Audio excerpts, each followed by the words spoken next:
just trying to say is like, that's why are you giving a speech like it's a fucking victory, bro? Like, he was taken to the University of Cincinnati Medical Center's Neuroscience Intensive Care Unit, where extensive imaging and diagnostic tests immediately began. His vital signs were stable upon arrival and have remained so. He doesn't need... He was blind, deaf, on a feeding tube, and convulsing violently. Wow. help breathing, no signs of infection. No. What do we know why? Do we know why they sent him back? Like, did North Korea just ship him back? Fern didn't fill that. He said the Swedish liaison couldn't contact North Korea. Nothing happened for 17 months, and then randomly they're informed that he's unconscious and he's shipped back to the United States. So what? Like, North Korea, like, almost killed the guy and went, oh, fuck, now this is going to be a problem. We got to send him back. Dysfunction of non-neurological organs. His neurological condition, though, is described as unresponsive wakefulness. Oh, were they, like, electrocuting him or something?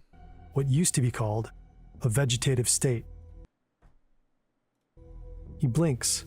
Sometimes his eyes open, but he isn't aware of his surroundings and doesn't respond to verbal commands. Oh, are you not supposed to say that anymore? I thought that was like a fucking medical term. No, it just says it's unresponsive. A vegetative state or unresponsive wakefulness syndrome means a person is awake but shows no signs of awareness, purposeful response to their environment, and this is due to severe brain damage. Yeah, so they were like torturing him. To see how he came home was too much for us, but I almost passed out, but I got it together and I rode in the ambulance with him because I did not want him to be alone anymore. He'd been alone for way too long. He's surrounded by his loved ones, but his condition soon worsens. He develops a high fever, 40 degrees Celsius.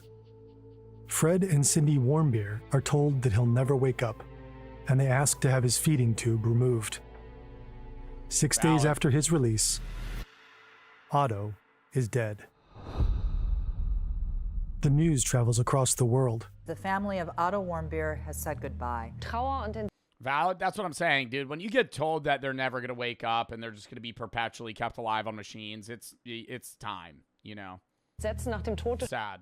Studenten Otto Warmbier. Otto Warmbier скончался после возвращения из тюрьмы в Северной Корее. Otto Warmbier murió pocos días después de ser entregado a los... And what's so bad is we won't even know what they did to him, right?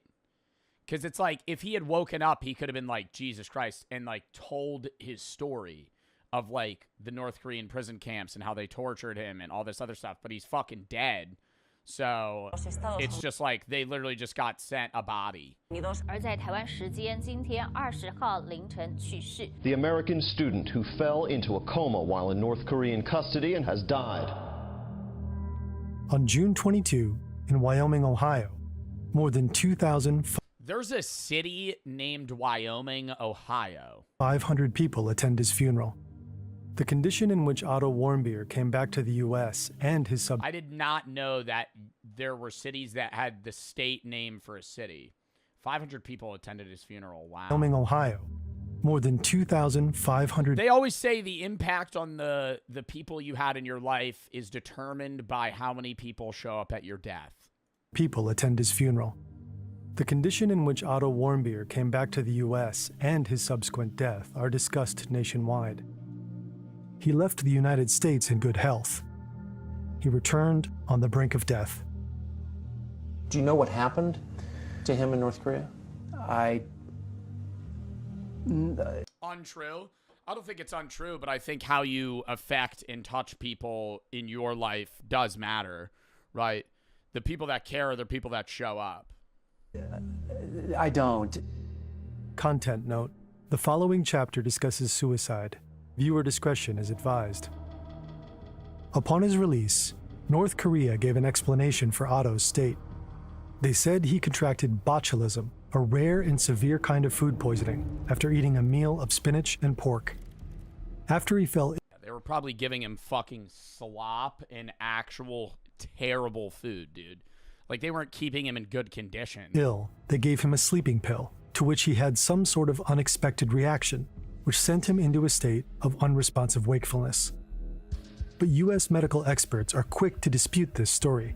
3 doctors, experts in neurology, ran tests on Otto while he was still alive. At the request of the family, they hold a press conference to give their opinions.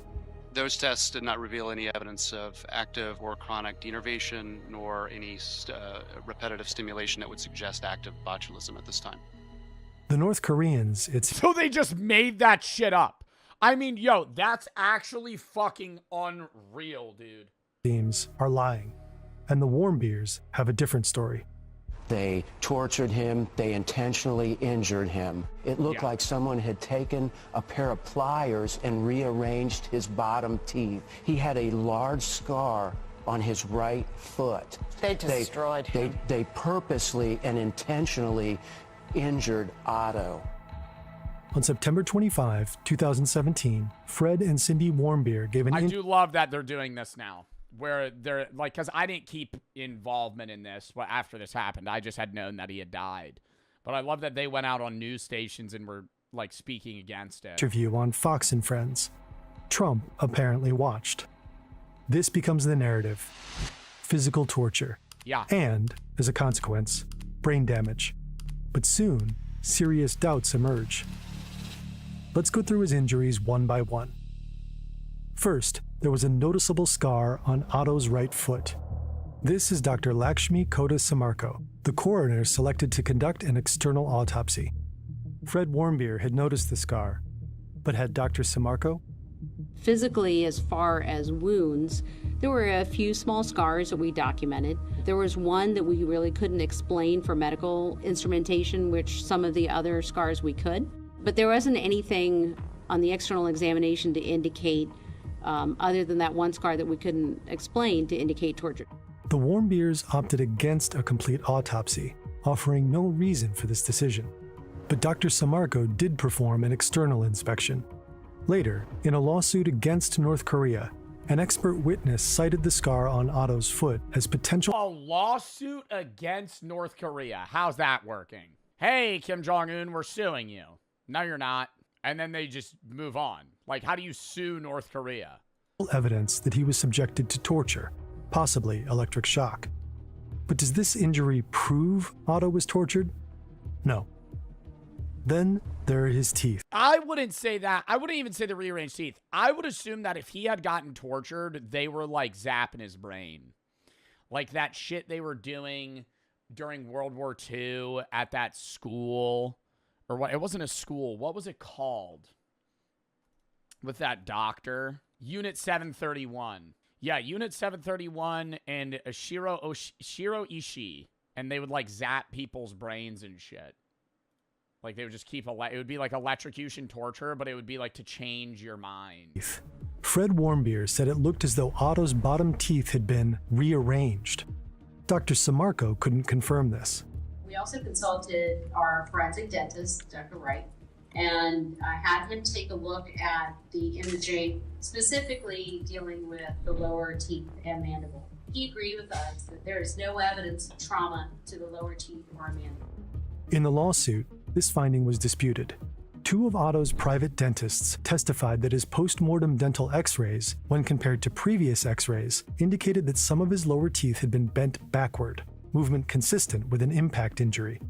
The New York Times had reported that Otto had been repeatedly beaten. That's not impossible.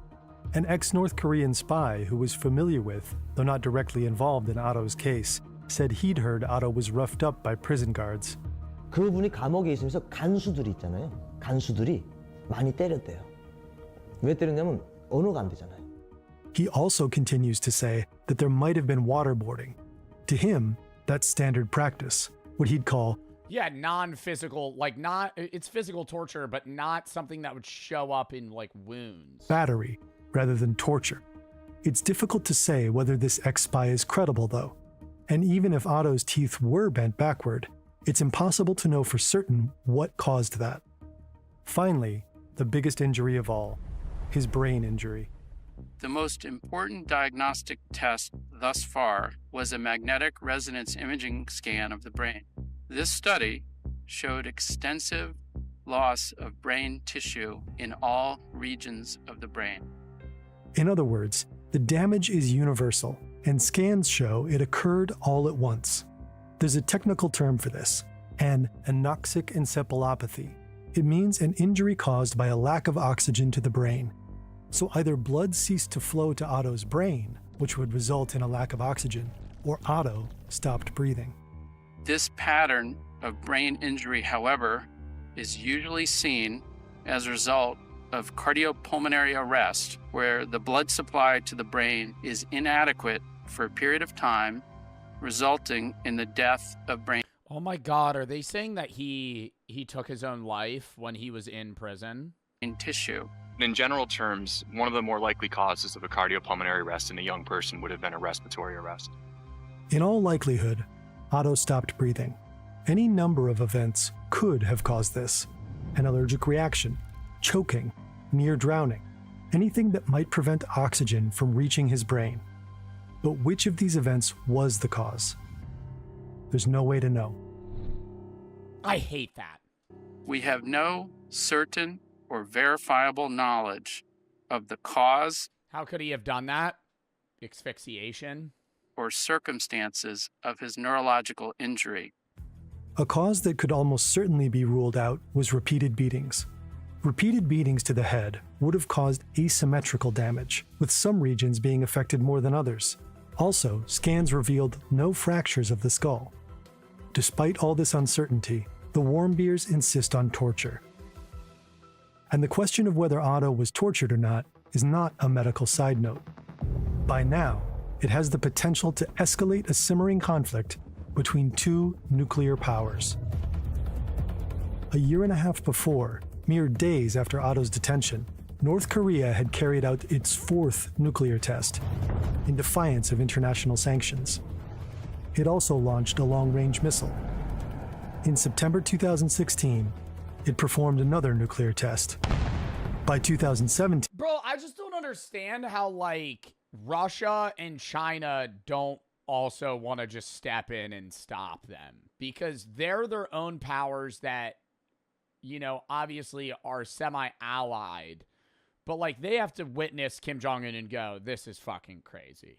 You know, like Russia does its own shit, and you know, right now they're in war with Ukraine and it's horrible. But they're getting like North Koreans are allies and aiding them in this. So I'm like, it just has to be like they're turning a blind eye. Like there's no way they're like, yo, you gotta stop. Like that's worrisome for them as well. No, I feel like Kim Jong-un's like not sane in the way that like Xi Jinping is in like how he's gonna hold certain like conflicts, you know? Like you don't want, like I think it's more scary if Kim Jong-un gets nuclear power than Xi Jinping, you know, like, but I mean, obviously Xi Jinping does have nuclear capabilities, but I'm saying like that's less scary for the world, you know, like even on either side, you're seeing this. You're like, maybe we shouldn't give this dictator nuclear power, not give it to him, but allow him to have that. The year of Otto's return, the confrontation between the U.S. and North Korea was near the Who's Xi Jinping, leader of China? Boiling point. North Korea best not make any more threats to the United States.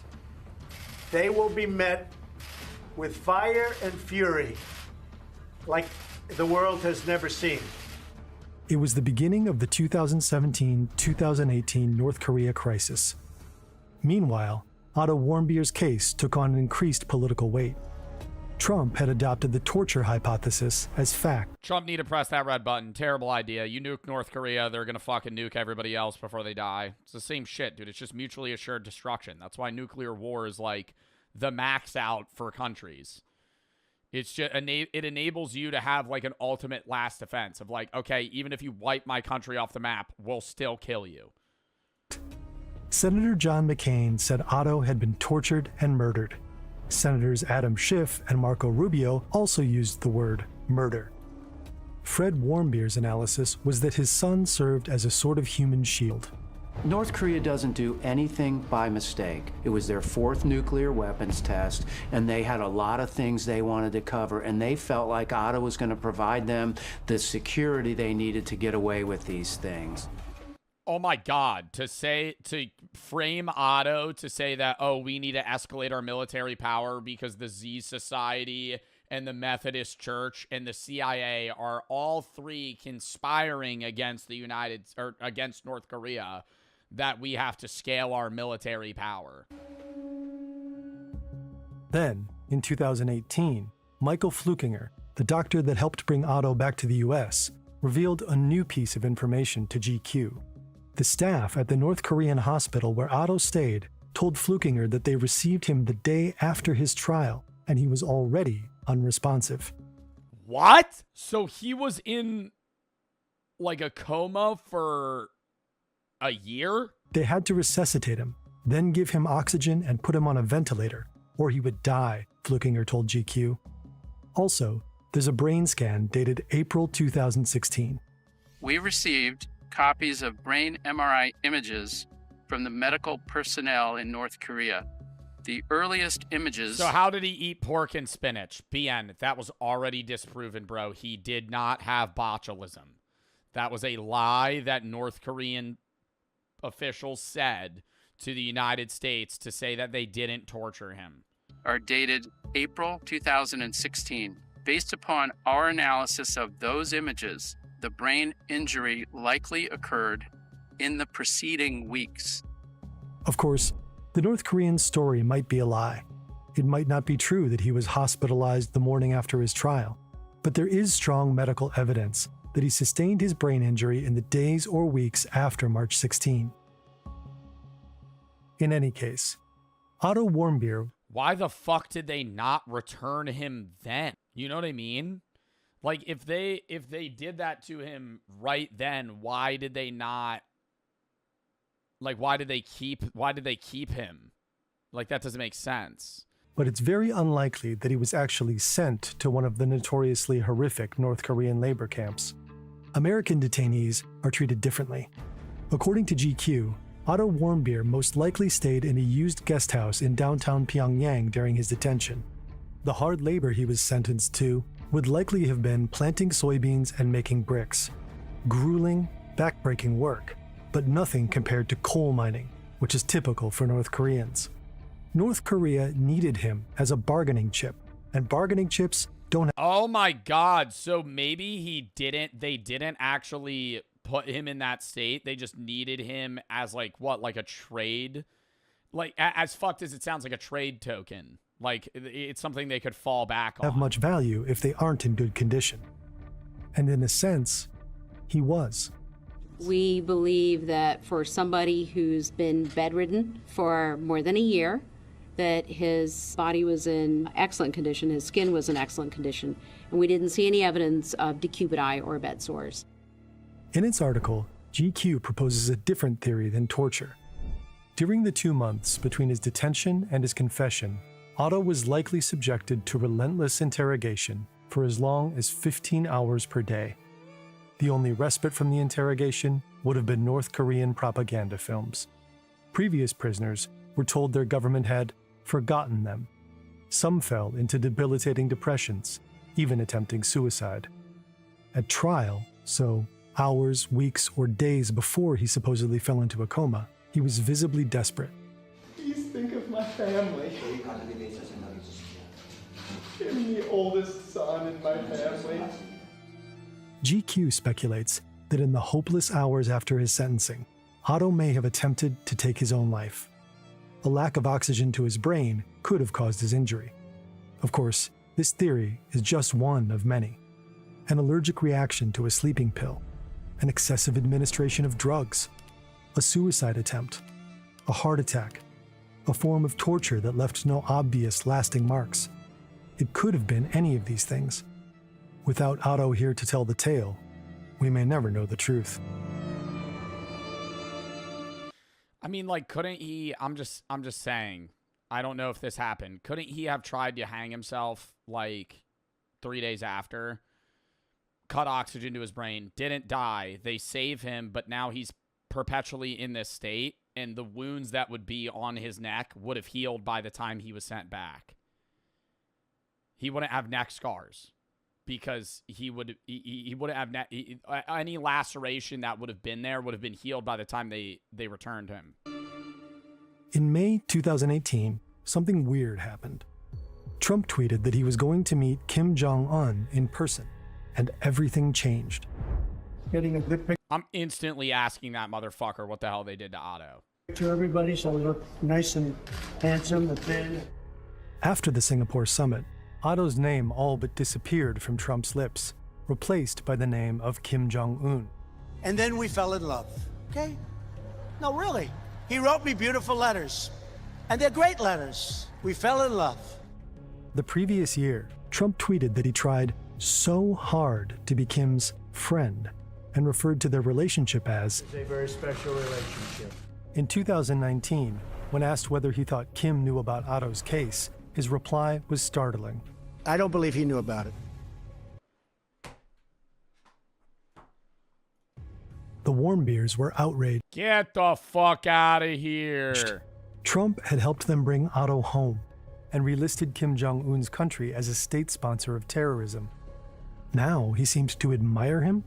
Well, he is very talented. Anybody that takes over a situation like he did at 26 years of age and is able to run it and run it tough. Very few people at that age, you can take 1 out of 10,000 probably couldn't do it. Otto Warmbier was many things. 1 out of 10,000. Historically, the average person in power was younger than him. Bro, like, why are we glazing Kim Jong-un for being able to take over a dictatorship that was fucking handed to him? Like, An all-American boy, an unlucky tourist, a loving son. But on the international... Kim Jong-un was notably a bad student. Like, that was said of, like, he didn't do his homework, didn't show up on time. He was lazy. Like, what the fuck are we talking about? We're just glazing Kim Jong-un. Stage, he was a pawn and a symbol.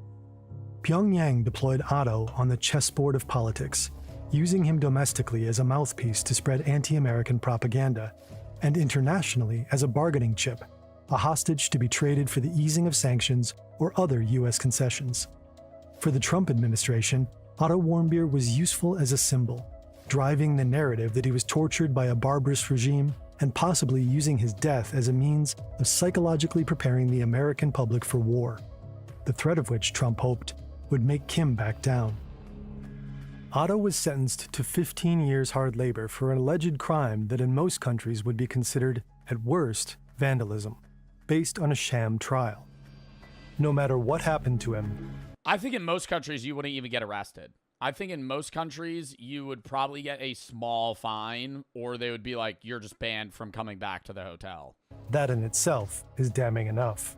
And even if he likely never had to go to one of North Korea's prison camps, they are hell on earth. Uncertainty about his cause of death. What'd he do? Take a poster. And it might have not even been him. Everybody that was with him said that he wasn't even at the hotel at the hour that they said that he did it. And you can't see a face. You only see the figure of a man. And there's a lot of men in the world. So, like, that shit just pisses me off. I fucking rip Otto in the chat because that was fucking horrible. Like, wow.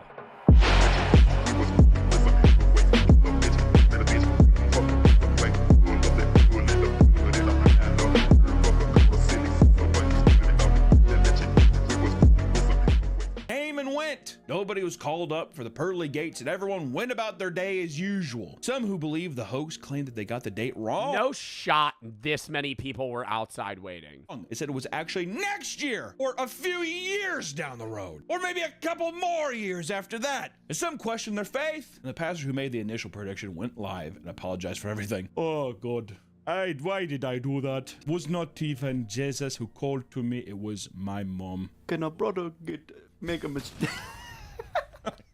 Well, let's go back in time and take a look at other historic examples like the predictions proposed by William Miller. It looks a little haunting. William, you know, if he said anything to me, I'd be like, okay, William, the world's gonna end tomorrow, face. What was the one from 2012? That was the Mayan calendar, right? Thank you, William. William was a clergyman that had become obsessed with the Bible after returning from fighting in the Battle of Plattsburgh in Aztec calendar? 1814. Just want to show maybe a picture of it. No, show some footage. Oh, there's 2000. Yeah, there's the year 2000, 2012. Yeah, shows footage of... Do you think if humans are still alive in the year 2999, there's going to be like a movement that the world's going to end on the year 3000? I wonder if humans will still be that stupid. Yeah, why 3K? Of the Battle of Plattsburgh in 1814, when cameras were definitely around. Crazy stuff. He found himself particularly fascinated with the concept of Christ's return, aka he had PTSD and he might have been a schizophrenic. After seeing people die, you know what's kind of wild? Jesus coming back, right guys? Okay, William. He became responsible for creating the Protestant religion movement known as Millerism, aka the followers of the belief that the second coming of Christ would occur sometime between March 21st, 1843 and March 21st, 1844. God, in that realm, right? His movement became popular. But where do they get these dates from? Just like random scripture passages that they interpret in like a poetic way? Like, how are they getting this specific year? Amassing an estimated 100,000 followers that were convinced that the world was nearing its end. They were strong in their beliefs despite being ridiculed and harassed by their peers. Which, dude, for those 3 decades, you must have been living so tall. Keep it counting, boys. Oh, you guys don't know what the fuck you're talking about. Uh-huh. Yeah. This is like a common theme with all of these. They get it wrong. They're like, no, wait, it's the other date. Yeah, it'll always be like a month later. What was that one religious guy? He was like decrepit, dude. He looked like a raisin. He was like 95. And he kept predicting a wrong date. And he was like, oh, I actually did my math wrong. I forgot this one passage about 73 fishes. I have to add that onto the top. And then you actually have to add like another 10 years just like to make sure. So it's like, honestly, it'll probably be like around here, not this date. It's going to be another like month or two after. Harold Camping. Yeah, he would randomly start adding numbers just out of like, he would be like, well, this passage has the number 83 in it. Because you're delusional. Because they believe it, and then they're like, oh, it was probably a mix-up. You put your whole belief system in that. It's really quite sad, Nick. During one event, William was egged by an audience member during one of his speeches, and I bet that insane. He was egged by like a 15-year-old. Him over the edge. In the span of just a few years, people prepared for this event by selling most of their belongings and turning their... Oh, wait, no, this is... Oh, my God, no. He was egged in the 1800s. This is just a video of a guy getting egged by a 15-year-old. By an audience member during one of his speeches. What the hell am I thinking? And I bet that sent him over the edge. In the span of just a few years, people prepared for this event by selling most of their belongings and turning their backs on their responsibilities. By March 21st, Why are they selling shit, though? Like, what is the point of selling shit? You have to have a shred of doubt if you're selling it. Like, just give it away. 1844, nothing had happened. The date would be moved to April 18th, only for it to fail once more. The last date proposed by William was October 22nd. On the day of, tons of people still believed in William. They put on their white ascension robes and climbed to the highest places available to them to await the second coming. Not only did this prove to be fruitless, but it led to a period known as the Great Disappointment, where people wept endlessly over their hopes being shattered alongside a... I need somebody to help me up to my chamber as my natural strength was leaving me very fast, and I lay prostrate for 2 days without any pain, sick with disappointment. Wave of mockery from people asking, why haven't you ascended yet? First off, as soon as if William came in, if William the dog came in trying to eat his own face and handing out white robes, I'd be like, you gotta get out of this motherfucker. Why? Robes are fancy. Robes are cool, but if it's in religious context, robes are not cool. Yeah, we're just gonna put on these robes and go to the mountain. I'd be like, might have picked the wrong batch, as I'd say. You're like full leaning into it, and they're like, all right, guys, let's get in our robes. Ew. Nobody told me about this part. If you, what about jackets? Like sick, like club jackets. If they were club jackets, or even just a nice suit, you want to get dolled up to go to heaven? Why not? Robes, really? William Miller's popularity dwindled significantly, but he held firm to the belief that the second coming was approaching until he died in 1849. Maybe that's what he was predicting his own death. Might have been. I don't know. The more that we learn about space, the more terrifying the unknown becomes, right? Very Lovecraftian. Since we've started studying the stars, one of the biggest threats to our planet has been stray asteroids that could potentially hit Earth, which actually me up sometimes. Can't even think about it. There was one that they said, like, one asteroid's gonna pass by Earth. Yeah, there's one that's passing by, and if it's like a very small chance. I think it's like 0.00 something. But if it passes by, that means the next orbit it has, it'll directly hit Earth. And everybody's like, that shit's so low of a chance. That ain't that. But most people take those odds gambling. Most people play the lottery and put money into something that has way less odds of happening. But when it's like, hey, there's like a 0.00001% chance that this asteroid threads a keyhole and then kills us in 30 years, nobody's worried. Do you think if we had a 30-year chance, though, like if we had a 30-year time frame, I feel like humans could destroy the asteroid? That would be the whole goal. If that asteroid threads the keyhole, society from then on for the next, 27 years or however long that shit is, it's 2.7%. That's really high. Wait, what? It's 2.7% chance? The asteroid Apophis is not expected to hit Earth, even though it will pass through a keyhole in 2029 that could have led to a collision in 2036. Thanks to further observations, scientists ruled both the 2029 and 2036 impact out, and Apophis will not pose a collision threat for the next 100 years. We're good, chat. We'll all be dead. Anyways, if an asteroid was going to hit Earth, say right now we knew, 30 years, an asteroid's hitting Earth. Do you think that we as humanity would be able to stop it? I think it depends how big the asteroid is. I'm pretty confident China, Russia, US all make buddies for a little bit, and we just start nuking the piss out of that fucking asteroid. We just start sending every fucking thing we have in the arsenal just right at that motherfucker. Yeah, just start blowing it up. Start redirecting it into... I don't think we would try and blow it up. I think we would try to change its orbit in some way where it passed. Earth, and they're like, but when it passes by in 30 years, it's supposed to come back and hit us? I think they disproved it. Here's my thing. If an asteroid's coming, don't tell me. I would rather just not know. What benefit do you gain of being like, hey guys, seriously? I'd want to know. Because I'd stop doing everyday bullshit before. What the fuck? If you were like, an asteroid's going to hit in 10 years, I'm not going to start thinking about shit for when I'm 50. I'd be like, all right, well, I'm going to be dead in 10 years, so I'll just go fucking do other shit.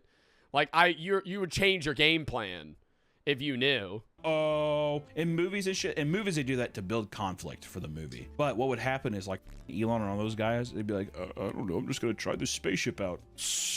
And they'd leave and never come back. As soon as that starts happening, well, Mark Zuckerberg's building like he built like a giant bunker in Hawaii. Yeah, like $100 million bunker. It's like 10 floors, 30 floors or some shit. He said, well, it's not a doomsday bunker. It's just and that's funny too. They're like, so what's up with the doomsday bunker? He's like, it's not really a doomsday bunker. It's just you could live there for 700 years if you wanted to. It's a man cave. It's like more of a man cave. And you're like, huh? Anyways, in 1910, many believed a nearby comet would end humanity. Halley's Comet, remember that one? Is visible from Earth every 72 to 80 years and has been spotted by humans dating back since 72 to 80 years. It was last visible in 1986. 2061. All right, that's a goal for me to live that long. I'll be 59. 40 BC. That's the Fortnite meteor. You see Halley's Comet and Kevin the Cube's on it, you're like, everybody forgets about Fortnite. It's 2061. It's Kevin. Which is crazy.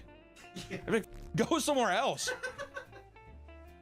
Hello. Scientists had predicted that 1910 would be the next time it passes Earth and observed the comet flying by using a spectrograph. This new technology allowed astronomers to view the chemical composition of the comet, and to their horror, they discovered its tail that was made of cyanogen gas, which is extremely toxic. Oh, shit. After publishing the report, a French reporter put out an article discussing their findings, but also included a line saying the gas from the comet could, quote, impregnate the atmosphere and possibly snuff out all life on the planet.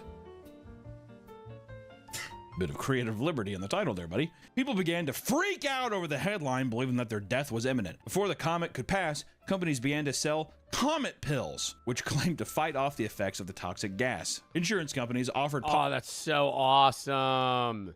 That's so fucking awesome, dude. Literally just a scam product that people fell for. These comet pills are novelty only. They have no therapeutic value. Comet pills, which claim to fight off the effects of the toxic gas. Dr. Haley's Comet Fever, a once-in-a-lifetime confection. Insurance companies offered policies of people's belongings in case they were destroyed. Farmers around the globe refused... Oh, well, they just knew.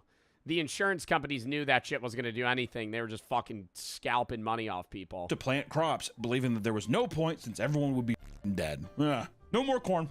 I'm done with corn. Others locked themselves inside their homes, while others fled to the caves and sealed themselves deep underground, which I'm pretty sure is partially some of the inspiration for Fallout.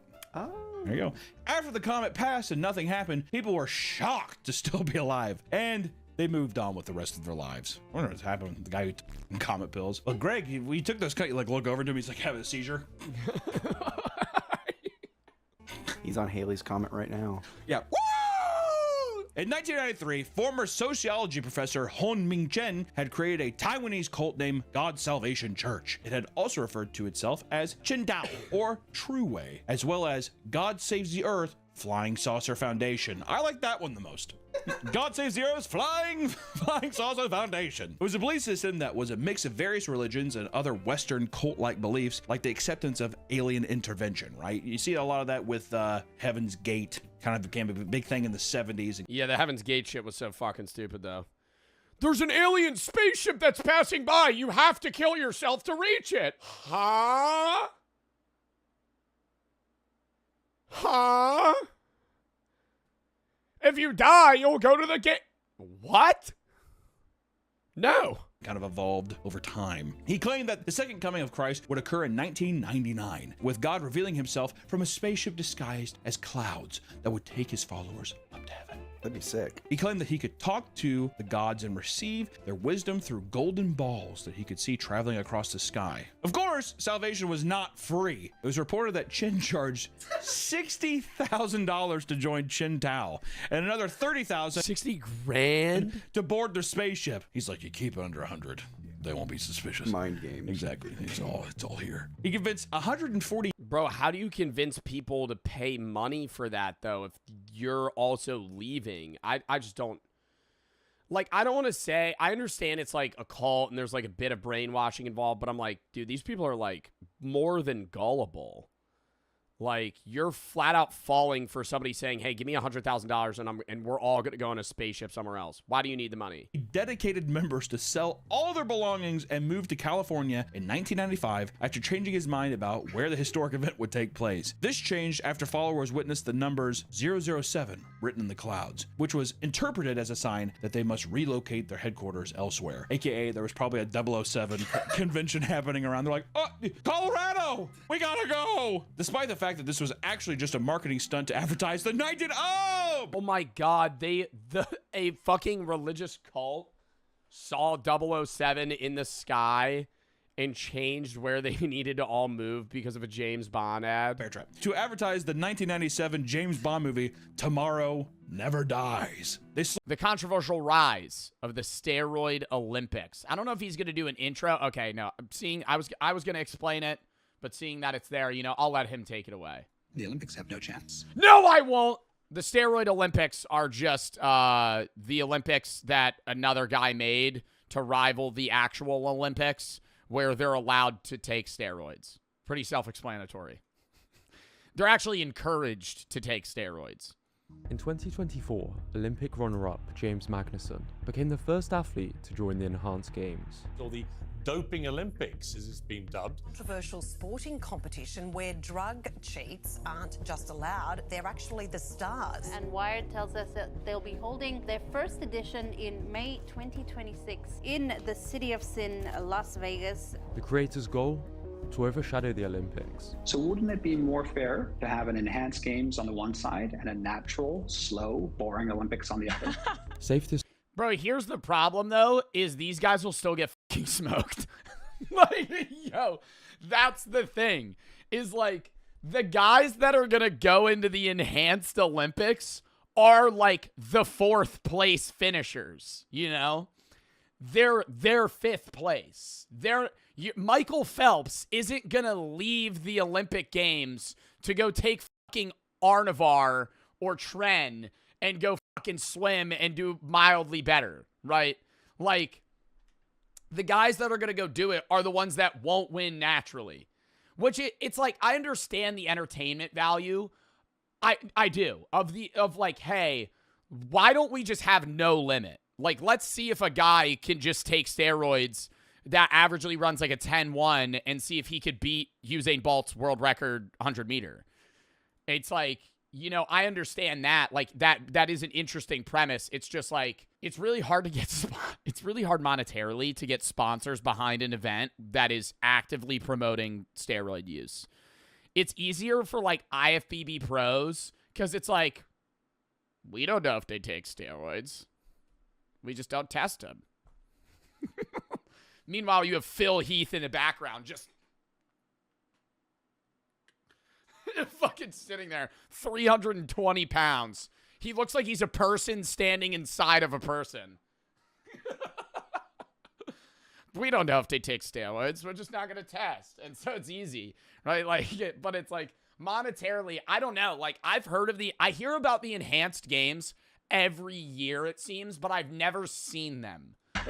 Safe to say, not everyone is a fan. It's a gamble, it's a Russian roulette with 6 bullets in the barrel. I think looking at this from the outside, it's just got death written all over it. I just find this really, really terribly sad. So why are more and more Olympians signing up? What's the cunning business model powering it all? And how did this all begin in the most unexpected place? We didn't get to this last on Monday, but like that billionaire who wants to start the steroid Olympics. This was the moment that would ignite the Enhanced Games. A local Australian podcast simply discussing the concept. Who could we talk to? Who would be able to give you a bit of an insight there? Like, well, I tell you who would have some idea, surely, who is a friend of the show, is the Missile. They called up a retired Olympic swimmer, not knowing he was about to light the fuse that would set everything into motion. If they put up $1 million for the 53... I mean, do you think that being on roids... See, that's the thing is like, it depends on the event. You know what I mean? Being on steroids in the Olympics, really good for Olympic weightlifting. You know? But like, trained shooters, you know, archery.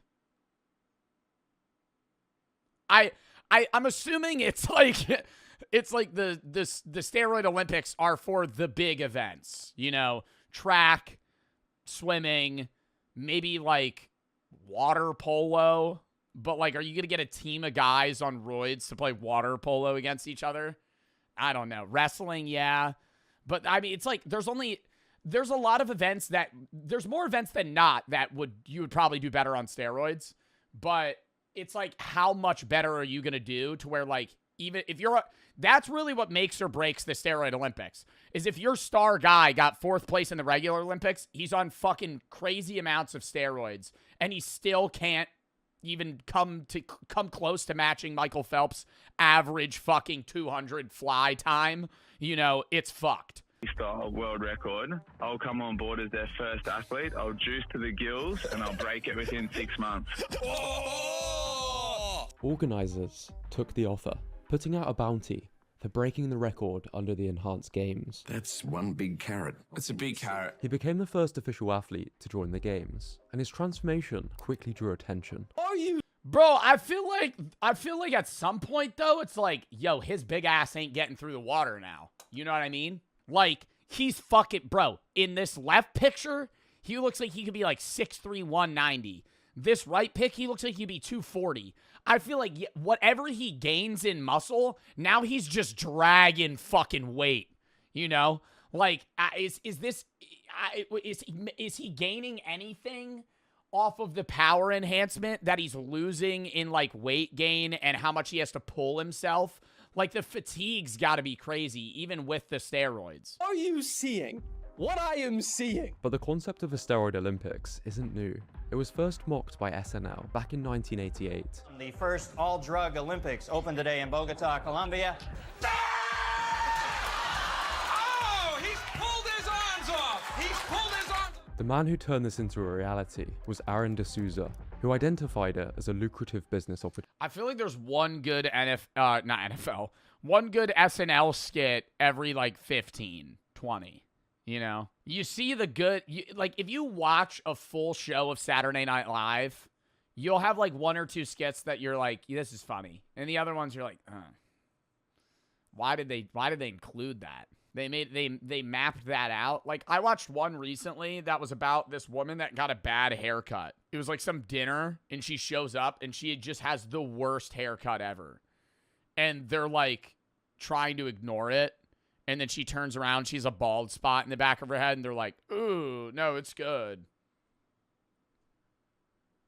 Like, that's not, I don't know. I feel like that's not that good. That's not funny. Studying the Olympics and the Olympic movement my entire life. D'Souza noticed a few issues with the Olympics. The first one being doping. 44% of Olympians admit to using banned performance-enhancing drugs within the last year, according to research. And the other... Really? So the people in the Olympics are already roiding, so it doesn't matter. The average person in the Olympics may be using steroids. So it's like, all right, well now we're gonna make it that they're allowed to use them. You know, probably lying. Or losing. Yeah, exactly. Take the most prestigious event, sprinting. Why do they do steroids? Because they're going to get better, bigger, faster, stronger. What? Steroids, it basically fast-track progress, and the limiter that you have is now twofold. Like, that's the problem, too, is that a lot of guys, specifically, that are probably watching my stream right now, that are 16 to 20, go, wow, steroids seems awesome, right? Because on the surface level, you're going to get way more jacked. You're going to get a lot fucking leaner. You're going to feel a lot stronger, right? So on surface level, like if it seems like a fucking god drug, but then the backside is like, you might have erectile dysfunction in your mid-20s. You might have a heart attack by 35.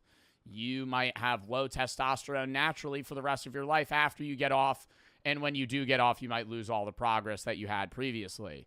Right? Like you're going to have acne. You might, roid rage, I think, is kind of like miscommunicated. Roid rage exists, but it's like, I think a lot of people say if you take steroids, you're just going to be an angry fucking Hulk that's incapable of holding down your emotions. And to that, I say, look at like, what's his name?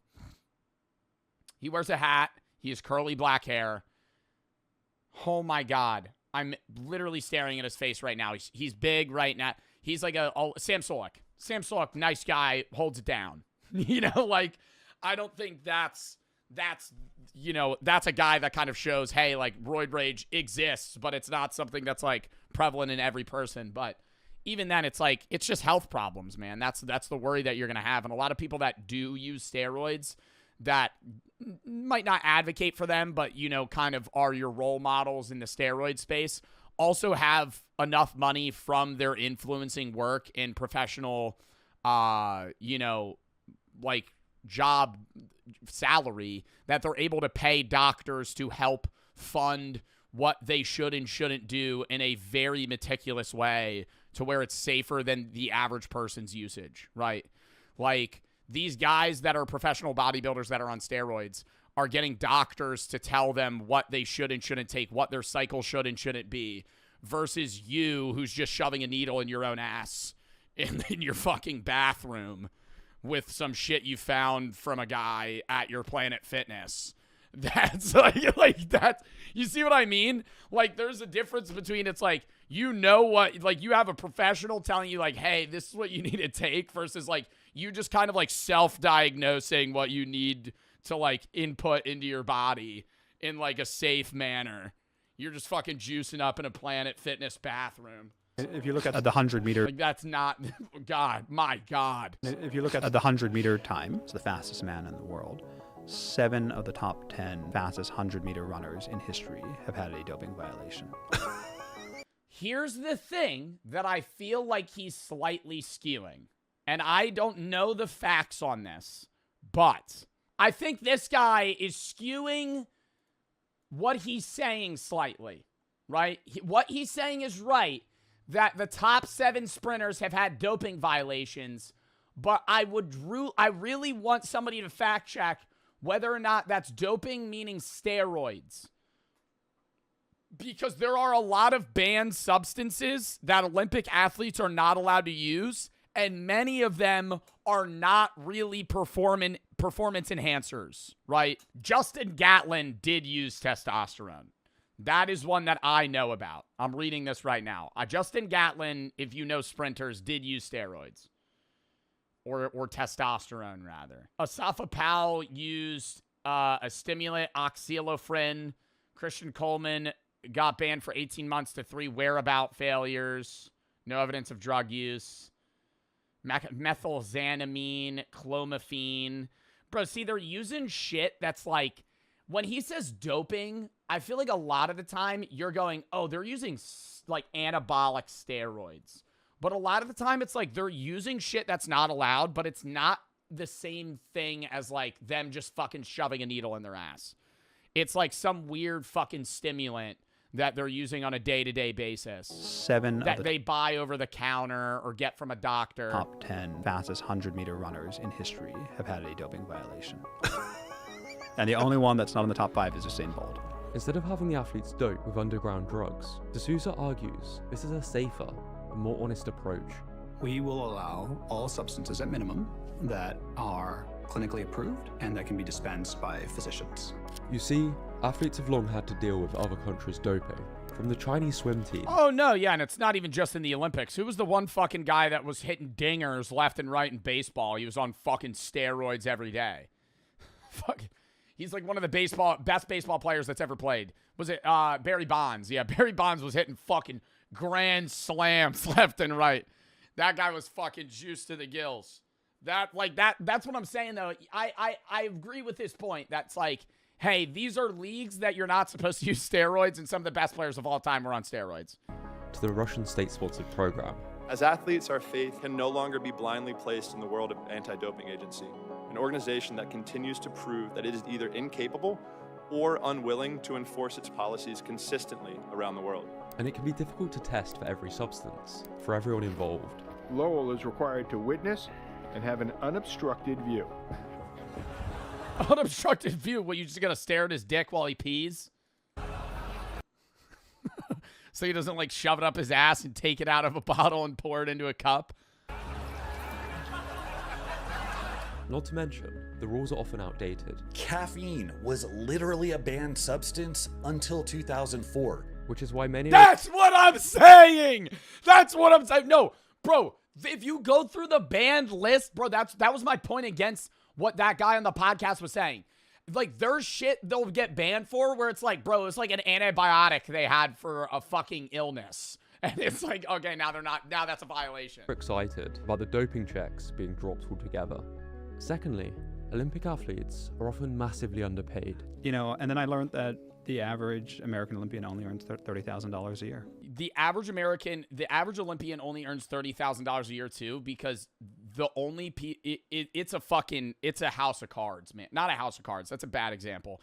It's a steep pyramid on the Olympic Games. Similarly to the NBA, but the NBA, the top players make the most, but the average players also make a shitload just because they're in the fucking same team.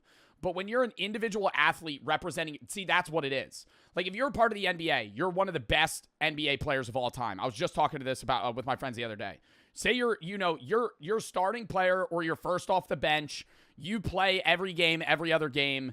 You're a no-name. You know, you're still on the Lakers, but you're a no-name. You're getting paid $5 million a year because you're a part of the team that, you know, LeBron or these other guys are on.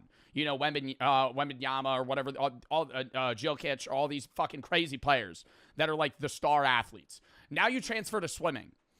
Michael Phelps, in his time, was the best fucking swimmer, and it wasn't even close. You know, maybe the second, third guy behind him was known. Or what was the girl this year that just swam and broke a fucking world? Katie Ledecky or whatever her name was. She fucking was insane, you know, and she got a bunch. Yeah, Ledecky got a bunch of sponsorships and a bunch of offers and shit like that. So who's in second place? I don't know. You know, because it's not a team sport, you know. So if you're part of the Olympic, you know, top 5 and you're not 1 or 2, no one knows you. So it doesn't matter that you're the 5th best runner in the world. You're a nobody in a marketing perspective because that's how they make money. They don't get paid. Countries pay Olympic athletes varying amounts depending on what country you're part of and how well you perform. In some countries, I believe like Great Britain, just give salaries to Olympic athletes so they can help train, and it like helps prevent them from having to get like 9-to-5 jobs so they can focus on training. Because if you look at the top track athletes in the world right now, Noah Lyles, number 1. You could say like Christian Coleman. You could even say like Asaf Powell. You could have all these other guys that are Tyson Gay, people that still might run.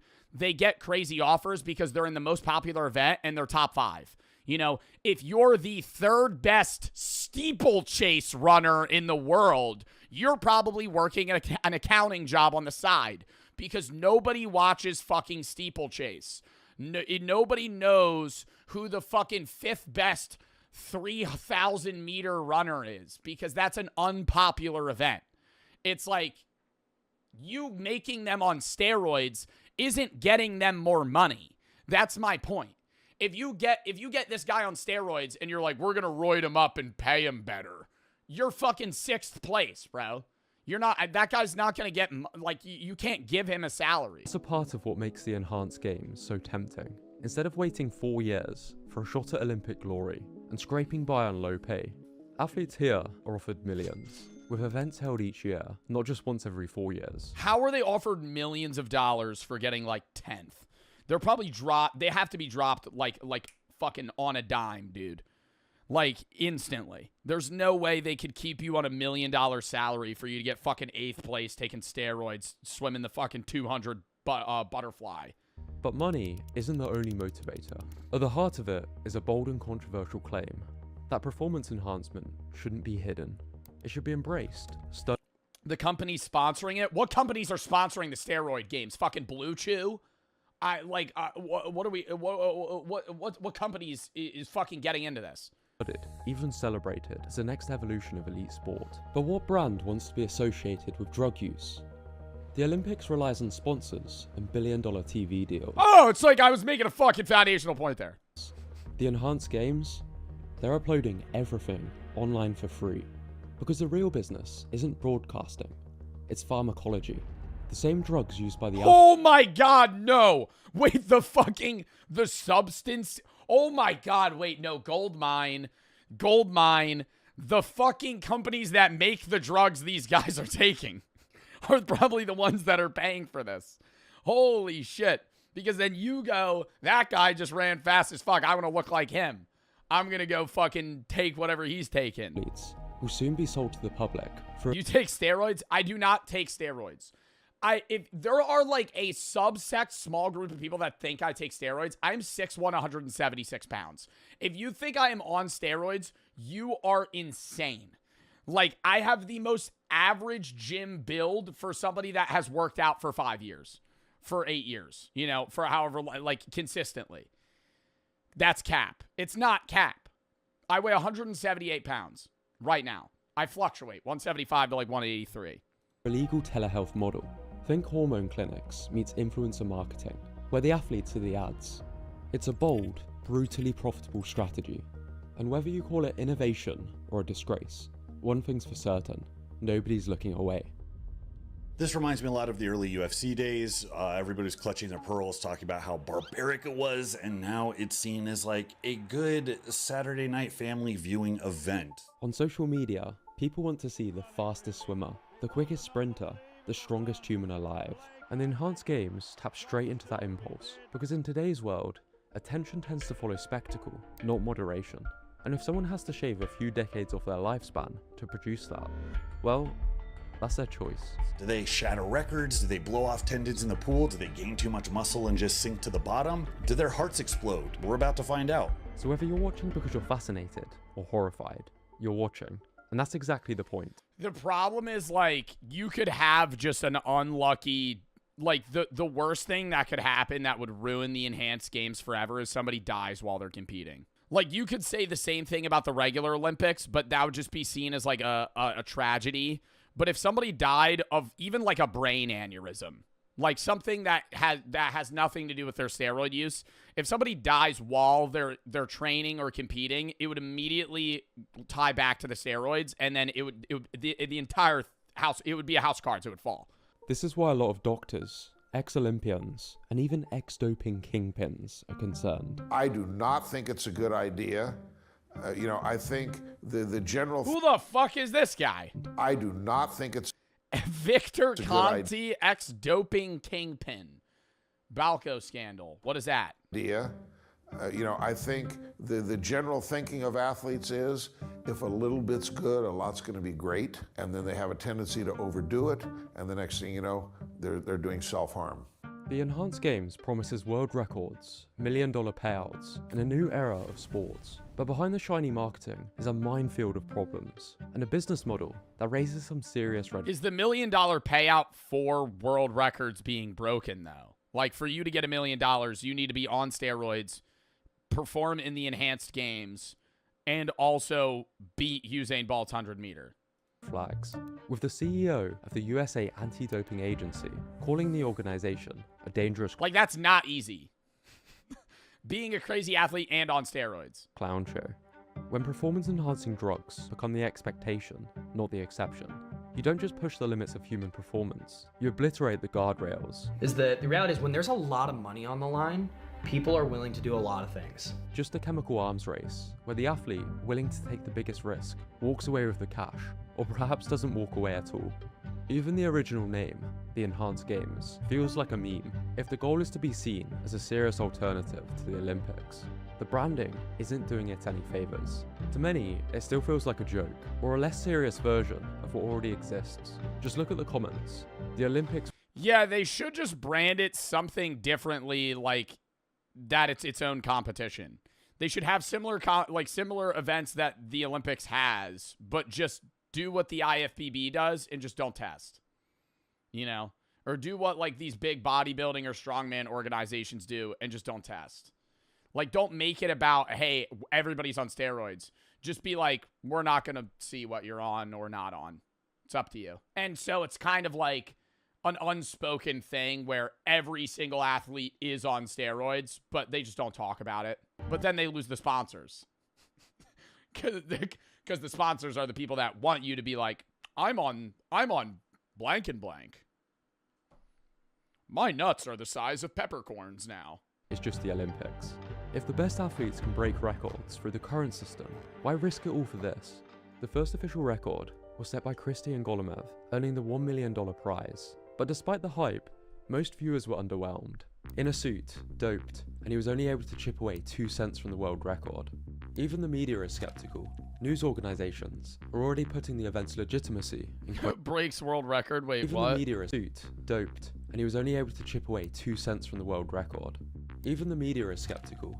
News organizations are already putting the event's legitimacy in quote marks. Yeah, he's not in a Speedo. He's wearing a skin-tight suit. And he's on steroids. Many are calling it dangerous, especially for younger athletes watching from the sidelines. Because by rewarding enhanced athletes with fame, money, and virality, the message is loud and clear. Natural isn't enough. To win, you must be willing to risk your health. This is the main concern that most people have. This is my biggest reservation and concern, is what it says to the youth, what it says to the kids. Like that, it's legitimately scary. In the words of two-time Olympic champion Kieran Perkins, is borderline criminal. The challenge is that people on the outside don't always have access to those resources, and if they see, hey, look at this swimmer who's setting world records on performance-enhancing drugs, I'm gonna go take some performance-enhancing drugs. Yeah, and they're gonna get him from Mike from Planet Fitness, right? Mike out of the tanning booth in good old Planet Fitness is gonna come walking out. He's gonna be like, "Hey man, you want some good shit? Come to the back of my Honda Accord. I'll hook you up. I got the good shit, man." A new risk profile that, if it's not closely monitored, supervised, etc., opens up the whole door for a lot more risk. Let's not forget, many of these substances are banned for a reason. In some countries, they're illegal. And the Enhanced Games is already raising eyebrows in the medical world. Behind the bold talk of freedom and scientific progress is a bit— That's your dealer? No. I did have a personal trainer at a gym I used to go to try to sell me weed, though. And he showed me a picture of it, but it didn't look real. I didn't buy it, but I almost did, because he showed me nugs that were like this big. I was like, yo, that looks like some GMO weed. That don't even look real. It was like, he was like, yeah, man, this is like an ounce. Just one nug. No, it wasn't one nug, but they were huge. Some shit you've never seen before. Business model built on normalizing drug use, targeting everyday people with promises of superhuman performance. And finally, this model could actually increase inequality in sport, because when access to drugs, medical supervision, and cutting-edge enhancements becomes part of the equation, the athlete with the most money, best doctors, and corporate backing will have a massive head start. I mean, that's what I was saying, too. It's like they're going to be healthier because they're going to have doctors that are telling them how to do it, and they're going to have access to higher quality and better stuff. Sport has never been 100% fair, but the Enhanced Games could end up being less fair than the very system it claims to disrupt. The Enhanced Games might sound like a joke, but the questions it raises couldn't be more serious. What do we actually want from elite sport? Is it health, discipline, a level playing field, or is it something more extreme? The fastest, strongest, most enhanced version of the human body, no matter the cost. Because behind the $1 million payouts and the— I don't know. I think at the end of the day, it's just entertainment. Like that's the appeal, is sports are entertaining. You know, what you get out of that entertainment varies individual to individual. You know, you might like the aspect of sports betting. You might like the aspect of seeing people fucking break world records. You might want to see teams compete against each other and see your favorite player put up, 35 fucking points in a goddamn game. Like, you can't boil it down to like, oh, people just want to see records be broken. Like, that's true. But like, the Olympics also gets views because it's once every 4 years and it's all the athletes coming together to perform. If you're going to have the Enhanced Games every year and you're going to have these guys try to fucking smash world records and still fail on steroids, like, dude, you're on a fucking shot clock timer here on this being a failed business. Like, in 2 years' time, if they're not crushing things, like, it's cooked. Then you're just fucking constantly in the red on a business perspective. All right.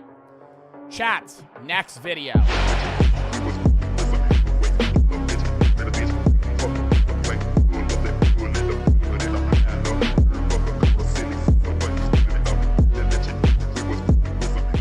Lock in, chat, for the next video, Prankless Harms. See, I find that pranks are all fun and games when they come in the form of harmless pranks. Sure, can I see your receipt? But on the other side of that spectrum, we have prank. I love that video. He's just like fully fearful and shocked. Walks to the Walmart representative. That guy ate my receipt. Actually, my favorite ones are when a guy will walk up to like one of those Walmart receipt checkers and hand them like a note card that says like Big Chungus or something, and they just stare at them. And the old person freaks out and goes to a representative, and they're like, this person didn't pay for their items. And then they actually take out the real receipt and hand it to the, like, younger manager. And then the manager's like, yeah, I don't know what you saw. And they make the old woman seem like crazy. Spectrum, we have prankless harms. Yeah, I'm not a fan of these. This is fake. But I'm not a fan of I'm not a fan of, like, public harassment pranks, if that makes sense. When you go to Walmart and you, like, with an employee for 5 seconds, that's different from when you're outwardly, like, following a random person in public for 30 minutes to see how far you could egg them and rage them to the point where they like actually pull out a gun and shoot you. That's like another level of trying to make stupid content. Or like there's guys, bro, there's like up and coming not YouTubers. They make content on TikTok where they'll just go like punch homeless people. Do you see that? It was like on Twitter. It was like this one kid, he like went around and just like pushed over old people at a park. I'm like, dude, you're just assaulting people. This isn't a prank. Like, you're actually just beating up old people. If you're unsure what this video I'm showing you right now is, this is the killing my best friend prank. I say prank. Well, that was like, what year was that, bro? That had to be like 2016 YouTube. But take a look at this dude. Now let's see what the supervillain that orchestrated this has to say. Let's see how he reacts to his best friend of 5 years being My name's Sam Pepper. Killed in front of him. I'ma say he took this one like a champ, really. Light work, no reaction. See, the problem with prank content is that it's stuck in this never-ending competition, you know, to do something new. Or it's not even do something new. It's bigger and better. Because, like, how many times... That's the issue of prank content, is you can't reformat it. Nothing can be changed in prank content to where it feels new unless you do something bigger. Like, you remember when prank content was as simple as, like, walking into a Walmart and football spiking a gallon of milk on the ground like you slipped? I mean, it was harmless in the sense of, like, now a worker has to clean this up. But it was a low-level prank. Like, you were fucking just dropping milk in a Walmart. But how many times can you do that and it still gets views? So then you have to keep scaling until it's like, I'm killing my best friend prank. To top the last prank that the people have seen. Now, don't mistake me for somebody that I am not. I have a love in my heart for prank content. It's damn near all I was watching as a kid. Right now I'm on my intellectual arc, so let me share some wisdom with you. People find pranks funny because they play on surprise and incongruity, breaking expectations in harmless ways that trigger laughter. Key word there, harmless. And also humans at our core, we're deadass just evil, okay? We like to laugh at other people's misfortunes. And over time, pranks have done nothing but evolve, I think in mostly good ways. But even a lot of the pranks back then were kinda OD. You'll remember this guy with the I think, like, cosplay pranks are also pretty funny and, like, harmless. Where, like, the guy that does the Labubu shit, Juicy Jacob, he'll go into a Walmart dressed as the Lorax and walk around. Or people, like, if you do that, that's kind of chill. Because you're not fucking with people. So you? No, not me. It's not me.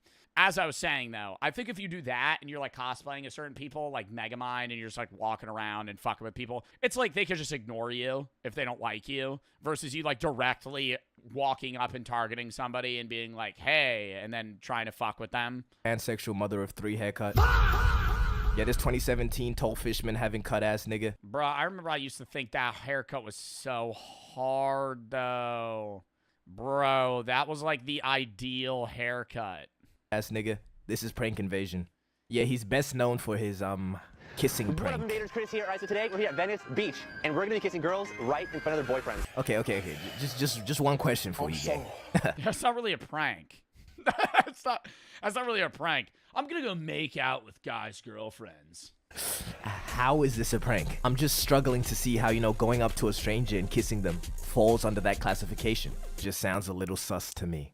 I guess it was working for him because he was pulling hella views and he was just, you know, rinsing and repeating this with just different versions. Who's the guy that got, like, really spiritual and kind of went insane? And he used to do, like, prank content, but it was effectively him just taking his shirt off and flexing. No, not Gideon. Gideon didn't go insane. Who's the guy that I'm talking about? He would flex. He would just walk out in public and be like, not Fousey. Connor Murphy.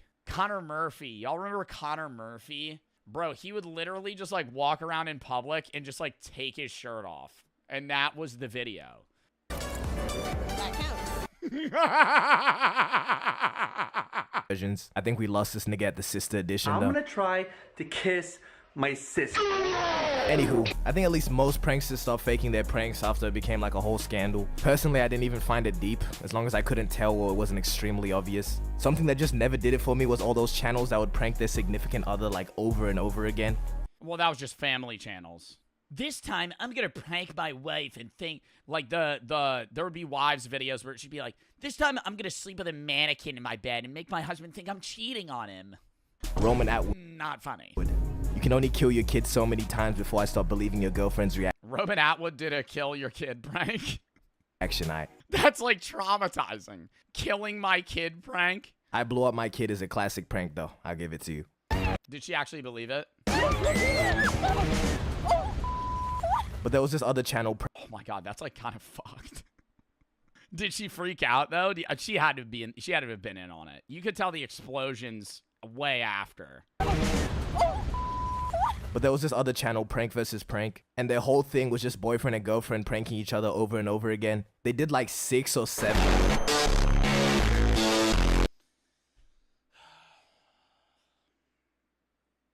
They did like 6 or 7 cheating pranks. Bro, when you have a whole prank channel dedicated to you pranking each other, you're gonna live on edge like the whole time. So after the 3rd cheating prank, it's like, bro, your reaction is not going to be genuine. Well, yeah, like after a point, you're just going into every day assuming that your partner's going to prank you for the channel. But you have to lean into it, otherwise it's not content. So that's when you get those like really corny ass intros like, "What's up, Ace? What's up, A-fam? We're going to be pranking my girlfriend today and making her think that I cut my own fucking foot off." Like these two deadass used to just terrorize each other. Like this prank where he laces up food with a ghost pepper. I think we need to realize just because the camera's on. That's kind of fucked up. Being like, hey babe, try this. It's just a ghost pepper. Doesn't make something a prank. If you are genuinely just causing somebody harm, that is not a prank. And there was these 2 kids that just... Yeah, it almost got to the point where like, I think if YouTube didn't have guidelines, I think there would actually be like drugging my friend pranks. Like that would be... I wouldn't even be surprised if there's a YouTube video from like 2013 that's like that. Like, give my friend Xanax to see how he reacts. Decided to do a robbery prank. Or how did they go about this prank? Did they use like bananas instead of guns? No, these... Well, the robbery pranks, some of those YouTubers actually died. Where they would we watched a video on that, where some guy fake robbed a group of guys and he pulled out a fucking knife and they just took out a gun and shot him. I'm like, what did you think was going to happen? You walked up to a group of fucking people on a parking lot with a knife, and you're like, they're not going to fight back? Niggas use real knives. And this went as bad as possible. One kid was shot dead on the spot. Rest in peace, though, for real. But broskito, you play stupid games, you win stupid prizes. But you know what prank I really mess with? The screaming prank. Bro, didn't some TikToker get arrested for that? Like, recently. Wasn't there a TikToker that got fucking arrested for, like, screaming in, like, a Walmart and blaming it on his friend? What's the crime there? This was revolutionary. This is what pranking needs. Because modern-day pranking, right now, is just a whole lot of rage bait.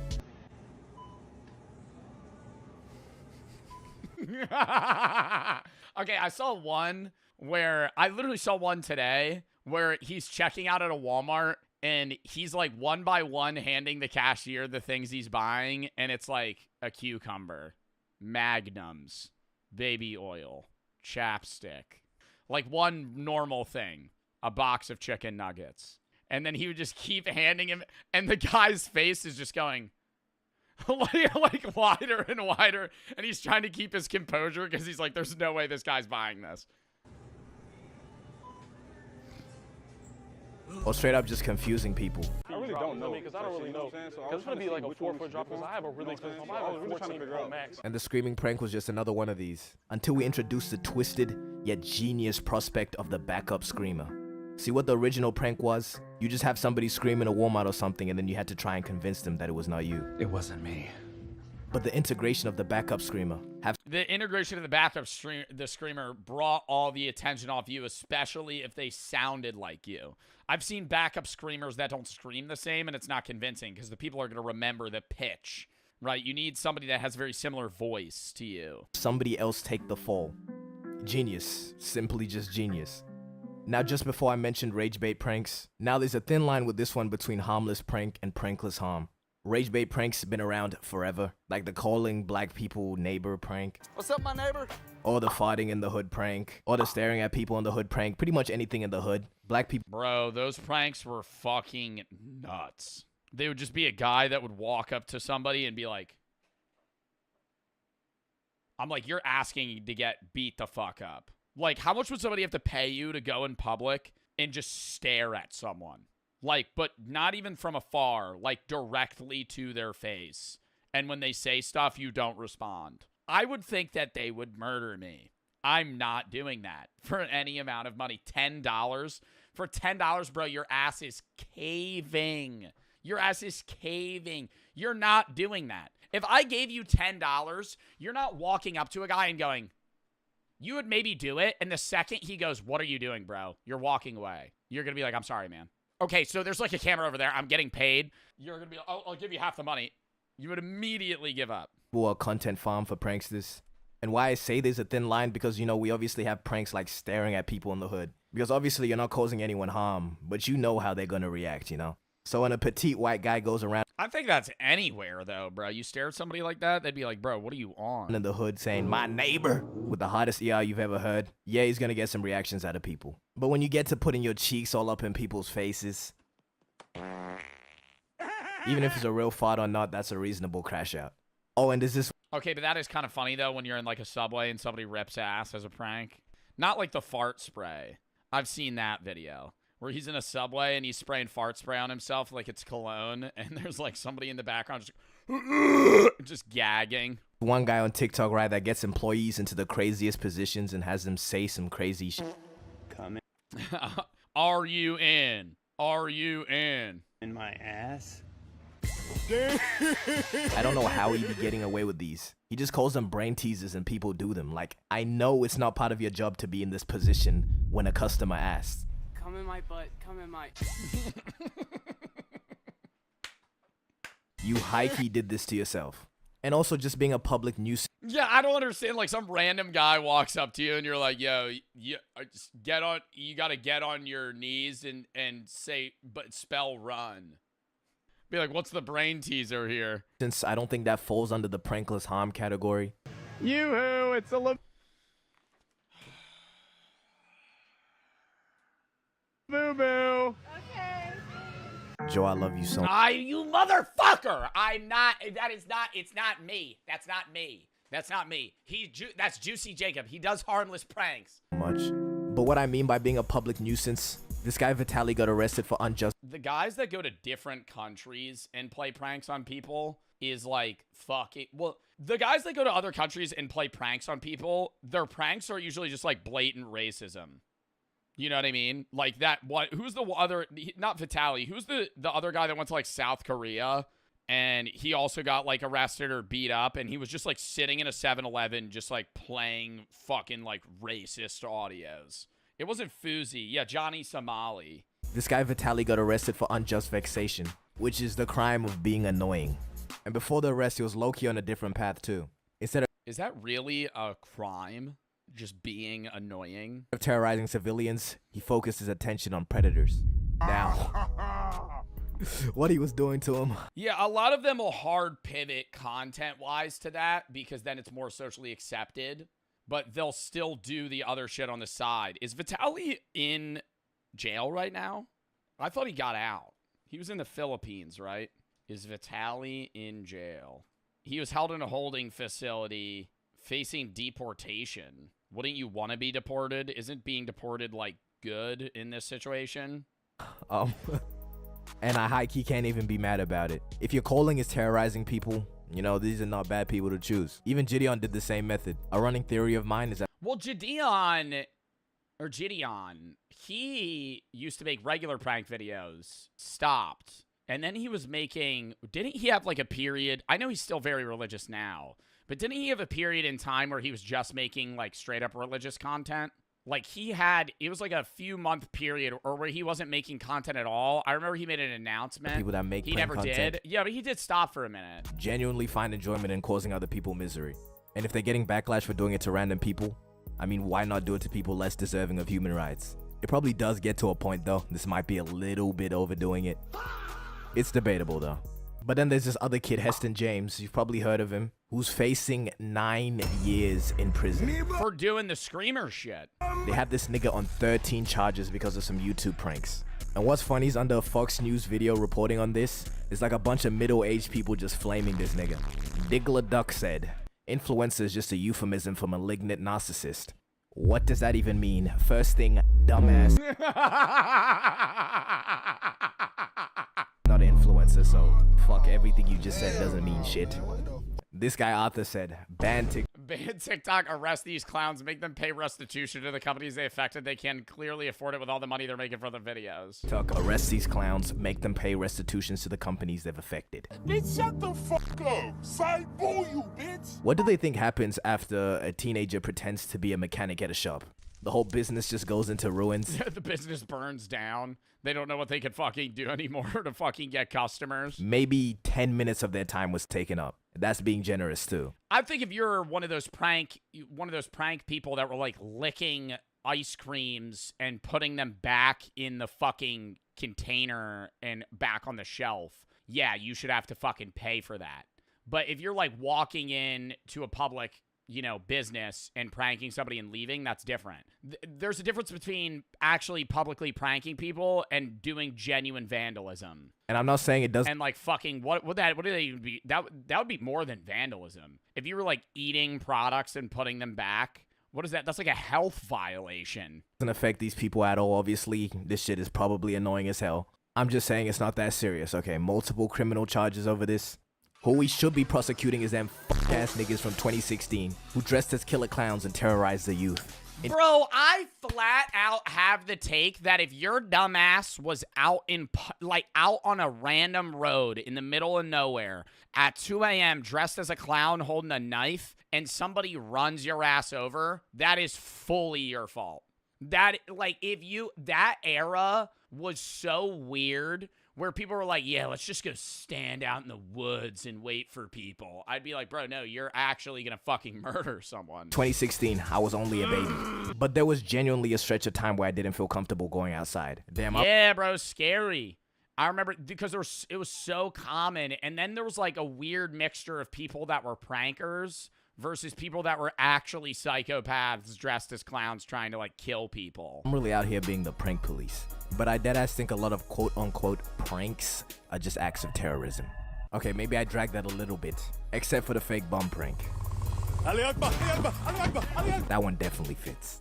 Correct me if I'm wrong, but what pranks are meant to be is tricking someone into getting a reaction that applies to a situation that isn't how it seems, you know what I mean? So if you were to say, oh look, there's a camera over there, they'll just be cool about it. And not genuinely bringing someone to a point where their veins are protruding out of their forehead. Chill. But deadass, I don't really... And I think people have gotten a reluctancy to cameras more than they used to. You remember the days, like the early days of Impractical Jokers? I bet they had some bad experiences, but I feel like with a lot of early prank shows, it was as simple as being like, you're on a show, calm down, there's the camera. And it was cool because it was like, oh my God, I'm going to be on TV. Now it's like, fuck you, I don't want to be on your bitch ass TikTok. Like, it's full switched. Because it used to be like cool to be like, oh, I'm going to be on TV versus like, no, fuck you, I don't want to be involved at all with whatever the fuck you're filming. I care. I only comment on things because I can. I just get both sides of hate and love towards prank. Yeah, no, I think prank content in general, it's like you got to walk a thin line. Content. Because if this was me in this video and somebody just comes up to my shit and turns it off, yeah, I would be mad. But it is kind of funny, though. But this prank here is high-key my favorite prank ever, just for this guy's reaction. This guy's just taking items out of this old guy's trolley and saying, oh, you don't own it yet because you haven't paid for it. And for some reason, this is his reaction. Don't be a racist. Come on. How am I being racist? Because you're picking on a white guy. I just wanted to share that. Because I thought it was funny. Oh, my God. Don't be a racist because you're picking on a white guy. I would just be like, don't be like a dick, bro. What do you? How is that racist? Like, he's the only white guy in the whole fucking store. WVED.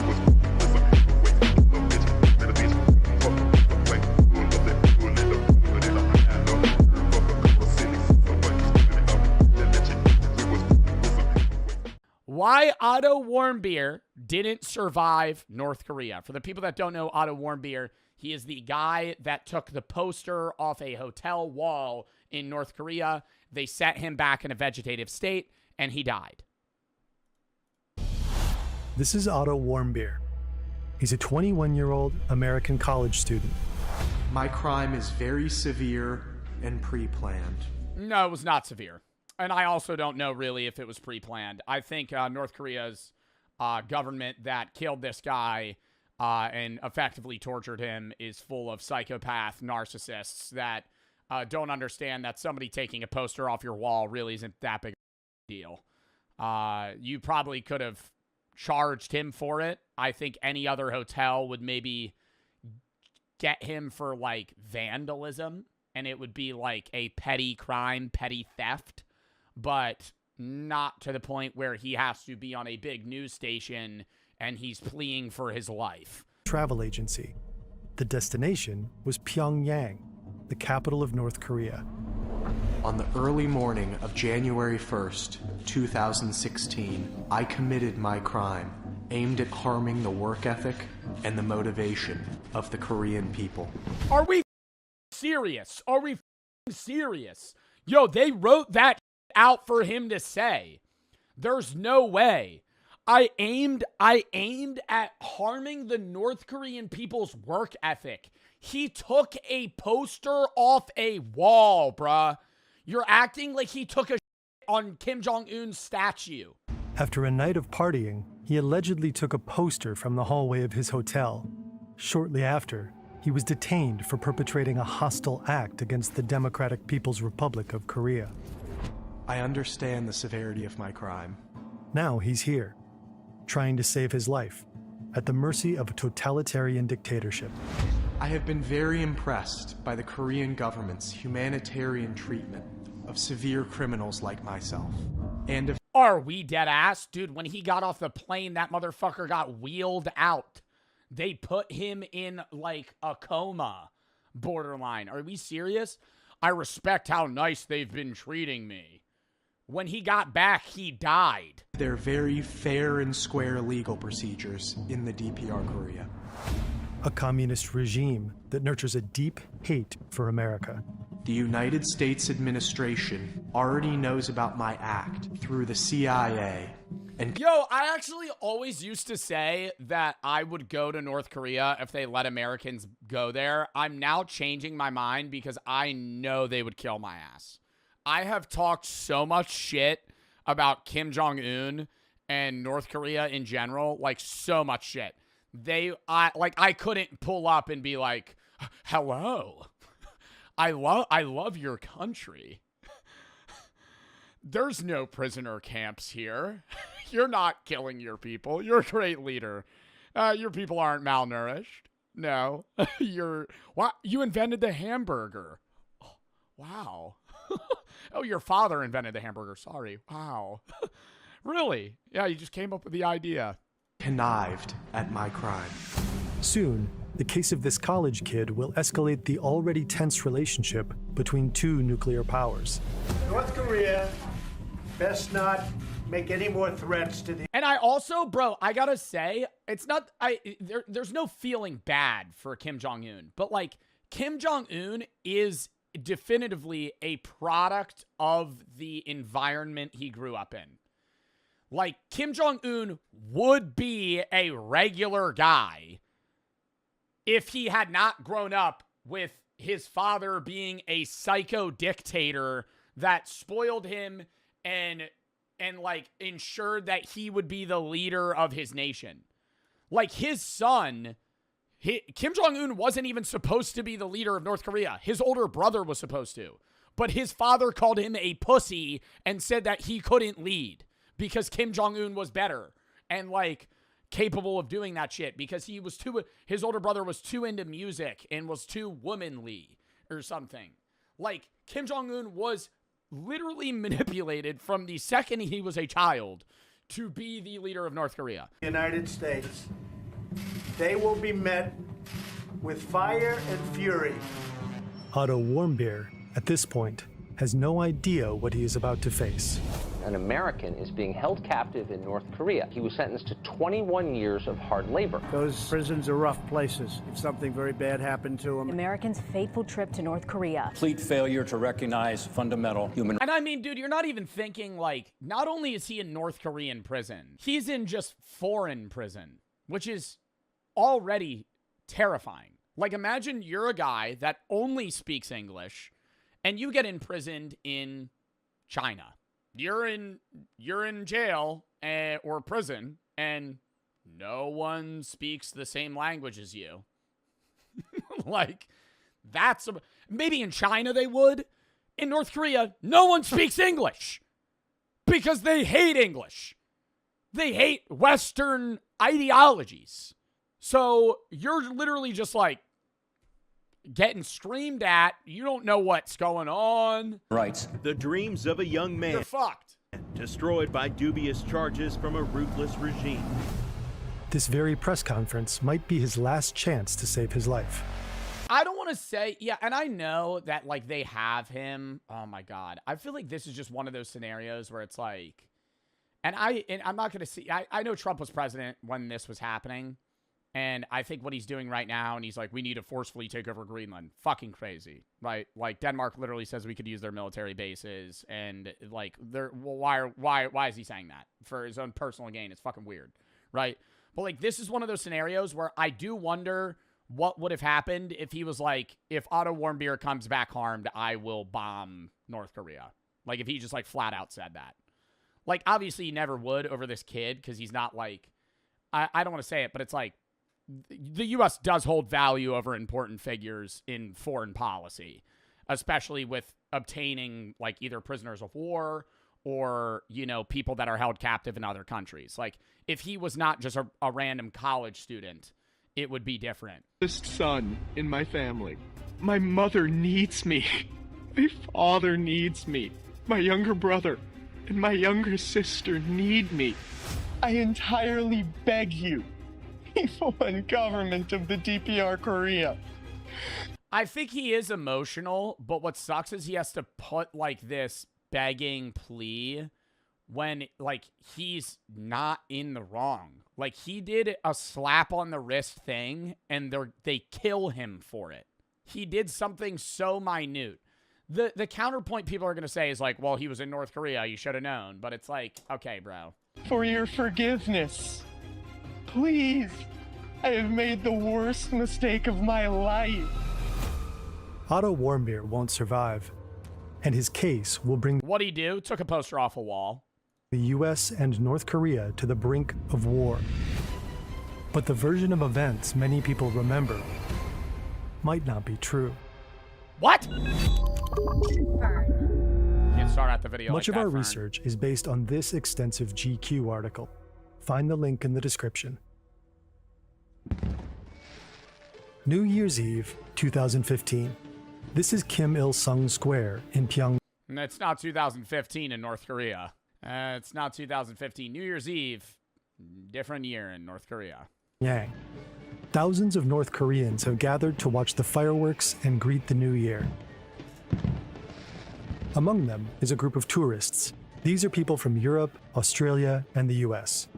They're here with a travel agency, and they booked a 5-day, 4-night New Year's party tour for $1,200. Otto Warmbier is one of them. I mean, that's crazy, dude, how much the country's changed since then that you were able to book a New Year tour in North Korea. New Year's party tour for $1,200. Otto Warmbier is one of them. Now, after the fireworks, they return to their hotel, a 47-story tower located on a small island in the Taedong River.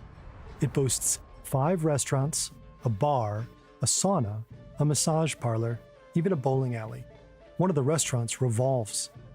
Because of its location, people call it the Alcatraz of fun. During the tour, they'll drink at a fancy bar and eat at fine restaurants. And, on top, they get the full propaganda tour. They've already visited the 70-foot bronze statues of Kim Il-sung and Kim Jong-il, the country's first 2 dictators. They're regarded as near holy figures. State propaganda has it that when Kim Jong-il was born at the site of a holy mountain, a double rainbow and a glowing new star appeared in the sky. Today, his birthday, the Day of the Shining Star, is a public holiday. Citizens spontaneously salute the massive statue. Yeah, and they have his dead body in a fucking box. Or some shit. It's either him or his son. They have his dead body in a box that they, like, fucking visit. Or some shit. It's fucking weird. Homage. Yeah, he's in an eternal Propaganda slumber. is everywhere. Billboards show images of missiles striking the US Capitol. Other posters sport slogans like, "Let's arm ourselves strongly with Kim Jong-il's patriotism." disrespecting the communist dynasty can get you in big trouble. According to GQ, the Database Center for North Korean Human Rights confirmed a case of a factory janitor being prosecuted for bumping such a picture off the wall so that it fell and broke. Otto and the other tour members need to be careful. One wrong move, and they could face harsh punishment. Otto was raised in a suburb outside Cincinnati, Ohio, the oldest of 3 siblings. In high school, he was popular, athletic, and smart. At both prom and homecoming, he was crowned king. Speaking at his high school graduation, he quoted Andy Bernard from The Office. I wish there was a way to know that you're in the good old days before you've actually left them. Now, he's majoring in finance. Halfway through his junior year, he decides to do a winter break adventure to North Korea. It makes sense. He'll be studying abroad in Hong Kong in the spring. In 2015, the State Department's travel advisory for North Korea is clear. It recommends against Americans traveling there at all. On the other hand, the website of Young Pioneer Tours, Otto Warmbier's travel agency, said that traveling to North Korea was, quote, extremely safe. The tour operator specializes in taking... Yo, that's literally cap. Like, if you, even in 2015, if you landed in North Korea and you just went, fuck Kim Jong-un, arrested. You to destinations your mother would rather you stay away from. Kim Jong-un is both fat and stupid, arrested, dead. Parents had their concerns. But, as Cindy Warmbier later said, why would you say no to a kid like this? Early in the tour, the group is visiting this ship, the USS Pueblo. The North Korean military captured it. I'm not suicidal. In 1968. The North Koreans claimed it had entered their territorial waters. I gotta rewind. Captured it in 1968. The North Koreans claimed it had entered their territorial waters. Now it's a tourist attraction. When the North Korean tour guide explains that the ship was seized from the United States, he doesn't say the... Yeah, and they always go, oh, with North Korea's might. With North Korea's might, we took hold of the ship. The very weak Americans died trying to fight us, and now we use it as a showcase that we're much stronger. Yo, we could flatten your country. Like, I mean, it's just it's garbage just being spit out of their mouth. Like, it is literally just like fucking king. Yo, nobody dick rides harder than the people of North Korea for Kim Jong-un. And it's not even because they want to. They have to, or they die. United States. He says, the imperial enemy. This is not political, chat, bro. I'm not putting a political warning. In 1950 and 1953, the U.S. dropped an estimated 635,000 tons of bombs on the country, plus some 32,000 tons of napalm. Major cities were obliterated. 75% of Pyongyang was destroyed. During the war, as many as 1 million civilians perished. Wow. In 1953, a failed end of the world predictions. Papa Meat. I don't want to set the world. The recent one on TikTok. What do you think those people are doing now? If you don't know about that, there was a lot of people on TikTok recently that were selling their homes and cars and giving away all their items, putting their kids up for adoption. Not a lot. It was probably like 100 people. But there were people that definitively tried to get like rid of all their goods for the rapture, because they believed that the world was ending and the devil or demons were going to take over Earth, and they were going to be sucked into heaven. And there were like rapture tip videos on how you should stand outside so you don't get stuck on your ceiling, which I thought was kind of stupid, because if you were getting raptured, you would think that God would just be able to morph you through the wall. But a lot of people were seemingly worried that there would be something blocking their headspace, and they would be kind of stuck to the ceiling like you're in one of those UFO carnival rides. And God would be trying to rapture you, but he would give up because your drywall was blocking you. Welcome back to the Papa Beat channel. How you doing? How you doing? Coming and sitting down because today we're gonna roofs are rapture proof. Talk about end of the world predictions. Throughout time, there has always been the prevalent belief that we are living in the end times, right? We are always living in the end times, whether it's natural disasters, nationwide pandemics, or something based on religious scripture. It's always a looming fear that hangs upon many people's heads. People have predicted when the world will. I do kind of wish. Whoa. I do kind of wish that. Sorry, that I lost my train of thought there. There was a lot of. Okay. Anyways, I kind of wish that I was around. Well, I was around, but not 10. I was 10 years old during the 2012 apocalypse. Anybody remember that? Like, I didn't hear about that shit until way later. I kind of wish that I was able to experience in my current conscious form the mass hysteria that was the 2012 apocalypse, where a lot of people full believed that the world was going to end in 2012. Meet its end even as far back as the first millennium. These predictions often resulted in a mass hysteria, with believers going to great lengths to prepare themselves physically and emotionally for their fine. I love Doomsday Preppers, though. That show's awesome. My favorite part is the first 5-second intro. My name's Dale, and I'm getting ready for a fucking sun flare. There's a lot of realistic ones like that.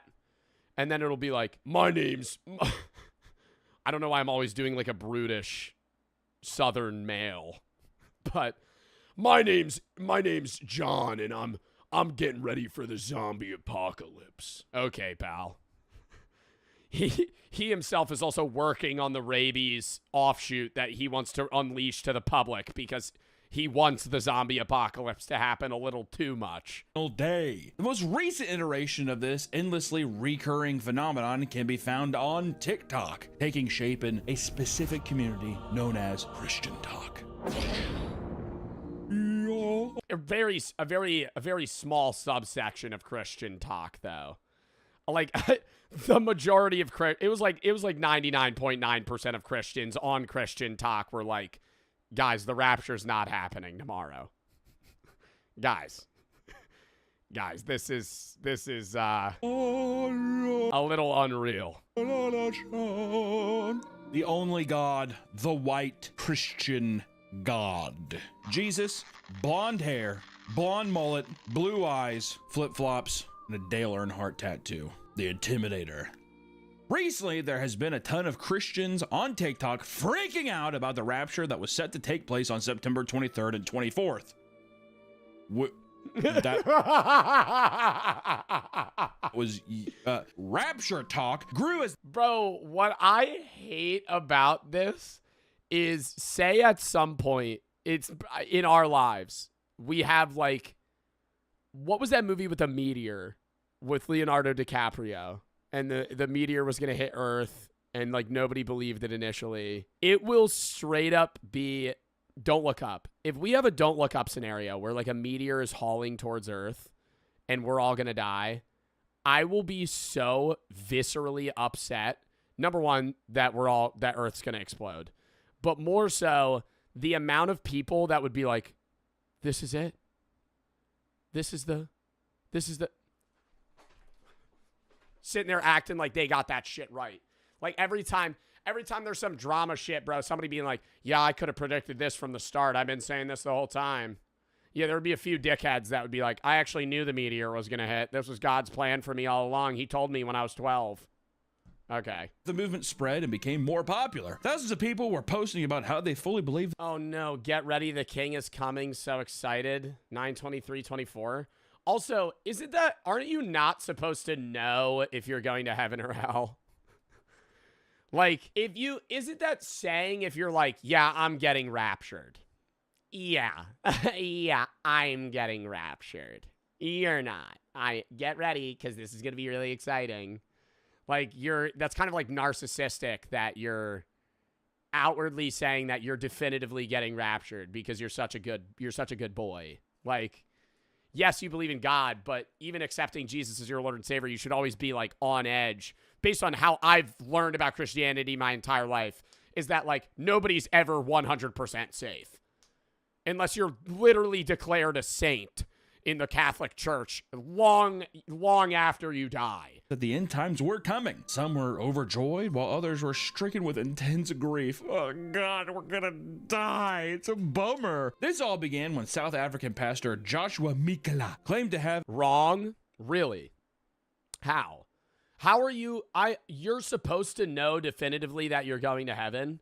There should always be some level of unease. No? Correct me if I'm wrong, genuinely. A vision of Jesus telling him of his return to earth. According to Josh, he saw Jesus on a throne telling him, I am coming soon.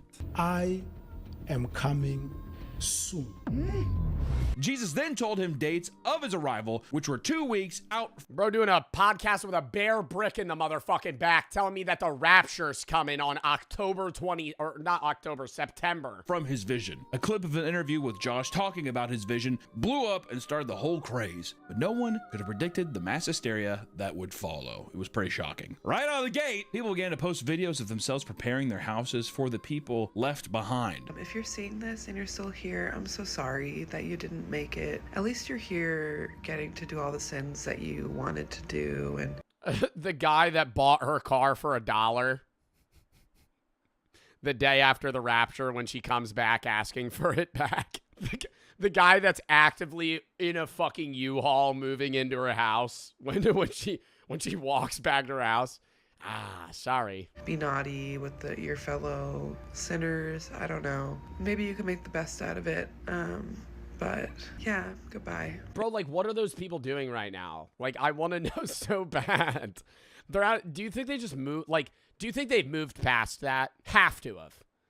But there's no way. Like, there's no way your entire being believes that the world's going to end, and then a month later, you're not in shambles. Like, I feel like you would be distraught for like a year if you fully felt that the world was definitively going to end. Yeah, if anybody's here after the... But they're like, it's not, honestly, it's not even like they've been misled. It's like a level of like mental instability, bro. Like that's, like it's not like, oh, you're just like hyper religious. No, it's like you're like falling for a podcast clip of a fucking pastor saying that he saw a vision the world's gonna end. Rapture, because my ass is going up. I got a jacuzzi back there. Feel free to use it, bozo. One woman stocked up on candles and Bibles, as well as leaving behind laminated note cards of script. Why are you stocking up on Bibles? The world's ending. You're getting sucked into the sky in a blue beam of light. What the fuck? Bibles. Oh, is she handing these out to people?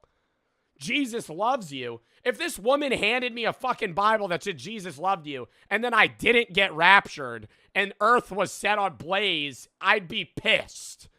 I'd be like, what the fuck is this doing for me? I'm dead. As well as leaving behind laminated note. What did that say? It's not you? As well as leaving behind laminated note. It's not too late. I gotta read that. And laminated. It's not too late to take this Bible. Find other believers. Be careful who you trust. Do not take the mark in hand or forehead. Huh? Note cards of scripture. Where did everybody go? Many people vanished because they believe in Jesus Christ, Son of God. And in something, take them to heaven. This is God to save those who trust him. For the sinners who she believed would oh my God, this is like so reminding me of when I left the gym one day and some dude shoved a fucking card in my door and I read it in my car and he was claiming to be Jesus Christ in the flesh. And he was asking for, like, help in his search to create his own new, like, subsect of... I've told you guys this story. This was, like, a year and a half ago. Maybe 2 years ago. I left the gym, and there was a dude that shoved, like, a pamphlet in my fucking car door. And I read it, and he literally was claiming to be the reincarnation of Jesus Christ. Like, he was... I wish I kept it. I threw it out, and it was, like... it was like full-blown religious psychosis. It was the craziest thing I've ever read from like a random guy. Probably fornicate with each other because what else are they going to do with hell on earth? It's true. No rules. Did you get an autograph? No, I didn't see the dude. It was just in my door. Like Jesus said, I am going to come in 2 weeks and I'm going to take all of the sinners and leave them. Do you think he meant the other come? Yeah, what if that was the thing? What if Joshua's right and he was like, hey, by the way, Joshua, I'm going to come in 2 weeks. I cannot wait for that day. Jesus, what?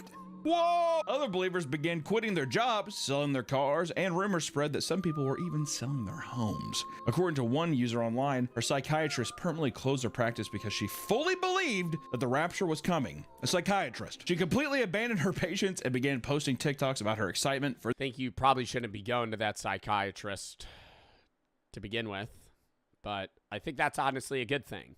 I think if you have a psychiatrist and she shuts down her business because she fully believes the rapture is coming, I think, honestly, you've probably done yourself a solid to find another psychiatrist. The end times. Her patients were left in disbelief and shared her videos showing how insane she looked for abandoning her decade-long practice and for posting about TikTok. Thank you, Rapture Talk, for making me get rid of everything they own for free and not care. Why does she have 9 fucking cameras from like 2003? It's online. My God, why do you have so many cameras? Wow. Well, that's the thing. If it's just going to happen, you got a 2-week heads up. Take a 2 weeks vacation. See if it, No. I'm closing it down. It's the principal, Nick. Because she's like, it doesn't matter. We're free. She's letting them know, too. She's making a statement, right? She's standing behind. She's staying on business. Listen. You should yourself. You should go on the tallest building. You should yourself. Jump off it, no fly. Big splat on ground. Hey, we just want to thank today's sponsor real quick, Star Ford. And hey, back to the video. Since they were not expecting to be left on Earth, people began to give away all their money to random strangers. Smart. An Uber driver posted about how they were picking up a couple after church who were crying hysterically. And they get in my car and, they're weeping. And so I'm like, hey, is everything okay? They were like, yeah, the Lord is coming back. Jesus is coming back tomorrow. And I was like, wait, like tomorrow? They were like, yeah, I think it's like between the 23rd and the 24th. I was like, oh. Bro, I'd get fired over that shit. Oh my God, I would get banned on the Uber app. I'd be like, you're crazy ass thinks you're getting raptured tomorrow, bro. I wouldn't be able to hold that in. Like if I was Uber driving 2 people out of church and they were crying saying they were going to get taken in light, like floating into the sky, I'd be like, bro, you need okay. They said they believed the rapture was coming the next day and wanted to bless their driver with the remaining money since they wouldn't need it. Oh, dude, this makes us Christians look bad. I think most people recognize the difference between Christianity and insane people that think they're getting raptured. Like now, right? Like believing the rapture different from being like, yeah, I'm getting raptured tomorrow. It's a blessing in disguise. God was just like, you got it, dude. There's your tip. You know what I mean? So before they got out of the car, they handed their driver a huge roll of cash containing various dollar bills and coins from around the world. So it's like a bundle full of cash. Now, they just gave him money? Various dollar bills and coins from around the world. So it's like a bundle full of cash. Now, keep in mind, in this bundle, there's even coins in it because it was like in this like cup thingy or whatever. So there's even like euros, and I see some Canadian money in here. So there's dollars, there's hundreds, there's 20s, there's 5s. Like there's all the denominations inside of this. So I have yet to count it up. So I'm going to count it up and come back. Hold on. After counting it up, it totaled to over $1,900. They gave bro $2,000? Nah, him being nice was probably the move. What the fuck?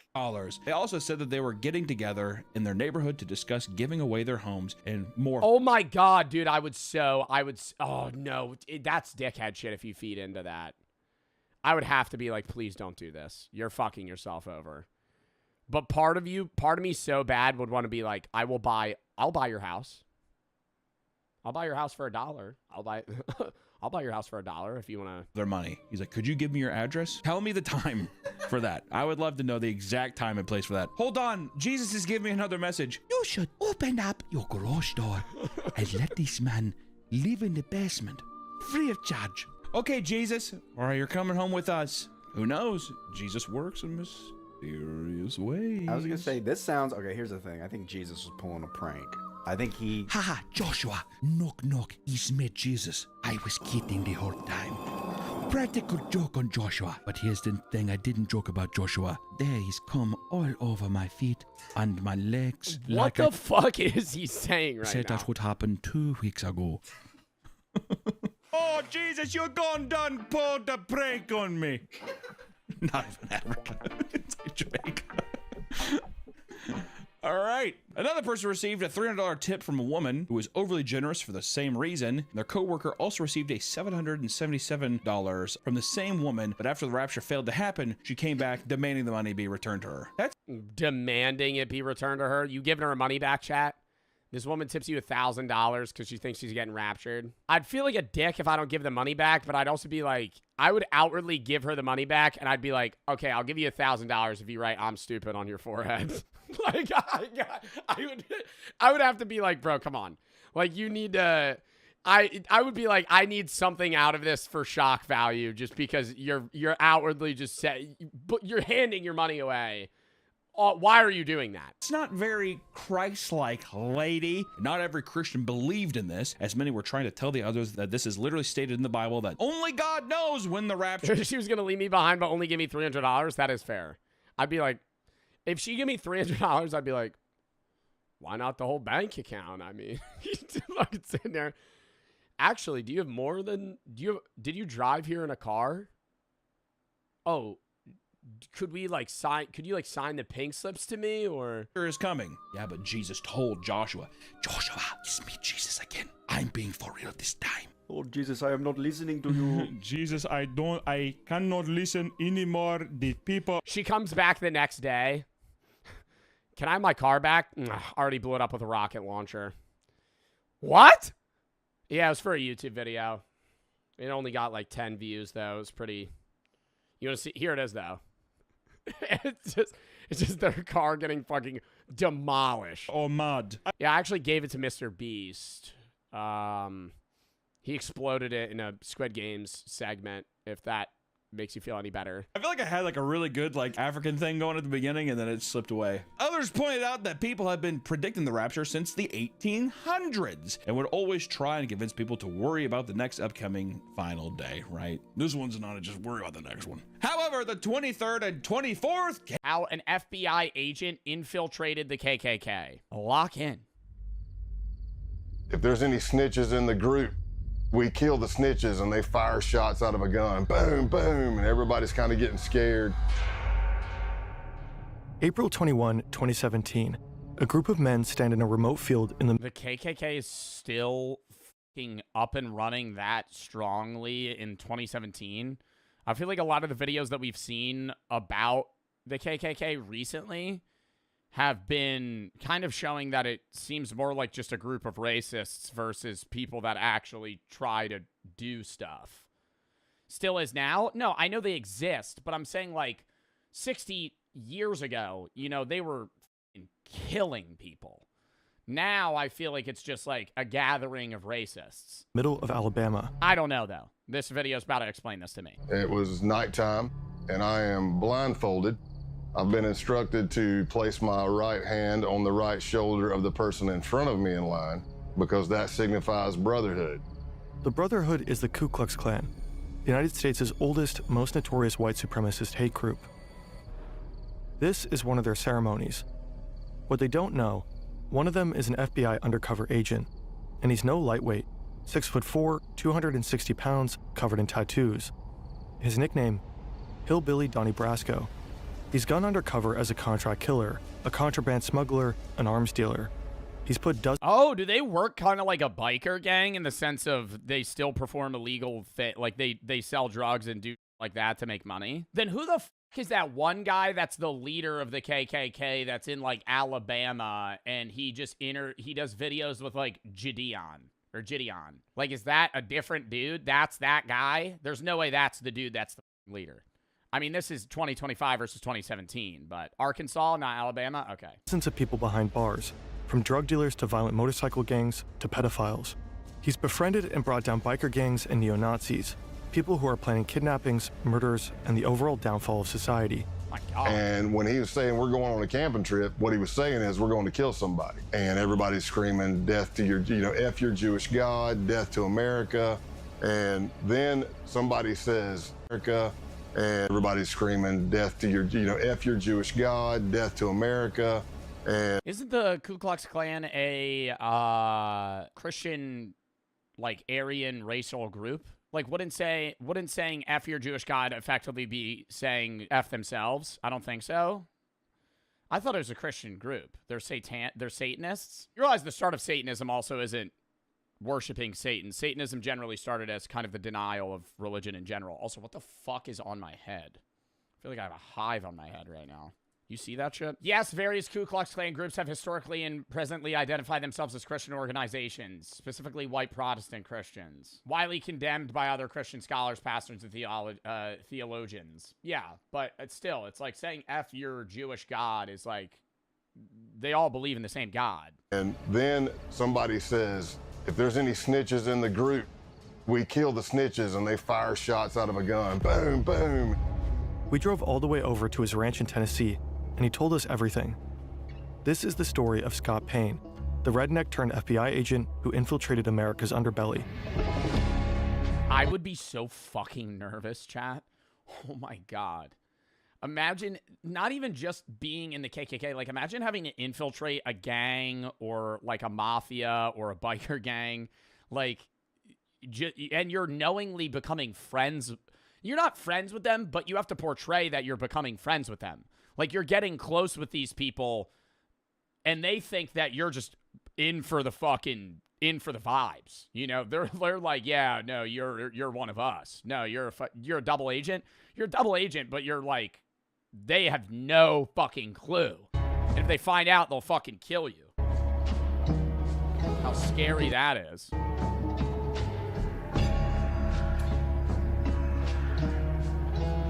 Oh, dude, I could tell this is going to be a banger video.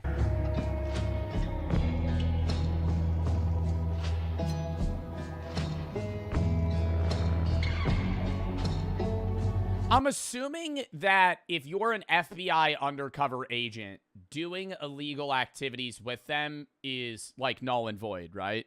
Because to prove your I guess, loyalty, you would probably have to run drugs and do illegal crime. Because there's no way you could be an undercover agent and not partake in the illegal activities.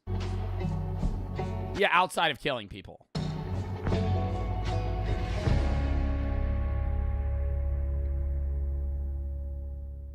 The majority of this video is based on Scott Payne's book and podcast. Find the links in the description.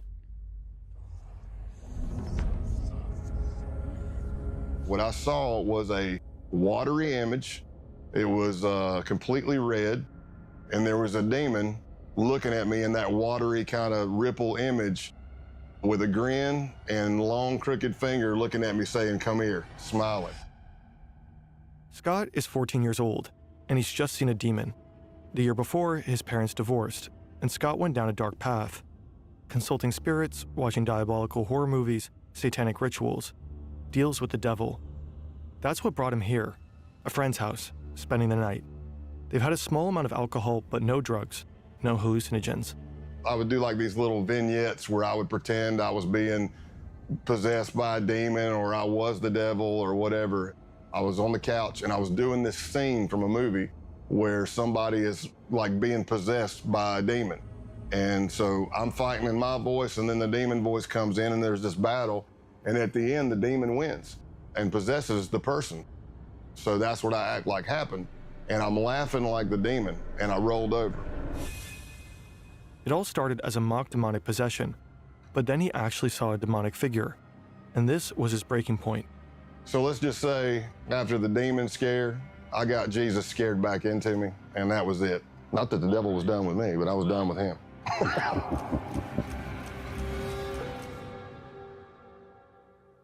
Halloween night 2019. This is... I've never heard of somebody faking being possessed. Okay, well, I think most possessions are fake. Like when you see the exorcisms that occur in like modern day videos where there's like pastors that they're not they're I would say they're more internet pastors in the effect of like they try to take online donations and they do like exorcisms on like random people and they'll claim to be the devil but have 3 fucking 120-pound weak guys holding them back. Like those are a little sketchy to me. Scott on his final major undercover mission. And this is a goat. It was stolen and is now at the center of a pagan ritual. It's been nearly 35... Chat, should I scratch this? What is that? Is that a big hive on my head? Roos's for the 3. It's a zit? No, dude, it's a spider bite. It fucking itches. I'm gonna leave it. I want to scratch it so bad. Like when you have eczema. Stop. 5 years since Scott's first encounter with the devil, but on this night, the devil is all around him, and he's definitely not done with Scott. Now, we're all in a circle around the goat. Somehow I ended up at the back of it. I don't know how. It's bad luck on my part, I guess, but I'm holding the legs of the goat.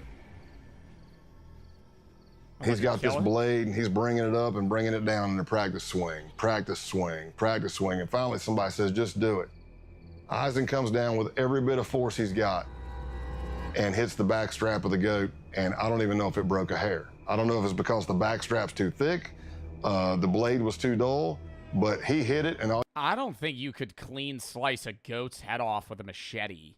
Maybe a really fucking sharp one. I feel like if you were trying to chop like a goat's head off, you'd need like an axe. you heard the goat was just go bah, and I'm like, oh man, this is gonna get bloody and bad real fast.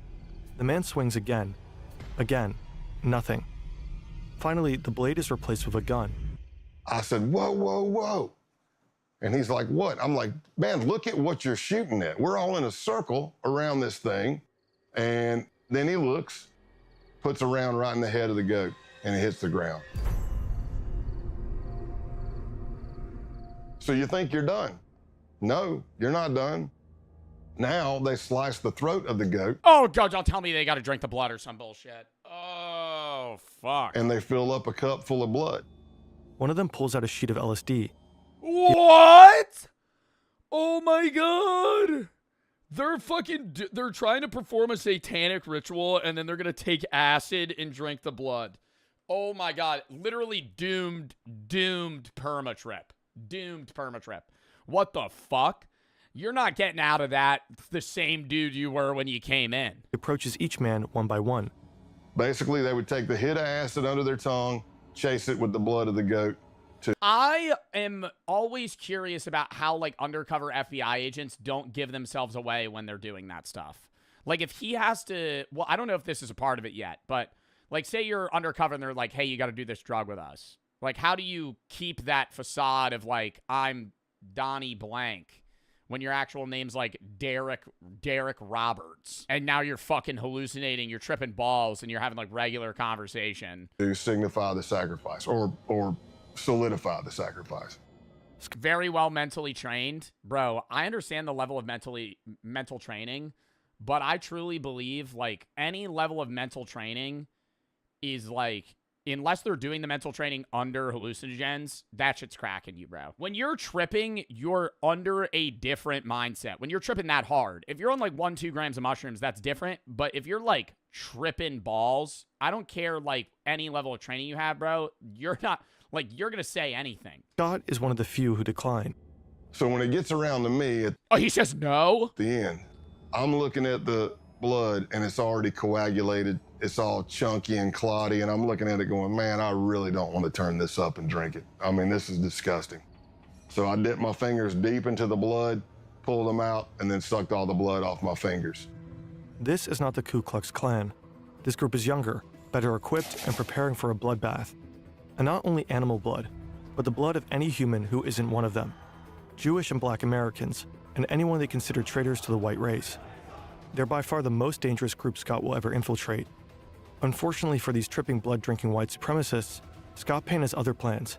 It's exactly the kind of thing... God, can I say I find it shocking that you could trip and still hold resentment towards groups of people. I have hallucinated 10 times, or around 10 times. Like I've tripped like 10 times, and I've had bad trips and I've had good trips. Never once have I been equally or more resentful for anybody. Like, I feel like every time you come out of there and you're like, man, people all have their own problems. People are going through their own shit.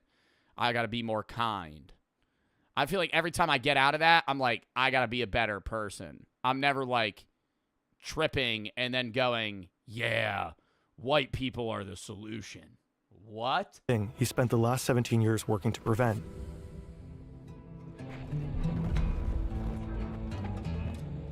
I became an FBI agent in 1998, and by 2002, I'd already done some undercovers for the FBI. It's like echo chambers. Yeah, I think it is the people you're surrounding too. I mean, it is set and setting, right? And if your set and setting is right before taking that acid, chopping a goat's head off, sucking the blood out, and then talking about how you only like white people. But I wasn't yet certified through the FBI undercover school. So I finally got a slot. September 2002, Quantico, Virginia. This is the FBI Academy.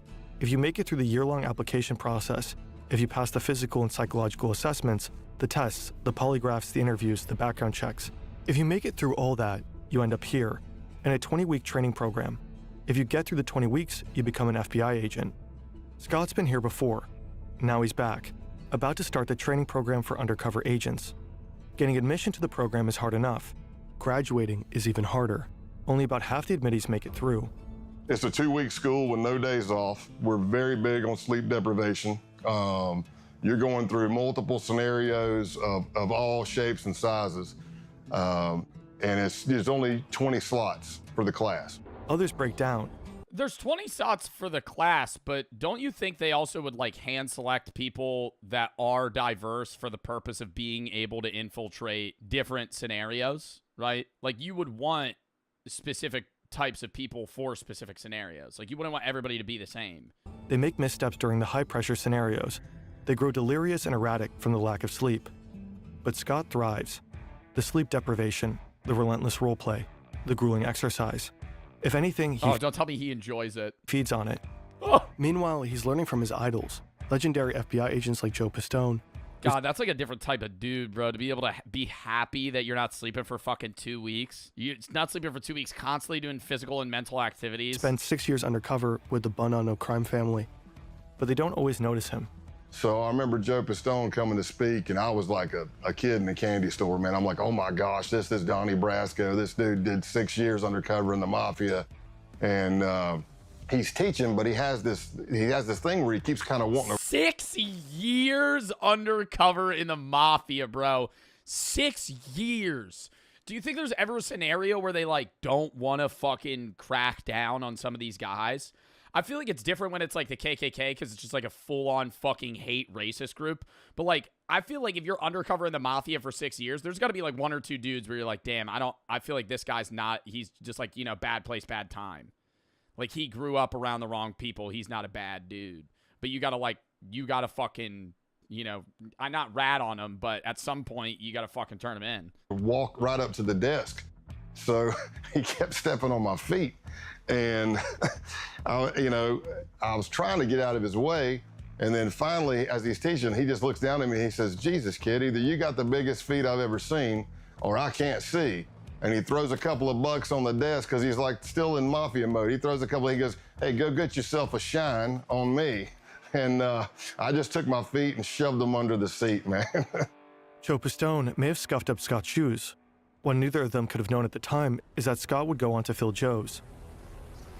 The FBI Academy trains agents to take down bad actors. More and more of these criminals operate online. No tool. I really didn't jump out. Scott doesn't have a fight as an undercover in the FBI. If you're looking on paper, I really didn't jump out. Scott doesn't have a fancy degree. He doesn't speak any foreign languages. His nickname is Big Country, for obvious reasons. Bro, I feel like that's the perfect guy for the FBI. Like, why you don't want some dude that's like a Harvard grad that only knows textbook. I feel like you want a dude that's like lived in shit and like dealt with shit because he has like hands-on experience with like fucked up stuff. So he begins to work as an instructor at the school he just graduated from. Unorthodox, but it got him noticed by the right people. He gotta look racist. I mean, bro, do you think that's one of the, they had to pick a guy that would like fit the bill. You know what I mean?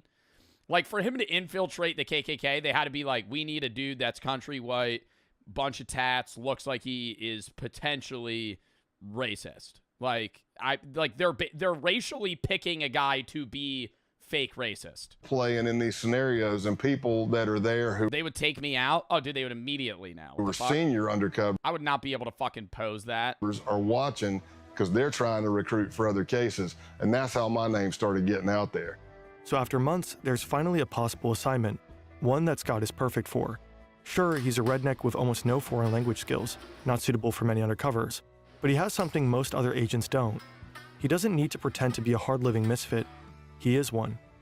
He knows he'll feel at home where he's about to go, but he has no idea how close he'll grow to the criminals he's been assigned to infiltrate. Ooh, that's what I was just asking about. And how hard it will be to turn on them.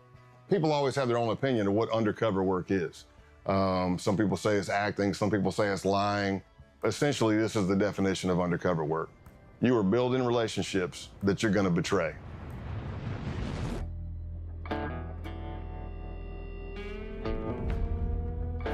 Scott is... I mean, dude, I feel like this is the perfect guy to ask the question of, like, do you think there's good in everybody? Because there has to be, like, like, for him to not want to turn some of these guys in, he has to like some of them.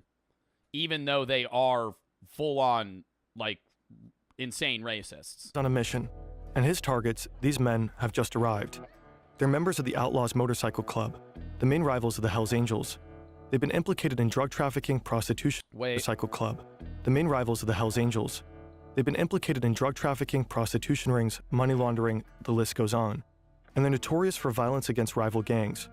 Infiltrating them is exceedingly difficult. Scott Payne is here to do just that. But there's a problem. Part of the intelligence Scott was given is wrong. He was told they wouldn't be wearing their colors. Obviously they are. Scott has hoped to strike up a casual conversation, letting the topic of motorcycles arise naturally. But these guys are advertising their gang affiliate. Bro, about to walk up. So you guys like motorcycles? Trying to talk to, like, a notorious gang member that, like, traffics drugs, kills people. So you guys like Harley Davidson? I myself drive one. It's a big one with fire stripes on it. On the front side, it's a black motorcycle. Not that I like that color by any means. What says you? He can't just go up and say, hey, you guys ride. His only choice is to make them come to him. Luckily, another part of the intelligence is right. What did you say? I'm saying that's what he would have to say. This guy, road named Spanky, loves to be the center of attention. So Scott steals... Spanky likes to be the center of attention. How do they know that? Like, where are they getting this intel? Luckily, another part of the intelligence is right. This guy, road named Spanky, loves to be the center of attention. So Scott steals it. He works the crowd. He tells jokes. He talks loudly. He draws attention to himself, making Spanky want to steal it back. Soon enough, Spanky asks where Scott is from and sends him a drink. Spanky's called me over. He's introducing me to other people. And, of course, I'm getting more scrutiny. The more people I meet, the more scrutinized I am. Everything seems to be going well, but the real scrutiny happens somewhere else. Fire ended combat in the Korean War, but a peace agreement was never signed. Technically, the North is still at war with the South, and with its ally, the US. Most Americans are unaware of this war, so much so that the Korean War is often referred to as the Forgotten War. Not so in North Korea. The North Korean tour guide explains what... Some random history that I'm probably going to poorly explain to you is that the U.S. originally didn't even want to get involved in, like, Asian war, like, involvements. But during, or right before the Korean War, something happened with Taiwan, and the U.S. wasn't going to get involved. And because it was outside of, like, the line of protection or something that they had geographically drawn. And then there was something that roped in the U.S. to Korea, and then that, like, fucked everything for, like, the involvement of China and Taiwan, and then also, like, Russia, and how they backed the North Korean, it was like the Iron Curtain involvement, where they were trying to get South Korea to be taken over.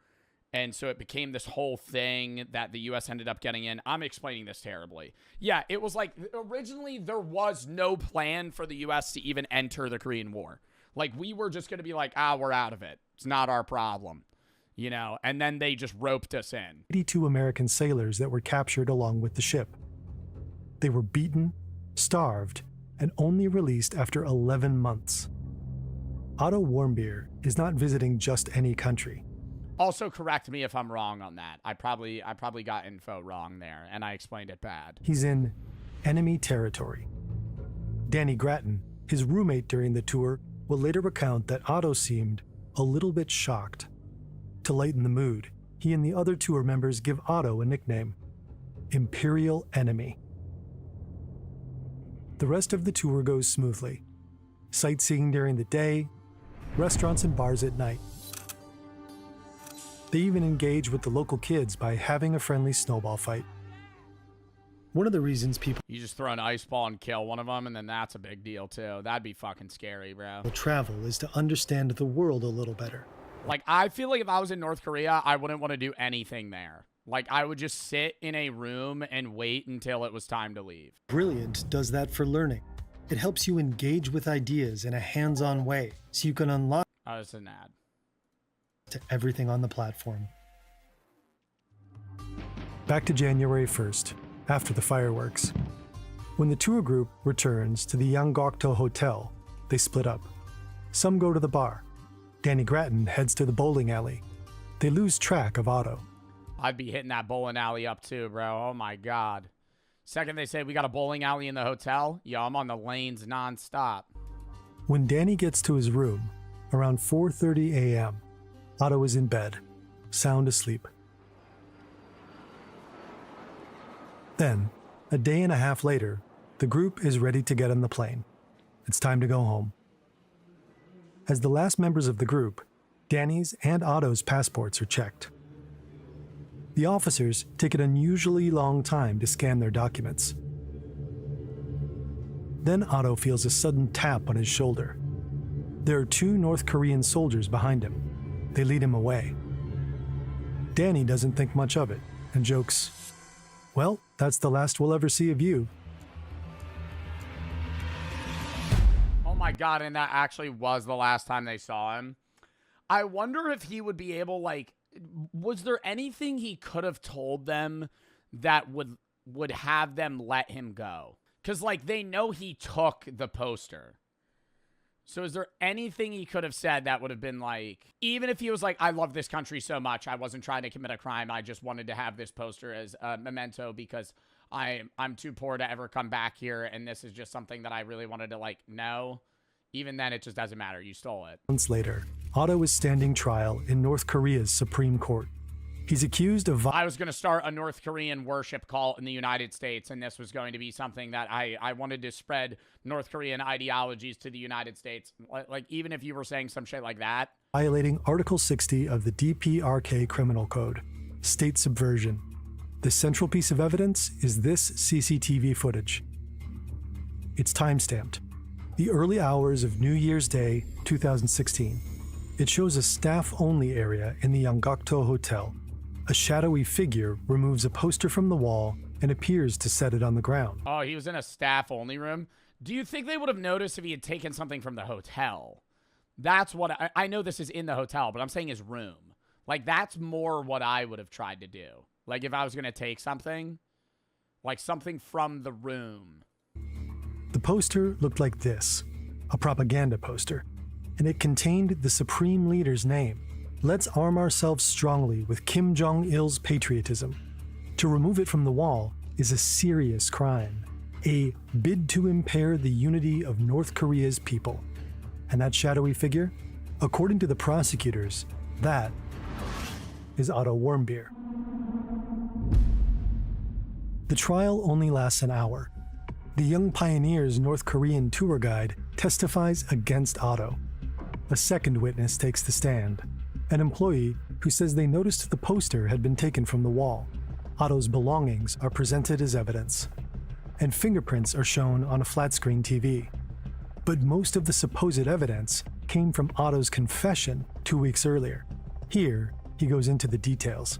Oh my God, don't tell me he actually didn't take the poster and they just framed a random guy. On January 1st, 2016, New Year's Day, I committed severe crimes against both the people and the government of the DPR Korea.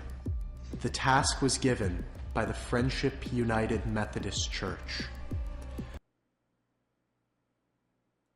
At the encouragement of the Z Society and the connivance of the United States administration. He's saying that the U.S. government and the Methodist Church implored him to take the poster. Did he take it or did he just put it down? Like, I don't understand. I came to commit this crime task. The full story goes like this. His friend's mother, a deaconess at the Friendship Methodist Church in his hometown of Cincinnati, Ohio, instructed him to deal a blow to North Korea by stealing an important political slogan to be hung in her church as a trophy. As a reward, he'd receive a used car worth $10,000. Were he to be detained, the church would pay his family $200,000. The aim of this crime was... Oh, wow. So this was literally just all set up by North Korea, and they just framed a guy to, like, say that he was conspiring against the state? To harm the work ethic and motivation of the Korean people. He told his mother about his plans. She cried and said not to do anything dangerous. I considered less, not wanting to hurt my mother. But since then, I received several alluring pressures from the Friendship United Methodist Church, leading me to finally decide on my crime attempt. He then shared his plans with a member of the Z Society, a secret society at the University of Virginia that Otto wanted to join. He'd heard all of its members go on to get high-paying jobs. He promised if I was successful, he would help me gain membership in the Z Society. Finally, he decided to do it. After I planned in detail to accomplish my plan.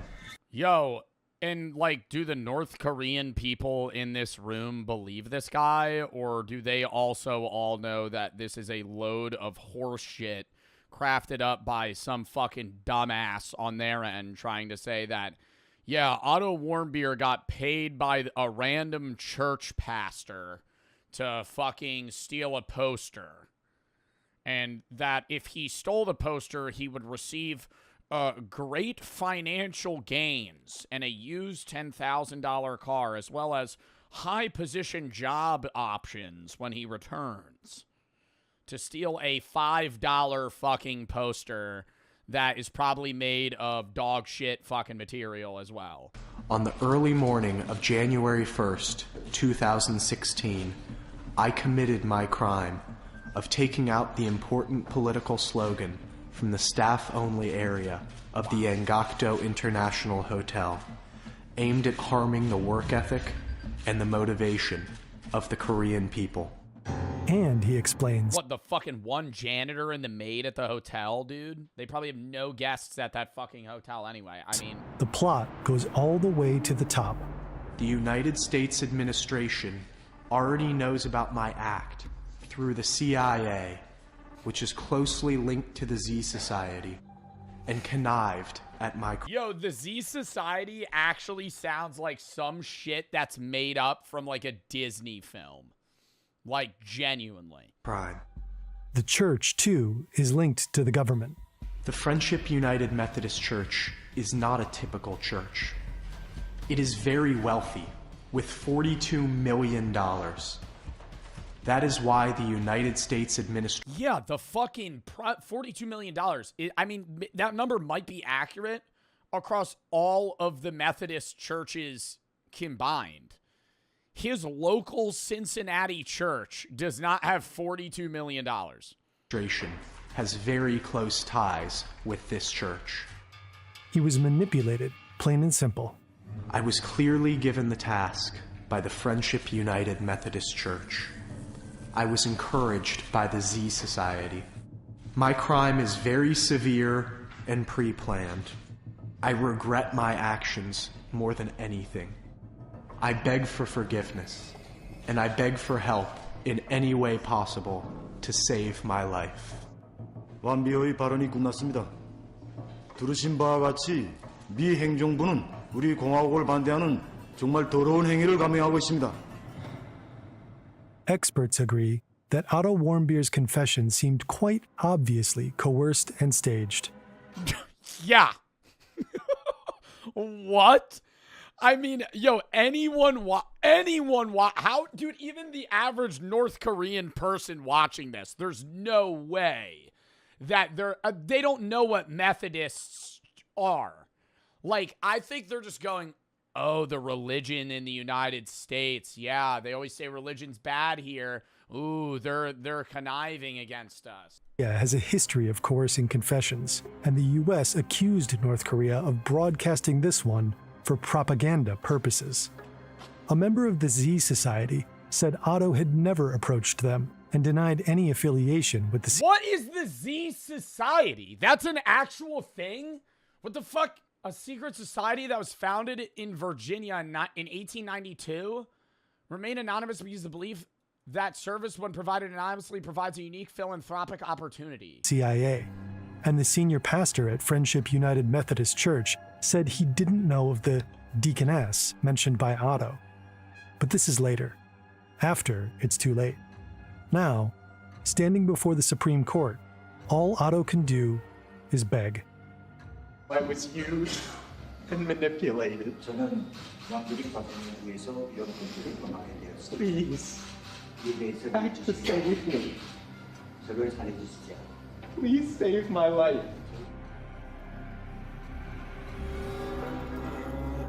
But his pleas fall on deaf ears. He's handcuffed and led from the room. He's been sentenced to 15 years of hard labor. 2 days later, on March 18, the Korean Central News Agency released the CCTV footage to the public. Western news outlets treat Bro, that's not him. Oh my God. I feel like the story I was fed was from North Korea. What the fuck? the footage with suspicion. That figure could be anyone. That shit's in 140p. One story notes that the corridor is well lit, something that, in a country where electricity is scarce, is far from the norm for staff-only spaces. Some of his tour mates give interviews. One of them, Sarah McLaughlin, says there was an issue with the time shown in the video. Your group had been out at a New Year's Eve party in the hours before that. Were you even back at the hotel then? No, the time didn't match up at all. According to her, What the fuck? So from the start, North Korea planned on pinning this on someone, and they picked Otto because he didn't go out with the rest of them. Like, if Otto had gone bowling or something, they would have just picked somebody else. the young pioneers didn't return to the hotel until around 3 a.m., more than an hour after the footage was allegedly captured. Oh my God. Another tour mate says in an interview with the BBC that Otto was careful to observe the rules. They'd been told not to take pictures of military staff or installations, and he'd been nervous when taking a photo with military personnel in the background. Men for mig giver det simpelthen ikke mening, at den samme fyr, som stod og var så nervøs over at få taget det her ene billede, som måske var lidt på kant med det, vi havde fået at vide, vi måtte, så skulle kunne drikke sig så fuld og forvandle sig til et helt andet menneske nærmest, og så bare jorde op og prøve at stjæle et banner. His roommate, Danny Grattan, also doubts that it was Otto. We never mentioned anything remotely like that. We'd already bought some souvenirs. In my heart of hearts, the guy I knew for 3 or 4 days was not that type of guy. Everything about the whole story was fabricated, in my opinion. But why? Otto's parents, Fred and Cindy, turned to the Obama administration for help, but the War Oh, was Trump not president at this time? Beers later said they were advised to keep quiet. According to GQ, Robert King, the special envoy for North Korean human rights issues, warned that drawing media attention to the ordeal might anger the regime. Oh my God, and then they would just kill him. I don't even think that's bad, the government, because my point was like, if Trump was president, I feel like he'd be like, I'm just going to kill you guys, give him back. But then they would just kill him. King warned Warren Beers to expect a marathon, not a sprint. He recommended the family be quiet to avoid antagonizing the unpredictable regime. Media attention to the ordeal Yeah, because they could just do anything. might anger the regime. What makes it even more complicated is that the United States has never had a formal diplomatic relationship with North Korea. There is no U.S. embassy in Pyongyang. Yeah, so how are they even going to communicate? The Swedish ambassador serves as the liaison for Americans, but the Swedes' calls and emails are met with silence. The days turn to weeks, turn to months. Efforts at back-channel diplomacy are stymied. The issue is passed from one administration to the next. No one knows where Otto is, what he's doing, or how he's being treated. Then, In early June 2017, some 17 months after his detention, the news finally arrives. Otto is unconscious. An extraction team of doctors and diplomats is put together, and finally, Let me start by saying that I'm glad Secretary of State Rex Tillerson and I, along with a very talented team, were able to get Otto Warmbier back with his parents. Fucking idiot, dude. Like, I mean, like, we got Otto Warmbier back. He's in a fucking coma. We got Otto Warmbier back. He's brain dead. He's, what the fuck? We got him off the plane. You got him back. You got a body back, bro. You ain't get the guy back. Otto's not there mentally. Otto Warmbier is returned to U.S. soil on June 13. We're thrilled that our son is on American soil, and I'm able to talk to you on Otto's behalf, and I'm able to wear the jacket that he wore when he gave his confession. Otto, I love you, and I'm so crazy about you. Bro, this whole fucking thing feels weird, man.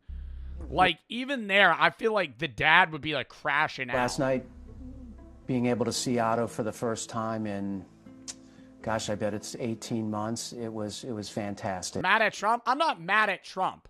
I'm just saying that speech where they were like, oh, we got Otto Warmbier back. Like, it's not a victory, bro. He's not, like, make sure he's alive and well. Like, that'd be like, we got this person back. He's in a vegetative state. Otto's not in great shape right now, and he's been through a real tough time, and it's great to have him with us, and I'm very proud of him. Otto is home. Were they supposed to leave him there? No, but don't announce on a press conference to up your PR that you got a guy back like you just killed Osama bin Laden, when in reality, the guy you got back, you didn't get back safe. That's all I'm saying. Like, they were met with soft ears, did nothing for 17 months, and then he comes back fucking almost dead. When Cindy and Fred met Otto at the airport, they were shocked. We walked over to the plane. We heard this howling, involuntary, inhuman sound. Otto was on the stretcher across in the plane, and he was jerking violently, making these inhuman sounds. Otto had a shaved head. He had a feeding tube coming out of his nose. He was blind. He was deaf.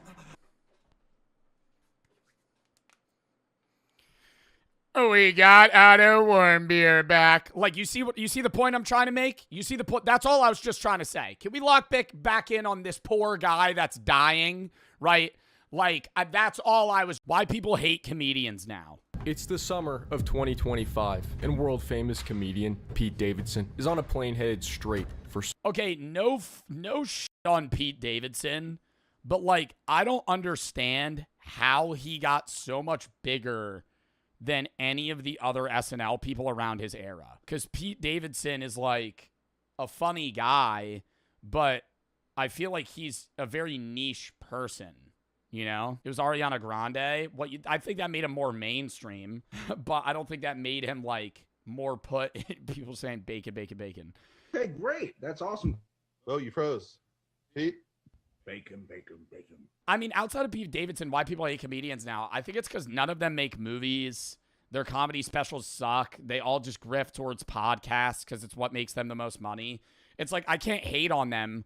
But it's like most comedians don't actually create much anymore. It's a lot of low-effort podcast stuff. Saudi Arabia. I just, I get the routing, and then I see the number, and I go, I'll go. I've been... Oh, that whole bit where a bunch of comedians went to Saudi Arabia and, like, sold out for, like, millions of dollars or something. Getting a little bit of flack just because, like, my dad died 9/11. And he's not alone. Saudi Arabia's first comedy festival, I think. And they had a bunch of comedians go out there. Using it to deflect attention from their human rights record. How do you even promote that? Like from the folks that brought you 9/11. It was like Dave Chappelle, Kevin Hart, Bill Burr. I wish COVID killed more people. Louis C.K. I might have killed a few people. Aziz Ansari. free. I kill for gay people. I want to ask you about this comedy festival over in Saudi Arabia. These are not good people over there. Take from Chris Rock. Nobody know. Don't tell anyone. You stole a joke from Chris Rock? Yeah, I do it. I do. Nobody know. The government provided crucial assistance to the hijackers. So I'm glad you asked, because, you know, it's something I put a lot of thought into. I was just there to do a show for the people. I'm being paid a lot of money to not care about what they do in their country. But while this is the first time it's... How much do you think they're getting paid to not care? They're basically getting paid an absurd amount of money to just write off, like, the mounds of hate they receive from their audience. Okay, I'm not liking the 9/11 aspect. They're basically calling all Middle Easterns terrorists. Yeah, no, that's definitely racist. How they're trying to say the one voiceover where they're like, they're basically doing a show for the people that funded terrorism. I'm like, okay, that's like extremely racist. You can make your arguments that like the people that are the rich, I guess, moguls or millionaire billionaires that are putting on this show are bad people and like contribute to like very bad work conditions or like borderline slavery. But, like, I feel like that's an entirely different conversation than 9/11 24 years ago. You know, most of the guys that are probably paying for this were, like, children then.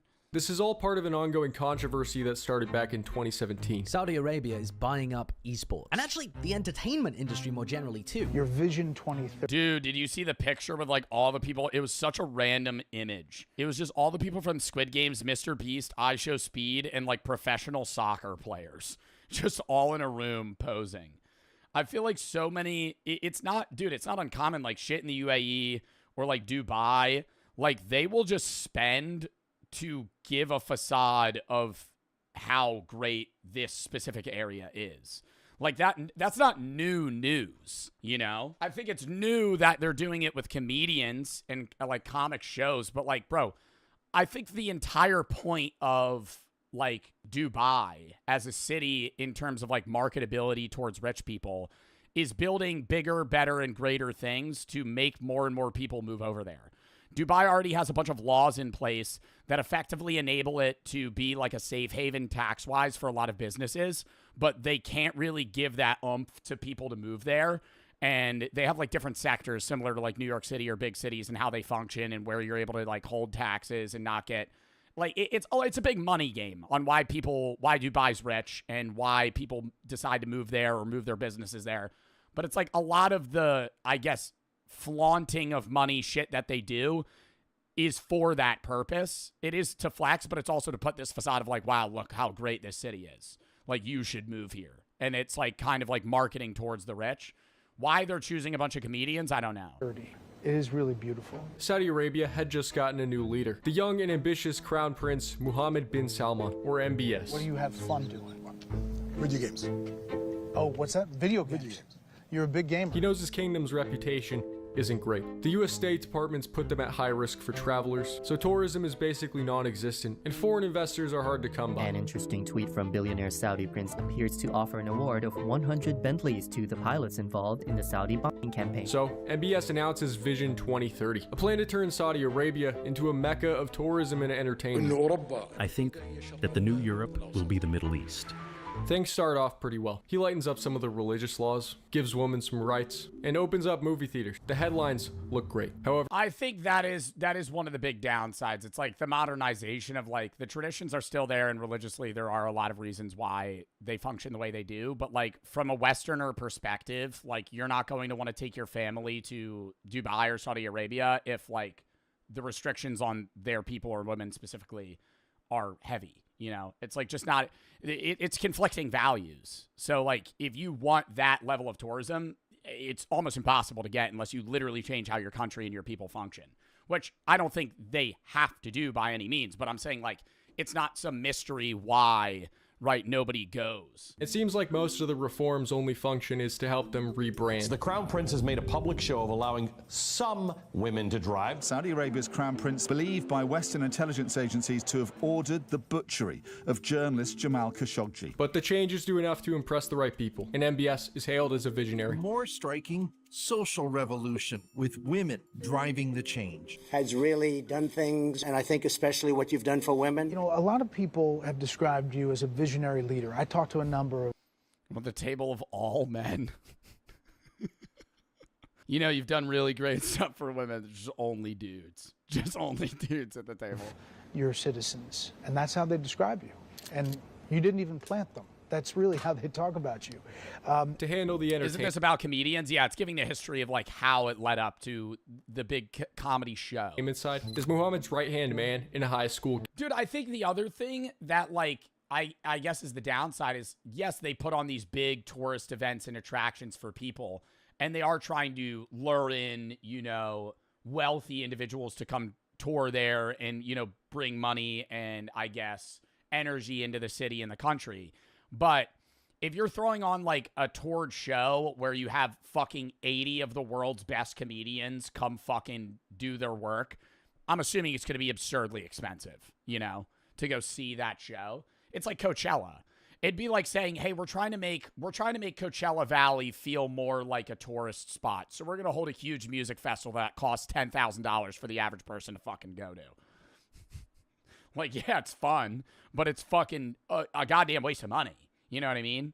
Like, I went to Coachella. It was the most expensive thing I have ever fucking done in terms of an experience. You know, not the most expensive thing I've ever bought, but it's like, dude, it was $10,000 for two people. For two people.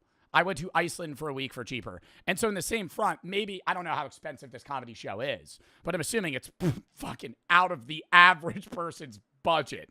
You know, Disney World flying to fucking the UAE or the Middle East to come fucking, you know, watch a comedy show. Like, which are you going to choose? Both are expensive. One's really fucking expensive and halfway across the world.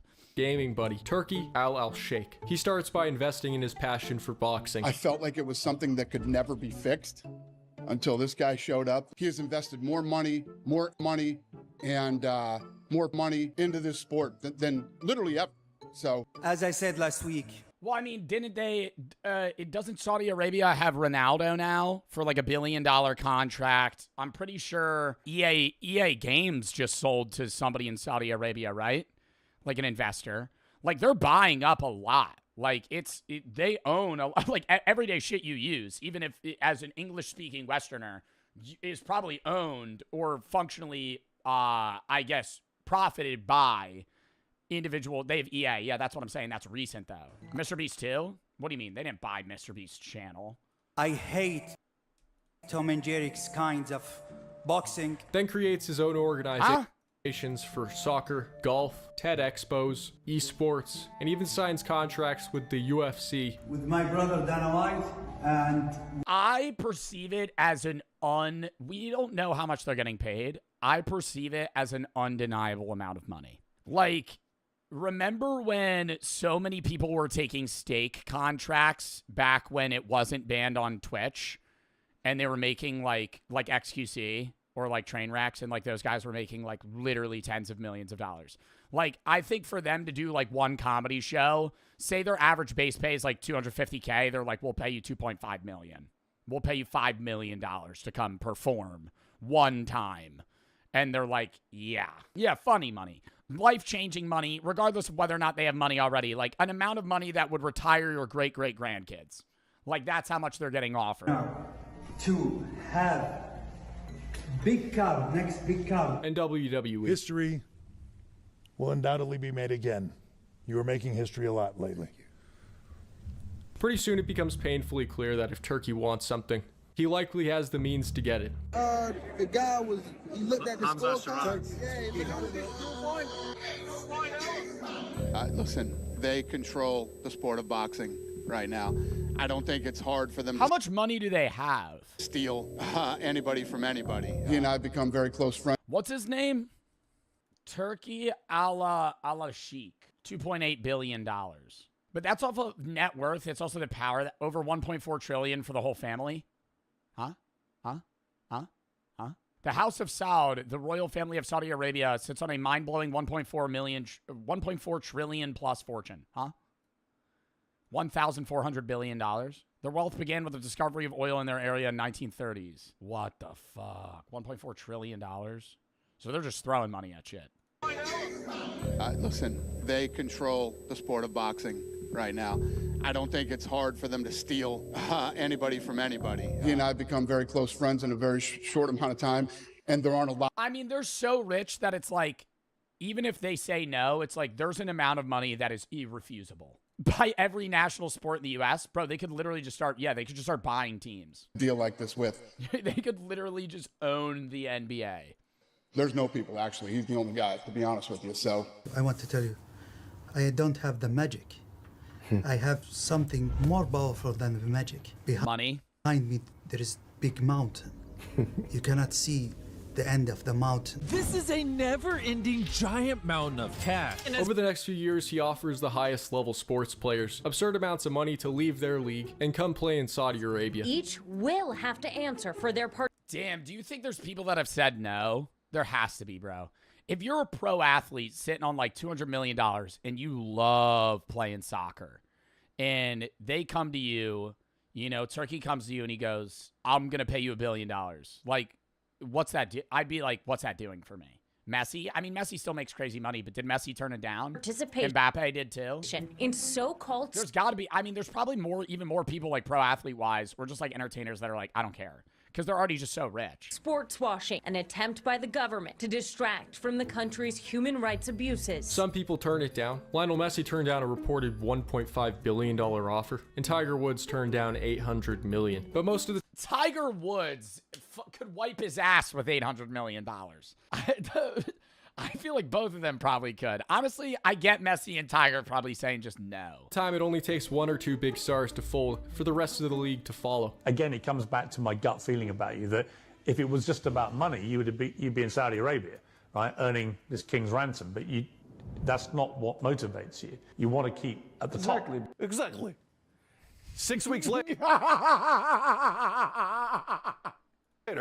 guess where he is? Exactly. 6 weeks later, signs to a Saudi team. He took all the oil money. I've lost a ton of respect for him. Ronaldo is a cog in the system of Vision 2030. Biggest name in the sport to join the Saudi-backed Live. I do wonder, I'm not saying this would ever occur. I'm not saying this is what's happening, and I'm not implying that this is what's happening. Is there a chance that it's like, they come to Ronaldo and they go, hey, we'll pay you $2 billion to do this. And he's like, nah. And they go, I wouldn't say no if I were you.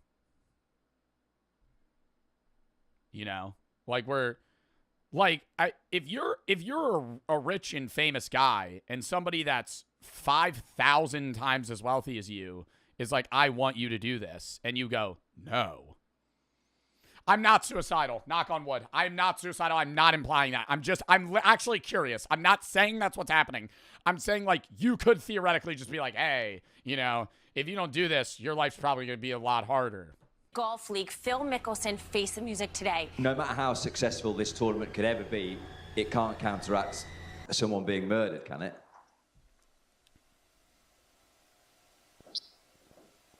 Nobody here condones human rights. Bro was not ready for that question. Violations. But again, I love this game of golf. I've seen the good that it's done. Can you just clarify what you're apologising for?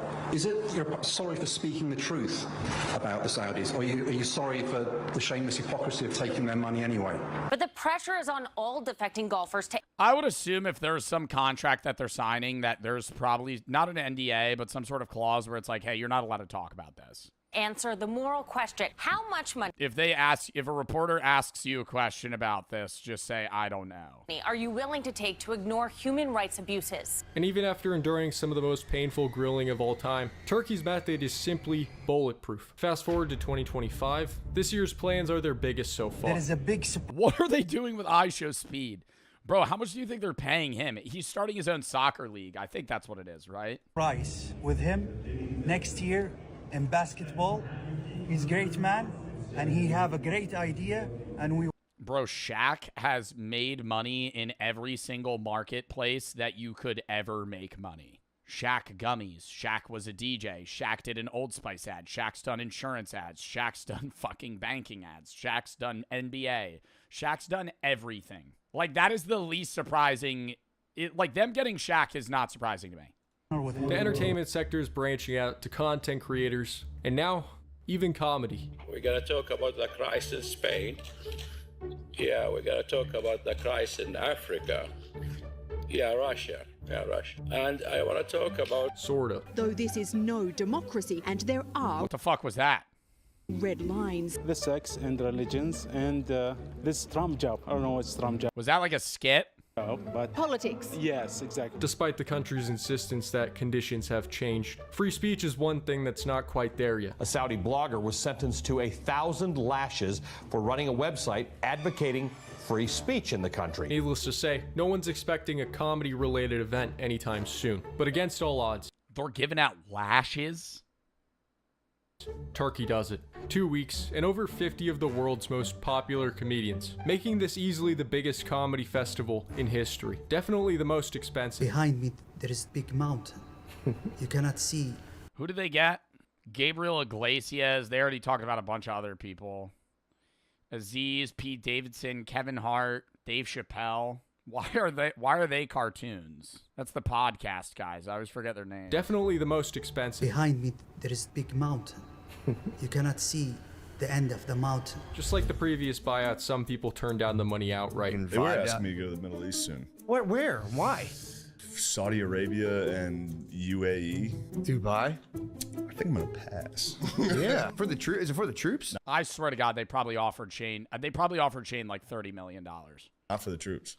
It's for the Saudis. For the fucking like 3-day adventure. For the Saudi princes? Yeah, and everyone's like, yeah, you should do it. Everyone's doing it. It's like, for Saudis? Yeah. Weren't those the 9/11 guys? But in the end, they get a... See, now I don't... Entirely different thing.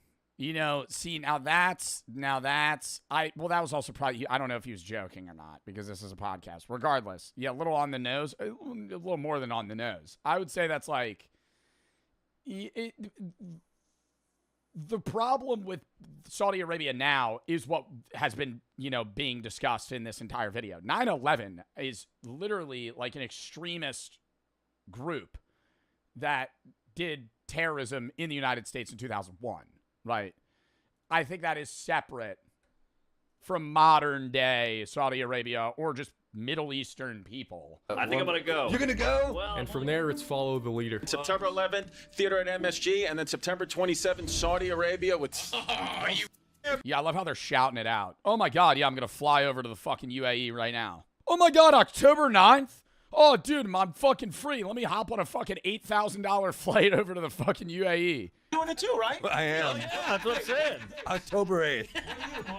I figured the 7th would have been important, so I'm... People talk about it here and there. However, it's not until 7 months later that people really start to express concern. Television actor Zach Woods posts a video to TikTok giving his 2 cents. All of your favorite comedians are performing at the pleasure of Turki Al-Sheikh, and he is the head of the entertainment authority over there, and he has so many people thrown in prison because they tweeted stuff he didn't like about the soccer team or whatever, that there's a wing of a prison nicknamed after him where they hang people by their heels from the ceiling. Now all the other comedians who turned it down start to speak up, and things get heated fast. Atsuko Okatsuka posts screenshots of her contract to Threads. Comedy fans...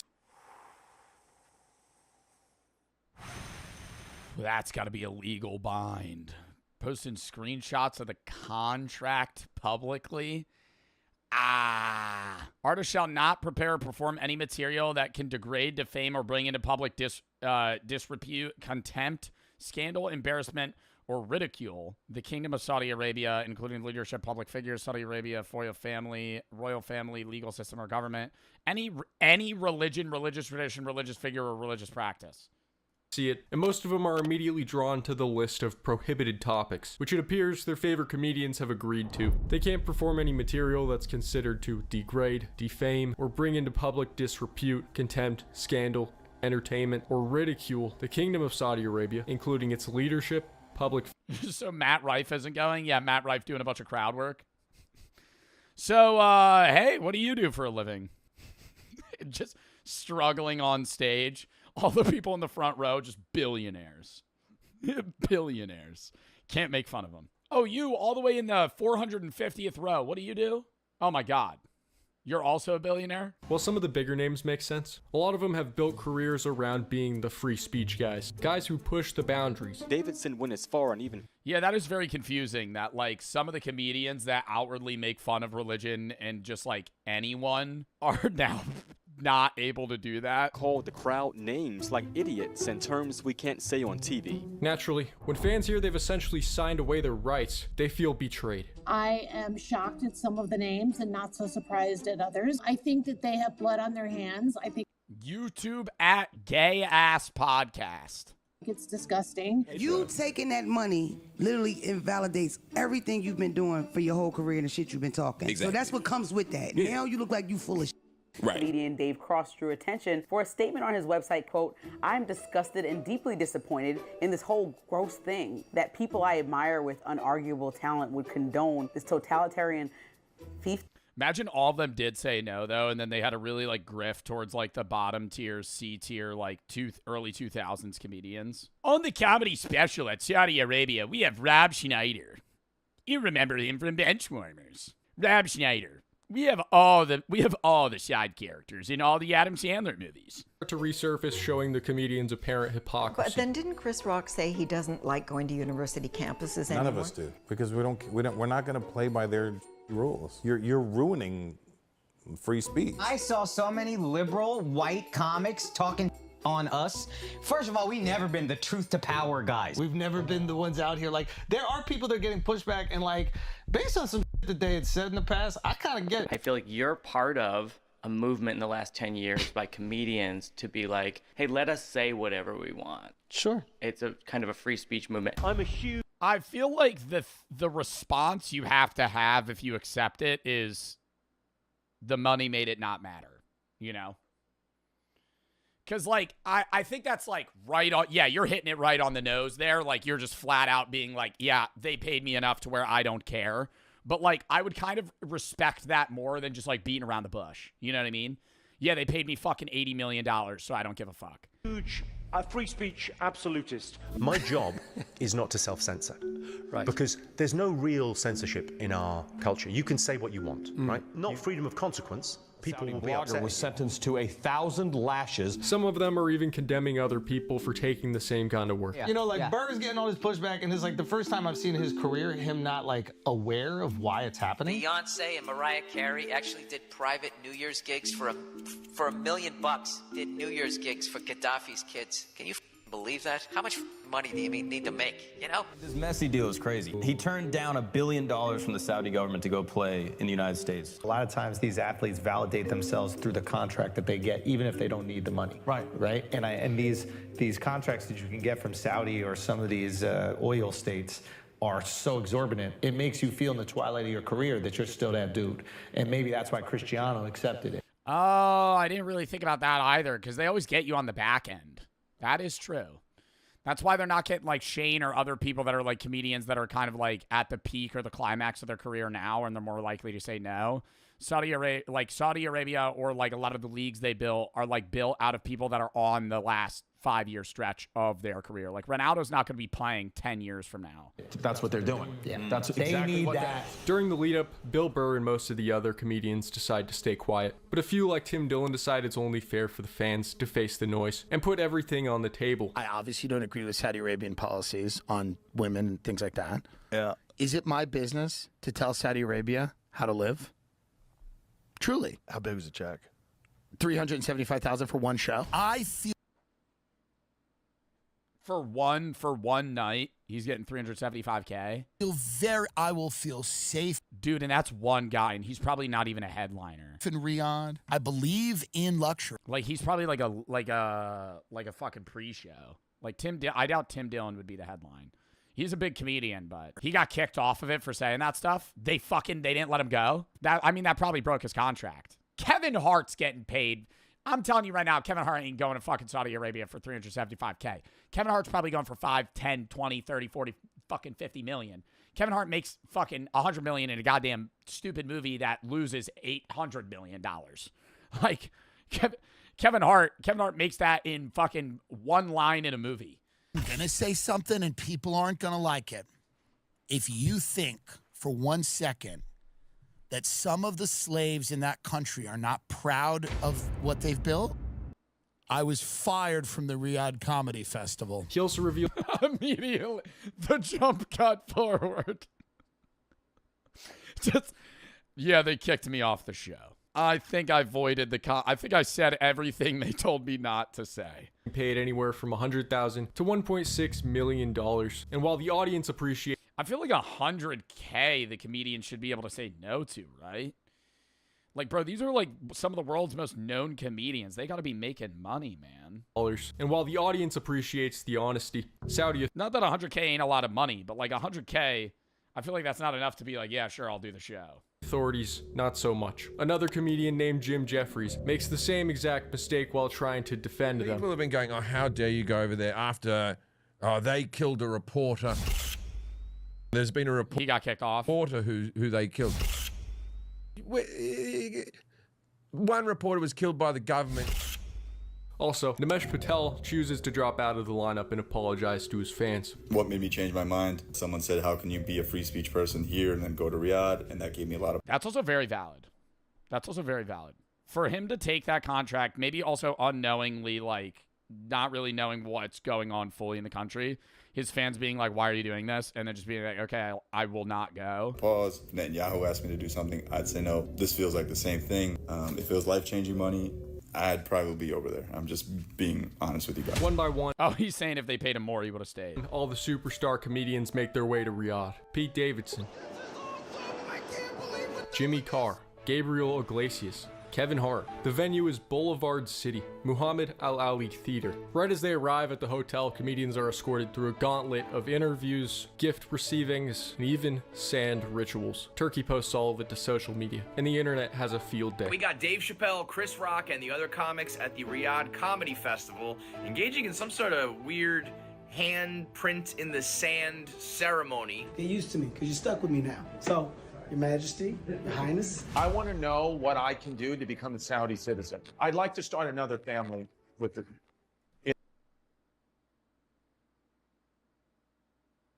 That is unreal glaze. That is unreal glaze. First day in the... Has he ever been there before? And he's been here for like 6 hours. Yeah, I'm coming off of 30 hours of no sleep. I'd love to start a family here. What's the process of getting citizenship? In the Middle East. The comedians take the stage, and pretty soon, quotes from the sets start making their way online. Dave Chappelle had a lot to say, it seems. He says, right now in America, they say that if you want to talk about Charlie Kirk, that you'll get canceled. I don't know if that's true, but I'm going to find out. It's easier to talk here than it is in America. So... Well, yeah, because you're talking to... probably majorly Middle Eastern people about American politics. Like, I feel like it'd be easier to make like a really like fucked joke to people that aren't in the country in which the joke applies. It's not exactly what critics want to hear. I like that. That'd be like, yeah, it's really easy for me to like, you know, just talk about Russia and like all the assassinations and things there to like people in Louisiana. You know, I can't do that over in fucking, you know, some unnamed city in Russia. Turkey guy. I like turkey. He puts his mind to something, is happening. Okay? It's powerful. He can... I don't get these people, man. How greedy are they? I do want to say, I get what you're saying, and I think that what the one guy did where he took it and then dropped out when his fans mentioned it was like the most realistic scenario. But like, I think it is a little glazed over as well to not recognize the amount of money they're being paid. Like in yours, you sitting there could be like, I'm not going to do it. I'm not defending these guys, by the way. Like, I don't think they should have done the show, but to say like, oh, how obvious it would be to just say no. Like when this guy comes up to you and goes, hey, 3 days of your time, I'll give you $2 million, which is what you'll make in your lifetime, right? It's kind of, it's not as easy as a no for the average individual, right? Now, these aren't average people. These are comedians that are extremely famous. And also, I would probably venture to say fairly wealthy, but... Do you regret letting the women drive? It's just more people on the road. It's 100% more people and 100% more accidents. Honestly, I am surprised by how much shit you guys got here that we got back home. It's very similar in that regard. Like, you got a haunted house. When the festival ends and the comedians finally come out to talk, it's clear that the weeks of silence have only made things build up I just inside. want to let everybody know you're welcome, okay? Flagrant went out to the Middle East, and then all of a sudden there's a hostage agreement, there's a peace deal. I'm just saying. But let's be frank, you never wanted my friendship. You were afraid to be in my debt. People are so stupid. You know, they are bigging it up with positive responses, and some of them who weren't speaking to anyone before the festival began have come up with defenses of why it wasn't just about a big payday. Did you or the other comedians have any sense? Dude, this was like 3 years ago. There was some sort of thing that happened with my management where they were like, we might be able to send you to Dubai. And I was like, what? They were like, yeah, they'll pay you. I was like, for what? And they're like, to just go. And I'm like, do what? And they're like, post videos of Dubai. And I'm like, who the fuck's paying me? Right? It didn't happen. I never even saw a contract. But I remember, this might have been 2 years ago, but it was like something where there's like, they have like a section or a budget. I don't know if it's like government money, but it's like basically built for like, you ever see when influencers just randomly go to Dubai? They're not paying for that shit. Like when they're posting about like how awesome Dubai is, like 89, 95% of the time, they're not fucking going just to go. Right? Like they're probably getting the trip covered at least and doing like a post, or they're probably getting paid somehow.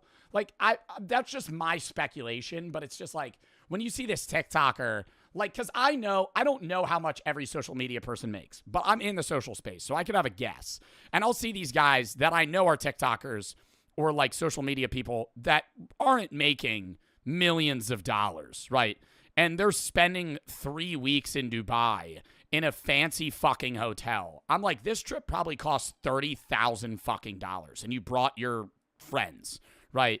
Like, there's no shot in hell that you just randomly on a whim were like, I'm gonna do this trip. Like, they had to be at least covering it. Would you have done it? I don't even know what it was. I remember I just had a conversation with him, and I was like, what do you mean they want me to go to Dubai? Like, what? This kind of response when you got back? No, I had no fucking idea because just for the record, I'm also doing London, England on that tour. So how much for you to have done it? I think there's a difference between them being like, we'll cover your trip, you can do whatever you want. Like, if I was able to just like actually show the city and like walk around and show how it was, I think that's different when it's like, hey, we want to pay you to do this, but you're not allowed to talk bad about us, you know? Like, I have instances where I really wanted to work with a brand and have them cover something, but I've also wanted to be able to freely speak about said brand, and they don't do that. Like, I love doing alcohol reviews, for example. I've really wanted to have alcohol companies cover reviews for me and be like, give me a bunch of product, but they won't do it unless I don't talk shit about them. So I'm like, I'm not going to do a fucking review where I'm not allowed to openly speak my mind about said product, food, drink, whatever it is. So in the same instance, if they wanted to send me to fucking Dubai and be like, hey, you could talk shit on us, we don't care, I'd be like, yeah, sure. Why not? But if it's like, you have to go and here's a 9-page contract on what you're not allowed to say, I'd go, yeah. there's like that element of racism to it where if brown people are doing it, it's up. Like, you either have fans in other places or you don't. I will perform for my fans wherever they are in the world. People don't decide where they're born. So you did it for the fans. What was the backlash, though? Tell me what was the backlash? The backlash is just people who weren't invited that don't even have fans outside of Brooklyn.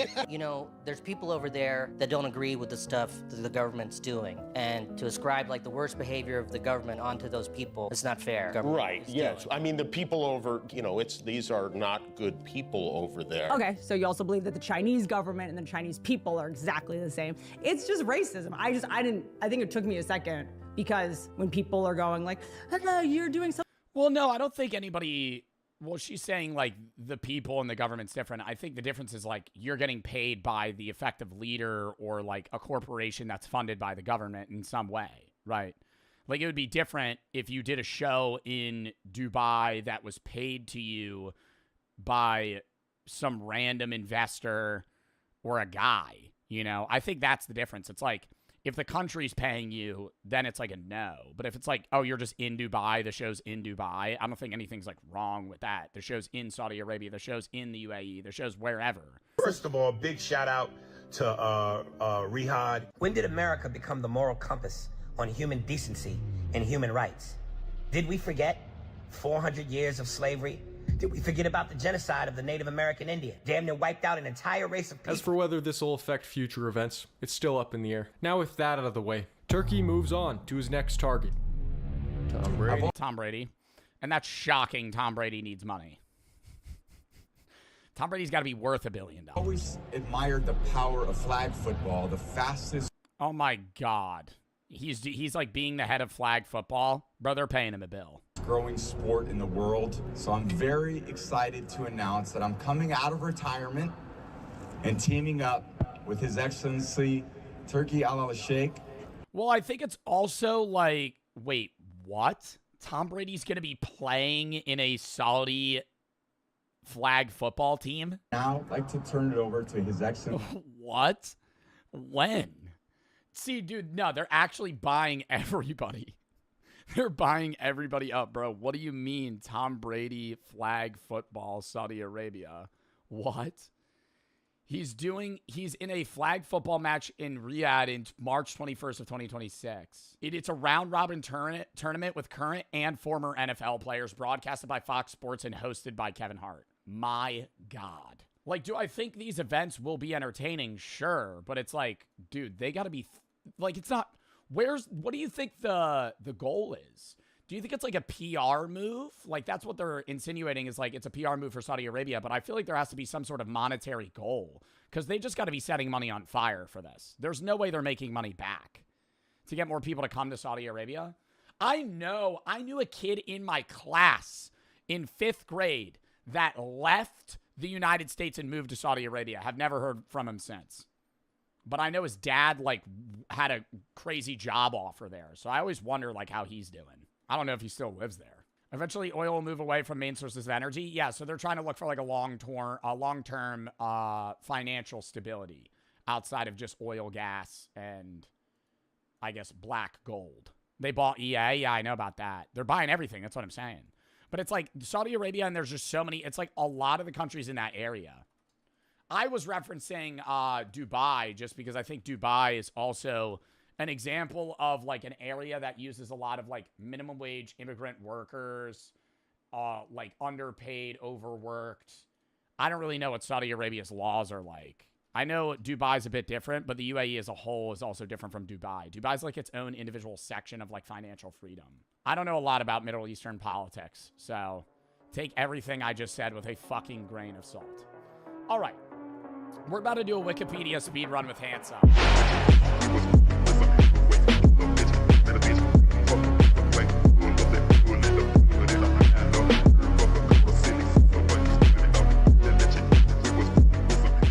Which jobs have the most psychopaths? Somewhere around 1 to 4% of the general population, but in some industries, they represent over 20%. If you thought they'd be busy Managers. No. It's got to be like CEOs. Has the most. Streamers probably has a pretty high rate of psychopaths, sure. Streamers, maybe social media in general.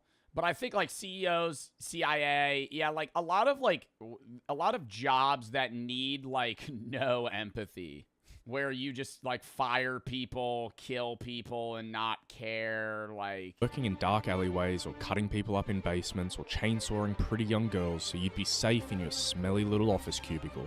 You're wrong. Blackjack dealers. 7 card 21. Good luck next time. Reshuffle the cards. You flip a fucking 2 queens. 2 queens, perfect pair. You didn't bet it. 20, I'll stand. You go. They're flipping a 6. They flip 6, 5, 10, 21. Bet again. You got an ace, 8, 19. Stand. They flip a 4, or they have a 4. They flip 4, 3, 4, 11. Flip a 5. You go, oh shit, they got 16. Another 5, 21. Sorry, good. Better luck next time. They're far more likely to be in corner offices on live TV or running for re-election. Because while some careers reward empathy and compassion, others reward manipulation, power, and control. Let's quickly understand what a psychopath is and then dive into jobs that attract the most psychopaths Making meme coins. in the modern world. Psychopaths aren't just like the villains in movies. More often than not, they're high-functioning professionals living right next to us. Psychopathy is defined using the Hare psychopathy checklist, and it splits psycho traits into two major categories. We've got interpersonal and emotional traits, and we've got behavioral traits. Psychopaths have a major lack of empathy, absolutely no remorse, they're pathological liars, they're superficially charming, and they'll manipulate you in any way they can. They're also highly impulsive, thrill-seeking, irresponsible, often highly ambitious, and chronic rule breakers. In practical terms, a psychopath can fully understand what they're doing is harmful, they just don't care. Neuroscience studies back this up too, showing they're simply built different. Their amygdala, which processes empathy and fear, runs on low power mode. You put that kind of person into the workplace and what happens? You suddenly have a predator in an environment built for cooperation. They play office... Well, they would still experience fear in some way, right? I never knew that psychopaths have a lower level of empathy and fear. But could you have the reverse? Like, who's the guy that climbs those towers? You know what I'm talking about. He free climbs towers in cities. What's that guy's name? Alex Honnold. Is Alex Honnold a psychopath? I don't know. Alex Honnold is a thrill seeker that has a low level of fear, but that doesn't mean that he has low empathy. He might just have like a fear disorder. Politics like it's life or death. They see colleagues as stepping stones, and they climb the ladder fast because they'll do things normal people simply won't. As Professor Babiak's research shows, certain careers act like magnets for psychopaths because they offer exactly what these people are looking for. Dude, I can't escape Anton Chigurh. I'm serious. Ever since I've watched No Country for Old Men, I see Anton Chigurh every single day. Every single day, I see Anton Chigurh. He's like the most popular figure in my day-to-day life. For status, power, and the... Who is that? This guy. Anton Chigurh is a character in No Country for Old Men. He's a psychopath. Because they offer exactly what these people are looking for. Status, power, and the ability to control others. So, yeah, it's usually like higher power positions. That's why like CEOs are a higher percentage of psychopaths. They're not 80%. It's just like there's a higher... If psychopaths are 1 to 4% of the population, that's what he was saying. Like CEOs might be 20 of 20% of CEOs are psychopaths. There's a higher concentration. Are they? Psychopaths thrive in systems that reward the worst parts of them. So give them status, power, competition, and the ability to manipulate people, and they'll rise. Well, control and leadership as well. Like, psychopaths are not inherently bad people if they control the bad aspects of their personalities, right? Like, that's one thing that needs to be said. Like, when you think of the term psychopath, you think of, like, serial killers and fucking American Psycho. Like, the average psychopath is a pretty normal guy. Like, he might be a dickhead CEO, but you're not in your head going, he's a psychopath. You're going, he's just kind of an asshole rich guy. Like, he's just like a dude on the street, you know? Like, I think we're, like, mapping it up as these psychopaths need power and control. It's like, no, realistically, they kind of just, like, control employees, push out other competition, step on people, low ball competition, right? Like, they do day-to-day shit that, like, feeds that, but it's not like, oh, they need to fire someone every day and fucking stomp out small businesses to have feeling. To the top. We're going to dive into the 10 careers where you can statistically find the most amount of psychopaths. These rankings come from psychologist Dr. Kevin Dutton. Number 1, plumbers. Research into psychopathy in the work. Just some random fucking job. I feel like if we're going through 10 of them, there's going to be one that I'm like, oh, really? Oh, really? Ooh, police officers. Yeah. I didn't even think about that. Yeah, police officers, cops, there's probably a higher percentage. Place. If you'd like to read about it, check out his book, The Wisdom of Psychopaths, or watch his podcast with Chris Williamson. Now let's dive into the list. Do you want to take a guess at what number 10 is? 3 seconds. Ready? Okay, well, see, here's what I'm pausing. Because number 10, like, I think I could guess jobs that are on the list. I think CEO's number 1. But, like, number 10, something that has, like, fractionally more psychopaths. Managers. Not a CEO. A manager. A manager of a local McDonald's. He's a power-hungry psychopath. He loves making you clock into your 9 to 5. He gives you the days that you don't want to work. He makes you come in. You guessed it, priests and I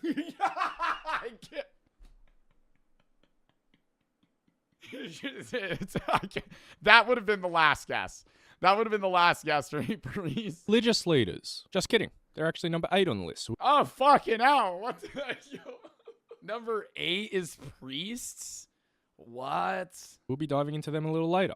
First up, we've got civil servants. More specifically, we're talking about those roles where they're like the fake police. Parking ticket officer, welfare case manager. Just fiending on that fucking power, man. Oh, you're fucking 6 inches too close to a fire hydrant.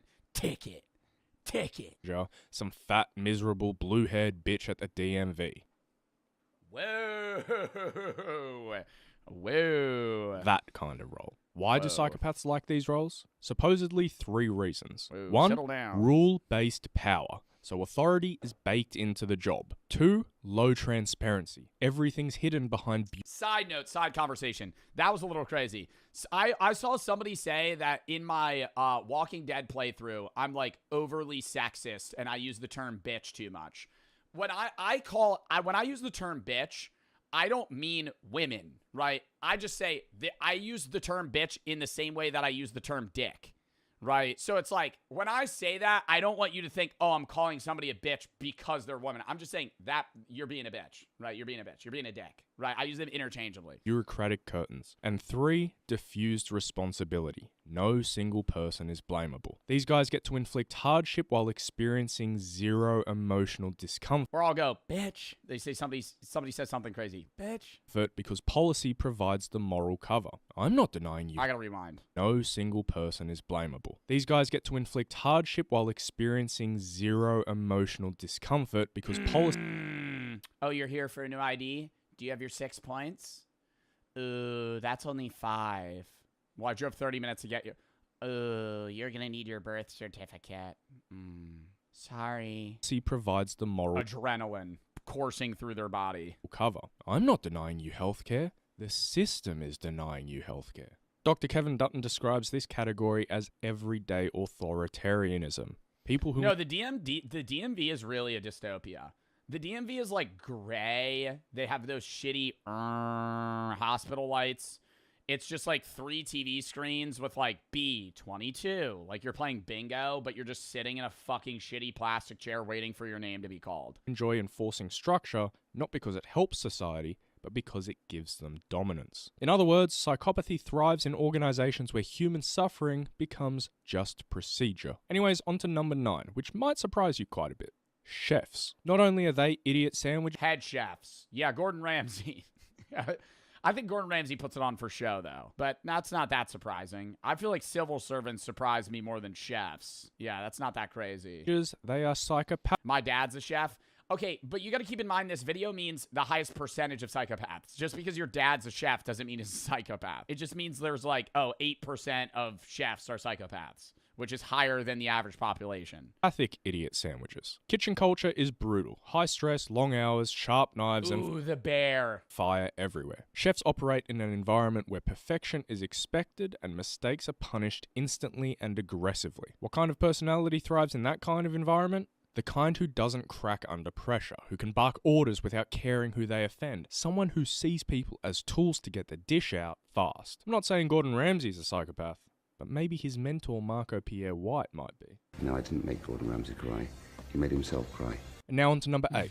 Priests and I didn't make him cry, he made himself cry. Wow, holy term. religious leaders. In theory, these guys should be the most empathetic and compassionate in society, and a lot of them are. But research shows psychopathy often thrives wherever there's power without oversight, automatic trust, and access. Yeah, I mean, I wouldn't have expected to say priests and religious leaders, but it's not shocking that a small percentage or a higher percentage of priests are psychopaths. Because it's like, if you're a priest, you could use your power in the worst possible way. Like, you have a following of people that, like, beckon to your call. Like, they literally follow you. Obviously, they follow God, but follow God through your word. Like, they go to your church. They listen to you preach. Like, you can mind their you can mind meld them to whatever you want. To vulnerable people, and religious roles often provide all three. Kevin Dutton's pointed out that spiritual authority can often become psychological authority, and some individuals exploit that. Honestly, if you want the perfect example of a crazy psychopath within religion, look no further than Kenneth Copeland. Oh my god, that motherfucker, dude. Well, the jet was so cheap I had to buy it. Don't you say that to me, you devil worshiper. Oh my god, it's like, dude, you own like fucking 9 mansions. What happened to being like frugal? You know, what happened to, it's like he literally preaches the exact opposite of what he practices. That's the thing though, it's like, even though I'm not religious, I feel like me as a non-religious person and religious people all agree that like televangelists that just make millions of dollars and spend it on anything are like literally practicing the exact opposite of what they're saying. It's like so weird. Like, have you seen that one televangelist brag about his mansion he was preaching and he was bragging about his mansion for like 5 minutes. He's just like, yeah, I got like 9 bedrooms. And he's like, I say it's like my humble abode. He like calls it some weird term. It's like the house of dreams. I'm like, why are you calling it that? It's so weird. COVID-19! COVID-19! Net worth in the hundreds of millions of dollars, straight up demonic eyes. That video is so creepy. And supposedly spends disaster relief funds on repairs to his own private jet. It's easier for a camel to go through the eye of the needle than for a rich man to enter into the kingdom of God. Well, see you in hell, Kenny boy. Now on to number 7. The idiots we have running our countries. Politicians. Surprised? No, not at all. I think that was like that's like the most obvious one. Yeah, me neither. If you take the traits of a psychopath, manipulation, charm, deceit, total lack of empathy, power, status, and zero accountability, and then you build a job description around it, you'd end up with Member of Parliament. In my video about Congress, we touched on how a massive part of their job is campaigning. Well, campaigning is basically just straight up manipulation. You lie to win affection, you make promises. Every politician, bro. I'm gonna do this. They don't do that. You'll never keep. I'm going to do that. Are you tired of this? Yes. Well, I'll change it. They don't change it. You convince people that you alone can fix the mess you helped create. Remember when Trump said he was going to release the Epstein files no matter what, and it was a massive part of his campaign? How'd that one work out for us? In a 2014 study out of Oxford, nearly 1 in 8 politicians displayed clinically significant psychopathic traits. In the general population, it's somewhere between 1 in 100 to 1 in 25. I feel like it's higher in politicians, but it's like a toss of a coin, man. It's like so hard. Like, they're like, using the thing again, they're like mimics, right? Like a psychopath in like a political area is just mimicking everyone else, but you have no idea whether or not they actually have emotions. Like, they're just acting like they do. Politics, it's 1 in 8. Because there are, like, it's impossible to say all politicians are shitty, because there are good politicians. I just think a lot of politicians that get into power end up being psychopaths because they're the most successful. Perhaps power doesn't actually corrupt. Maybe it attracts the already corrupted. Now on to number 6, media and TV personalities. Fake, fake, fake, fake, fake. They're all playing characters. And it yeah, they're playing characters, but are they psychopaths? I don't know. Like, I don't think Jimmy Fallon's a psychopath. I think if you look at, like, old videos of Jimmy Fallon, he's just, like, wholesome. I think now he's, like, annoyingly happy. And it's like, you tell him about anything, he's like, oh, really? Oh, really? It rained the other day. Oh, wow. Really? It's just like, okay, man. It's... like, he has the worst job ever. I like, actually being Jimmy Fallon and having to act like you love every story and every person is just, like, painstakingly shitty. Like, I can't get over that. You watch a Jimmy Fallon interview, he's like, oh my God. So me and my friend went to McDonald's the other day. And how was it? You have me on my toes here. You have me on my toes here. Was it great? What'd you got? Oh, a Big Mac? Was it the big arch? Did you like it? It's just, dude, I just can't. Works because they're so emotionally detached, they really couldn't give a shit. See, when you're rewarded for attention rather than accuracy... Oh, do you think rappers would make the list? I don't know. I feel like you have to be, like, emotionally in touch to be a rapper. Like, in some way. Even if you're demented, it's like you have emotions. King Von? Yeah, but King Von... Yeah, but King Von had emotions. I think he was like a very aggressive individual. But psychopaths can be aggressive. They just don't have empathy. Empathy becomes a major liability. Television rewards narcissism. Do I care more about the truth of the matter or about what will cause more outrage and get more clicks? Kevin Dutton said it best. Psychopaths are social predators who charm, manipulate, and ruthlessly plow their way through life. So naturally, when you put these people behind a camera, they don't debate, they hunt. Take Jordan Peterson's interview with this bitch whose name I couldn't be bothered learning. He went there under the guise of having a friendly, cordial discussion about his new book. She ends up trying to tear him a new asshole, very unsuccessfully might I add, and saying to him minutes before going live, this will be quite the war. Sick, twisted, attention-hungry people. The more outrage they cause, the more views. And the more views, the more validation for people who feel nothing inside. Speaking of what's on the inside, number 5 is actually surgeons. The superheroes of the psychopaths. You need to realize, throughout medical school, these guys are trained to no longer view the human body as a person's body. They need to view it more like a machine. Different systems, different parts. I don't know. Could you say that like surgeons psychopaths? Or yeah, they probably have a higher level of psychopaths for sure, and it's also like a high level of, you know, success and money that comes with it. So I get people going into that field for the monetary gain versus like, you know, caring about saving lives. But I also feel like some surgeons that aren't psychopaths might test higher on low empathy ratings just because they've become numb to the job. Like, if you've seen 500 people die on a fucking operating table, like at some point it means nothing.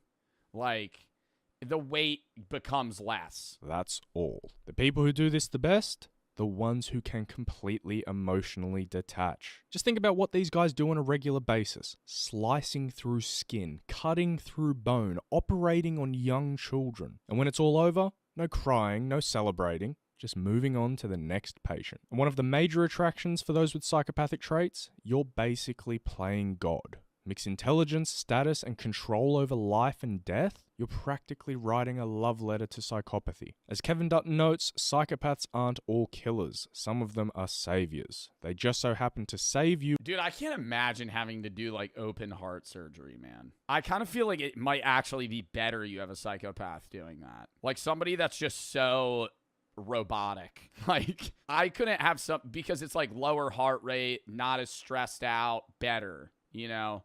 Versus a guy that's like, oh, fuck, what if this kid dies? You know? Like, they just need to be, like, you can't have, your thoughts need to be fully just on the operation rather than like, oh, this is so sad, you know? Like, oh, God, what if I mess up? Like, you can't get, you got to just be in the zone. With the same level of empathy they'd use to fix a car. But hey. I'd be scared to EpiPen myself. Nah, I could EpiPen myself. I think I could do like, okay, I'm not saying I think I could do surgery. I think if I had to be a surgeon, I'd be able to do like knee surgery. I have knee surgery next Thursday. Some shit like that. But like, I couldn't do like brain surgery. Something that could kill you. Fuck no. Thank God for surgeons. One group of psychos I definitely don't thank God for: salespeople. Psychopaths love sales. It's the perfect storm of manipulation, charm, and reward. They mirror your tone, your body language, your beliefs, all to build trust they don't actually feel. It's just a game to them. They read you like a player at a poker table. They find your weakness, they exploit it, and they smile with a shit-eating grin while doing it. And once they close the deal, that dopamine hit isn't from helping you, it's from beating you. And the scary part is, they're good. Really good. They're expert social...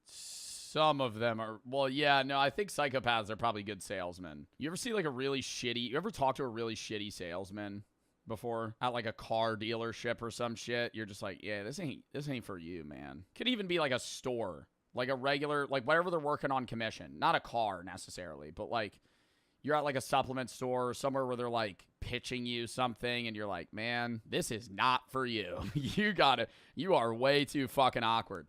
You could tell when they're good at it when they're like, hey, how you doing? And they like kind of force it onto you in a sense where it's like, hey, do you want help with anything? No. It's just like, hey, I see. What are you here for? Oh, protein? What kind of protein are you looking for? Actually, I was just wondering, like, what are your, like, goals in this? And they just start, like, you know, they open the door to that conversation. Chameleons. They know Insurance salesmen.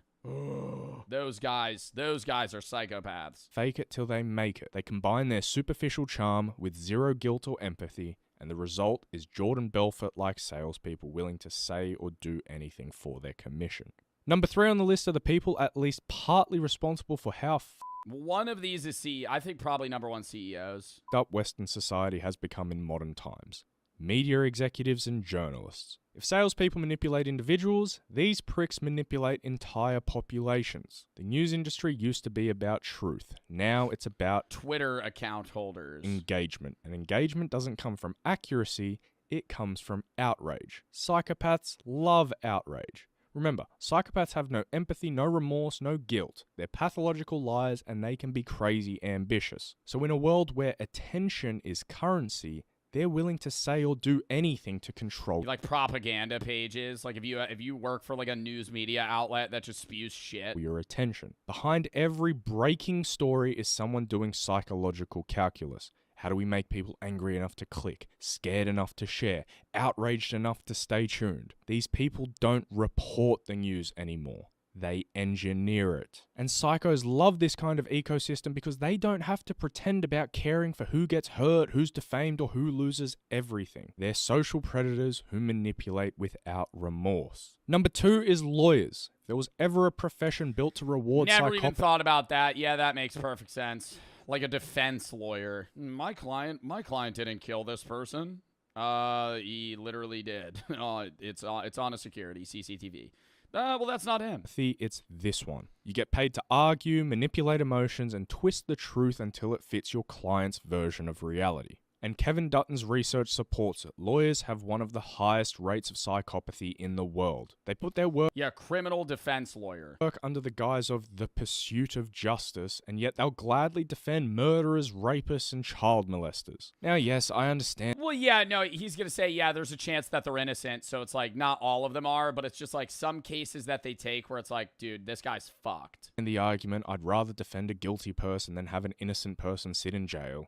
I understand that everyone deserves legal representation to the best of their ability. But how? No, I'm not blaming them for doing it, but I do understand why psychopaths are higher in that field. How do some lawyers sleep at night knowing they've just defended a legitimate monster? Like, genuinely, how does the dream team... That, or you could say the flip, where there's a lawyer that's prosecuting a guy that's like more seemingly innocent, and then they get him put away. Who defended OJ sit there knowing their client is guilty as fuck and then just push that aside to get him acquitted. Pursuit of justice, my ass. It's the pursuit of winning. There's the thrill of deception, the allure of power and prestige, and permission to manipulate as long as you do it with... Yeah, I have no idea what that fucking clip was, bro. That had nothing to do. Was that Speed?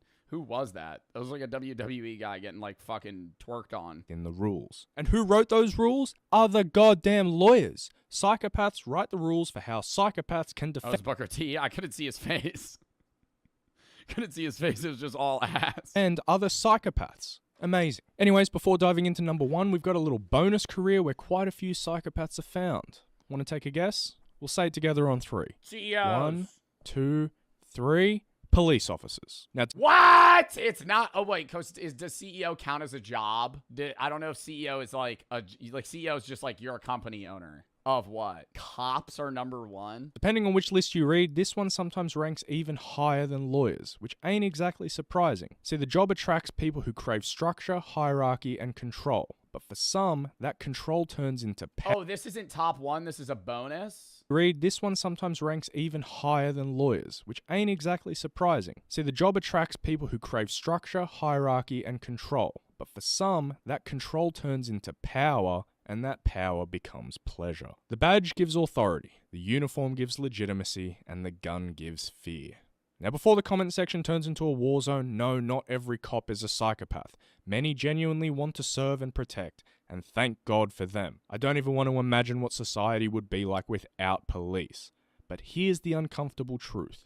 If you have psychopathic traits, Being a cop gives you a socially sanctioned way to act them out. You can intimidate, command, and control and still be applauded for it. Kevin Dutton calls it the mask of morality, when psychopathic behavior hides behind a noble mission. Speaking of which, that mask, especially in today's day and age, is often worn so much by the guys at number 1 on the list. CEOs. Okay, I was gonna say it has to be. To me, this one's straightforward as hell. You really think Peter Thiel is a normal human being? Then you've got those fake altruistic... Oh, well, no, Peter Thiel knows about the Antichrist, so yeah, he has to be. I'm just a good guy CEOs like Sam Altman. This guy's a 40-something-year-old tech founder from Silicon Valley, and yet he goes on the Joe Rogan Experience and acts like he doesn't know what kind of effect Coke has on people. Is that something Coke makes people want to do? It seems to me like it just makes people like angry and chaotic. That fake naivety... Yeah, they always act dumb. Why do they always act dumb? Whenever they do an interview, it's like they try to act really stupid to seem like they're more like humble than they are. Like that's like billionaires in general. They'll like hop on something. They'll be like, oh no, like what is, but not, they won't be like dumb in the sense of like, oh, how much is milk? They'll be like, oh really? I don't understand. What is that? Like the very basic concept everybody knows about. What do you mean? Oh, cocaine makes you more excited and like hyper? Oh, I've never done that. That's Bro, you're worth $1 billion. You're telling me you've never snorted coke before, buddy? Get out of here, pal. You're probably one of the only people that could get access straight to the fucking source. No fentanyl and that shit. I know you do it. Exactly what psychopaths do. They disarm... Literally dead ass. Like, if you're a billionaire, you're like one of the only people that could get access to like 1970s cocaine. Like, you could fucking go to Pablo Escobar himself and get him to give you some shit straight out of the mill. You with sincerity they don't actually feel. It's all just a show to them. Studies have found that 1 in 5 corporate leaders show strong psychopathic traits. He's in jail. Pablo Escobar's dead. You're talking about, oh my God, what is his name? Not El Mencho. El Mencho's also dead. Who's the guy in like a Colorado prison? El Chapo. Sorry, I was trying to look him up. Joaquin Guzman. The same ratio as in prisons. Business at the highest level is war without bullets. You win by outsmarting, undercutting, or straight up swallowing the competition. And if you can do that without getting emotionally attached to people or consequences, you're rewarded with millions or even billions of dollars. The appeal to psychopaths is obvious. They're calm under pressure, can put on the fake charm when need be, they're utterly ruthless in negotiations, and they can fire a 1,000-person department without giving it a second's thought. And don't think you finance bros are off the hook. When psychologists collected this data, hedge fund managers and investment bankers were grouped in with the corporate execs. Superficial charm, inflated egos, no remorse, and manipulation to achieve their own ends. You're all little Patrick Batemans on the inside. So yeah, we like to think evil looks obvious. The serial killer, the dictator, the monster lurking in the dark. In reality, they're running... The finance guy I talk to, bro, I love him. But I don't think he's a psychopath, but he's like cut and clean, bro. I talk to him, he'll ask me about like how my business is going, like social media in general. And he'll just be like, oh really, that's so interesting. Like 30 times in a conversation. Oh, really? Oh, really? That's so interesting. Tell me more.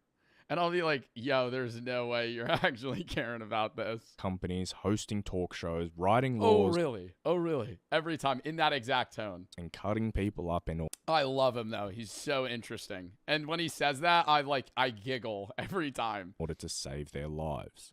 Again, not everyone in these careers is a psychopath. Oh, really? That's fascinating. Obviously. But I've got almost 100k subscribers now. The statistics say around 1,000 to 4,000 of you are straight up psychos. I still love you all. Thanks for watching. Please remember to like, comment, and subscribe. And let's read the comments. How people make money is the name of the channel. As my cousin suggests some career options for me, and she said, wait, what? For me, and that jerk sent me this video. Oh my God. I almost misread that. Skipping words, not great. That's why I hang with engineers or blue collars in general. They just want to fix stuff. Bro's acting like every person in any category of that job is immediately a psychopath. It's like just a higher percentage. Politicians, medical field, it's full of them. Psychopaths are bred to run major corporations. The sheer lack of empathy that's required to lay off 5,000 people to a small town factory, go home later, sleep like a baby. Yeah. It's just shitty companies need to be it's shitty companies are ran that way. But it's like big tier companies, you need a guy that's just like, yeah, I'll do that.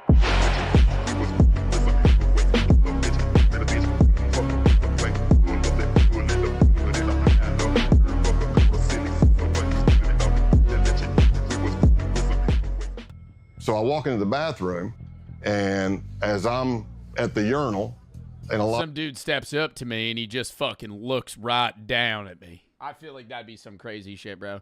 He stands right next to me at the urinal. There was a line of fucking 10 of them. Then he just looks straight at me. Not at my eyes, though. A lot of bars, there's like a little fucking crazy box in front of the urinal, plexiglass. It might be flyers for a band coming up or a stripper coming to town or something like that. Do you think they just beat the shit out of him? Oh my God.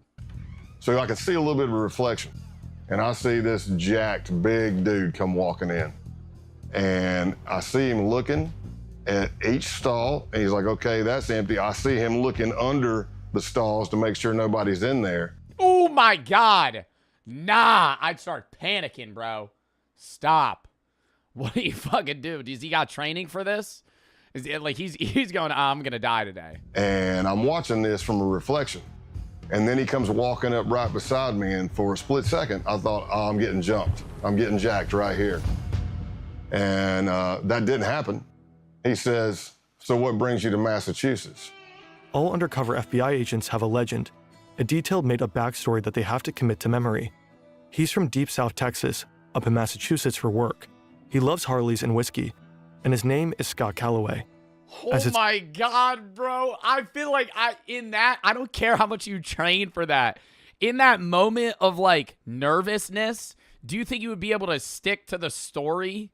You know what I mean? Like you're flat out being like, yeah, no, this is me. This is where I grew up. This is my family's names. Like you have an entire fake story, fake dad, fake mom, fake siblings, fake everything. So happens, the guy grilling him in the bathroom is also named Scott.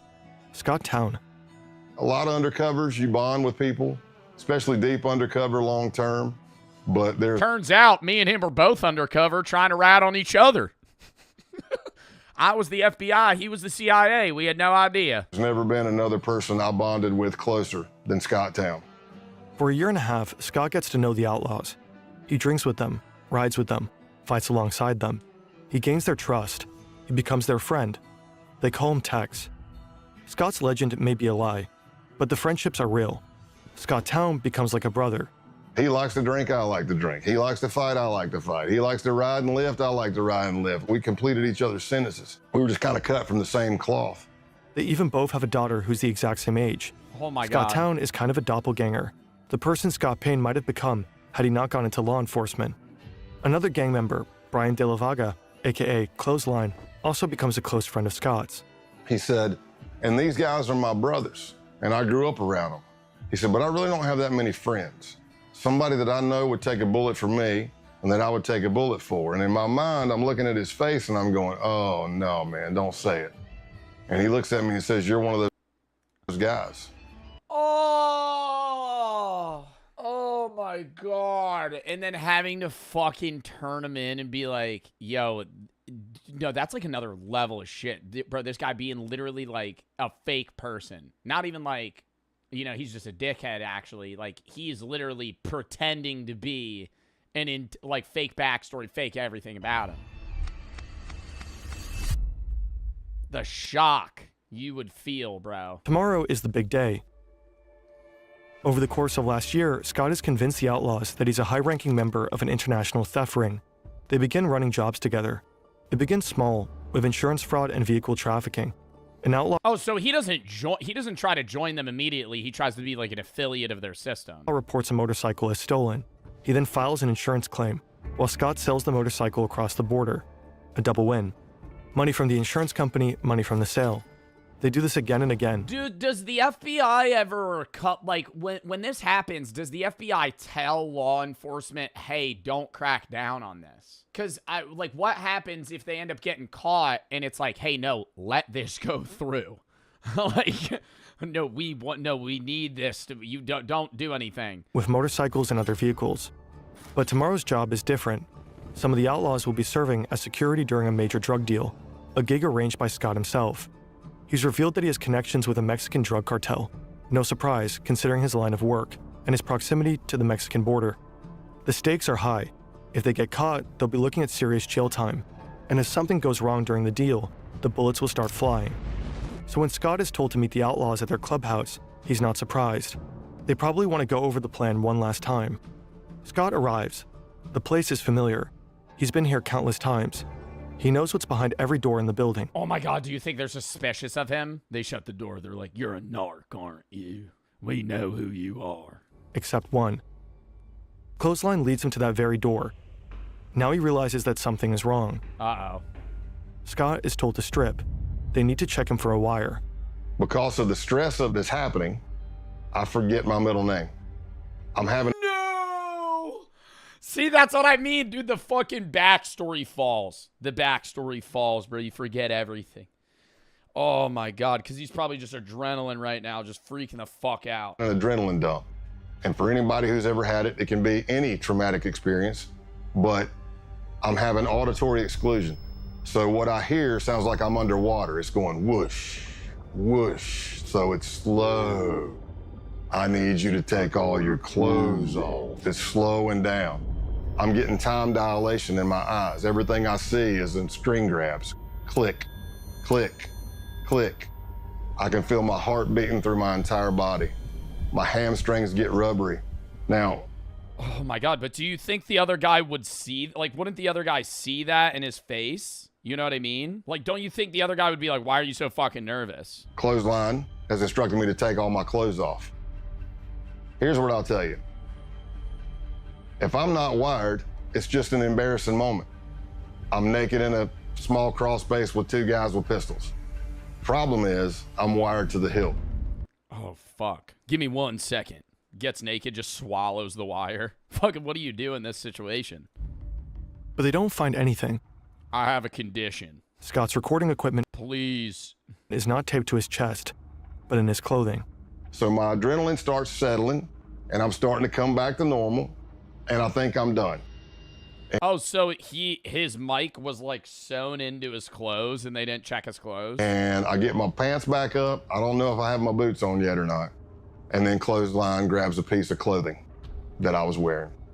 And that piece of clothing has a recording device in it. And I'm watching him, and he starts grabbing the clothing and he's going through it nice and slow with his fingers. And I don't realize I do it, but there's an audible sigh. You can hear me go, because I don't even know. I don't even know I'm doing it. And he looks right at it and misses it. And I live to fight another day. Like, would he have died right there? If they found that mic, would they have killed him? Live to fight another day. I don't know, because if they're like, yeah, I know you're saying 100%, but I'm like, if they killed him right there and then, wouldn't they like just storm in and be like, we know you killed him? Two moving trucks enter the parking lot of the Brockton Holiday Inn. One is filled with drugs. The other is filled with money. A Mexican drug cartel is selling 40 kilograms of cocaine and 1,000 pounds of marijuana to Canadian buyers. The Mexicans aren't taking any risks. They've arranged an American security detail. What does 1,000 pounds of marijuana look like? 40 kilograms of cocaine, sure, it's probably a few bricks. 1,000 pounds of marijuana. Pounds. How many ounces is a pound? 16. 16 ounces of marijuana per pound. So there's 16,000 ounces. Dude, that would like fill the truck. That would be literally an entire truck full of weed. The outlaws. Surveillance at every entrance. 4 men in the parking lot there to provide protection, unload the drugs, and count the money. Everyone is armed and antsy. One false move and all hell could break loose. The deal is wrapped up quickly. The transfer is complete. All the money's there. It's so weird to me. I know this is 2006, but it's so weird to me like they're moving that level of weed. Because I could just go to a store and buy weed, like right now. I know it's different state by state, and there is still weed sold illegally in states where it's legal and illegal. But like, I feel like the weed business the illegal weed business has to have gone down drastically since the early 2000s. Because like, I could just go to a store and buy weed. To Canadians, what? Is weed illegal? Weed's not illegal in Canada. The outlaws are particularly relieved. They may be tough, but this is their first time working with a cartel. Now they'll get paid $15,000 for their services. Scott counts out the cash.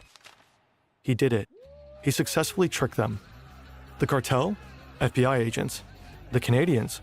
Also FBI agents. What? Wait, what? I thought they would have actually been just dealing with the cartel. So everything was fake. They may be tough, but this is their first time. Scott counts out the cash. He did it. No He successfully fucking tricked way. them. The cartel? FBI agents. The Canadians? Also FBI agents. Wow. 8 months later, a hotel in Nevada. Scott's been laying low, coordinating his undercovers from afar. But what's the long-term goal then? Couldn't they just have busted him right there? Like, are they trying to crack down on the entire ring? His outlaw friends think he's going through a divorce. In reality, he's been diagnosed as overassigned after experiencing a severe stress-related panic attack. He's been ordered to take a 6-month timeout. He's been teaching during this time. His current class, ironically enough, is called Undercover Stressors. All the students have gone to bed, but Scott's only just returned to his hotel room. It's early 4 or 5 a.m. The drug deal back in November gave the FBI all the evidence necessary to arrest and imprison multiple outlaw members, but the operation has continued. Until today, the day of the takedown. Scott doesn't think he'll hear from any of them again, but then his phone rings. It's Scott Town, and he's concerned. He's heard some arrests were made, and he wanted his friend to know about it. He says he's going to take a shower and gather more information. He'll report back.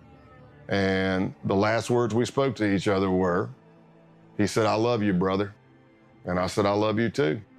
And that was the last words I spoke to him. And probably about 45 minutes after that, a SWAT team hit his house and he went to jail. In the end, wow. And he's got to hate him because he knows he's an undercover. Like because there still is some like deep conversations they had with each other. 15 outlaws were... That's so hard for him. I mean, dude, it's hard for both of them in the sense that it's like now this guy's going to hold resentment against him for the fucking rest of his life. ...arrested as a result of Operation Roadkill. One of them was sentenced to 21 years in prison. Clothesline got 12.5 years. Scott Town, 7. The outlaws never saw their friend Scott Calloway again.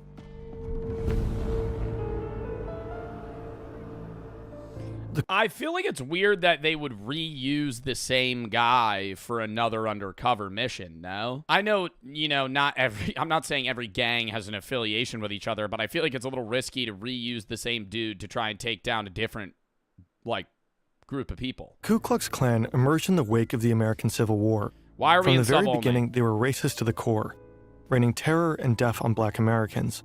In the late 19th century, they flogged, tortured, and lynched politically active black men, raped their wives, shot their children, and burned their schools. What? The Ku Klux Klan emerged in the wake of the American Civil War. Oh. From the very beginning, they were racist to the core, raining terror and death on black Americans. In the late 19th century, they flogged, tortured, and lynched politically active black men, raped their wives, shot their children, and burned their schools. Historians consider them to be America's first terrorist movement. Today, the KKK remains active, but only as a shadow of its former self. Fewer members, less influence. However, burning crosses is still one of their favorite things to do, and they've stayed true to their roots. Naturally, as a terrorist organization, they have to act in secrecy. You might assume that infiltrating them as an FBI agent is not the easiest feat. So you may ask yourself, how do you contact... Yeah, that's why it's like, I know people say Tom Robb is like the leader of the KKK today, but do you think that there's like other shit going behind the scenes? Because there's no way they're just that forefront about like, hey, this is what we do. Because like all the shit they have to be doing is illegal. There's no way they're just like outwardly talking about it. The United Klans of America. Well, it turns out the group I was looking at had a hotline. Scott starts talking to a guy named John Jack, a Klansman whose passion for Jack Daniels earned him this nickname. Scott tells him he's got the number from a group of bikers he met at a gas station. It's a plausible story. Scott looks the part, and his time with the outlaws taught him how to play it. Biker gangs and white supremacists often run in the same circles. Jack starts talking about this rally that's coming up. Vendors, burning crosses, country music, the usual. But there's a problem.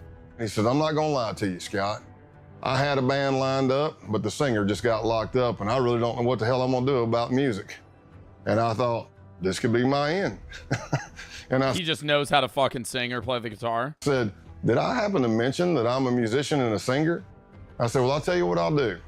I'll bring my acoustic and my PA system. When I get there, you can come meet me by the car. I'll strum a couple of tunes for you if you think I suck." And he's like, "Oh, hell no, this is gonna be great. It's gonna be great." Scott doesn't know that he just signed up for something far more sinister.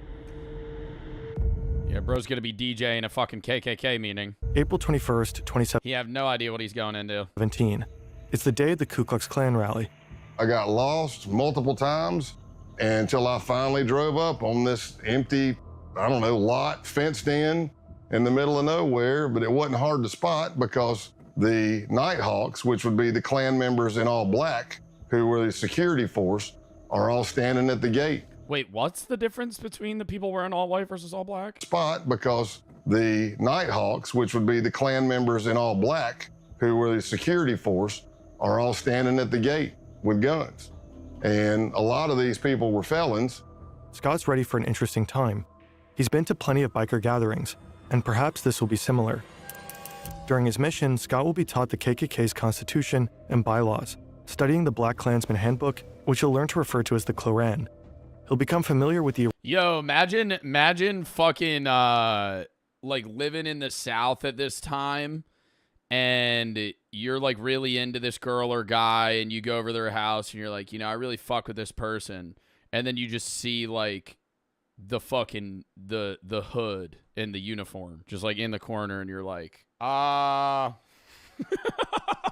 you're just fucking immediately ghosting. Yeah, get the fuck out of there. That shit would be like an immediate, yo, I gotta leave, bro. I think I just shit my pants. I'm sorry. Original mystic insignia of the Klansmen. He'll learn this all in class with a K, so that he can pass the K-Uno test, a prerequisite to getting fitted for a robe. K-Uno stands for character, honor, duty. It's getting dark, and he's been invited to participate in a naturalization ceremony. He has no idea what this means, but all the newbies are doing it. He'd stick out if he didn't. And that's how he finds himself in the middle of a field, blindfolded, holding the shoulder of the man in front of him, a gesture meant to signify brotherhood. They are told to raise their right hands and repeat an oath. I do swear from this moment forward. And then they tell us to get down on our knees. To fostering the welfare of the white race. So I'm on my knees, blindfolded. And further the work of America's greatest movement. They take my blindfold off, and there's a Ku Klux Klan member in a green robe, and he has this sword, and he kind of knights me. The United Klans of America. And then we all hug, and there's like a little bit of a celebration, and I'm not sure what happened. And then it hits me as I'm walking to my truck. I'm like, I think I just joined the damn Klan. Yep, that's what that was. So I got naturalized in the Ku Klux Klan that night. Scott's time at the KKK will end up being relatively short-lived. The case isn't really going anywhere. And there's another group coming into focus, a far more dangerous one. In the FBI, we started encountering more violent type extremism, not the KKK types. We're talking advanced neo-Nazism. And it led me to... Yeah, so they're saying that the KKK was really just like a racial group that wasn't doing as much crime as they thought they would versus like newer sparking up neo-Nazis that were actually killing people and blowing stuff up, dealing drugs. An accelerationist group called the Base. The Base mission will provide to be far more extreme than anything Scott has ever seen. The network of violent white supremacists. An extremist group known as the Base. Violent neo-Nazi terrorist paramilitary group called. That's what's so weird is I've never heard of this. Base. On August 11th, 2017, crowds of people marched through the campus of the University of Virginia in Charlottesville, chanting racist and anti-Semitic slogans. They were protesting the removal of a statue of Robert E. Lee, the famous Confederate general. The next day, they were met by counter-protesters, and things quickly turned violent. Then they turned deadly. A white supremacist drove his car into a crowd of counter-protesters, injuring 35 people and killing Heather Heyer. For some, the Unite the Right rally was a wake-up call, surprising proof that white supremacy persists in America. To others, it was a grim reminder, and frightening evidence that white supremacists were feeling emboldened enough to come out of the shadows. The first accelerationist... Holy shit, dude. I've never heard of this. ...group emerged in 2015. They called themselves Atomwaffen Division. They'd been inspired... And they just fucking go to, like, public places, spew racial hate, and kill people? Inspired by the writings of the neo-Nazi James Mason, whose book Siege had become a sort of Bible for accelerationists. The book denies the Holocaust and attacks homosexuals and Jewish people. It also calls for organized violence, specifically for the formation of terror cells prepared to wage war against the system. Initially regarded as fringe, or even cringe, accelerationism steadily gained traction. By 2020... We did a whole video about accelerationism. The idea of accelerationists, though, the philosophical ideology of accelerationists, isn't directly rooted in like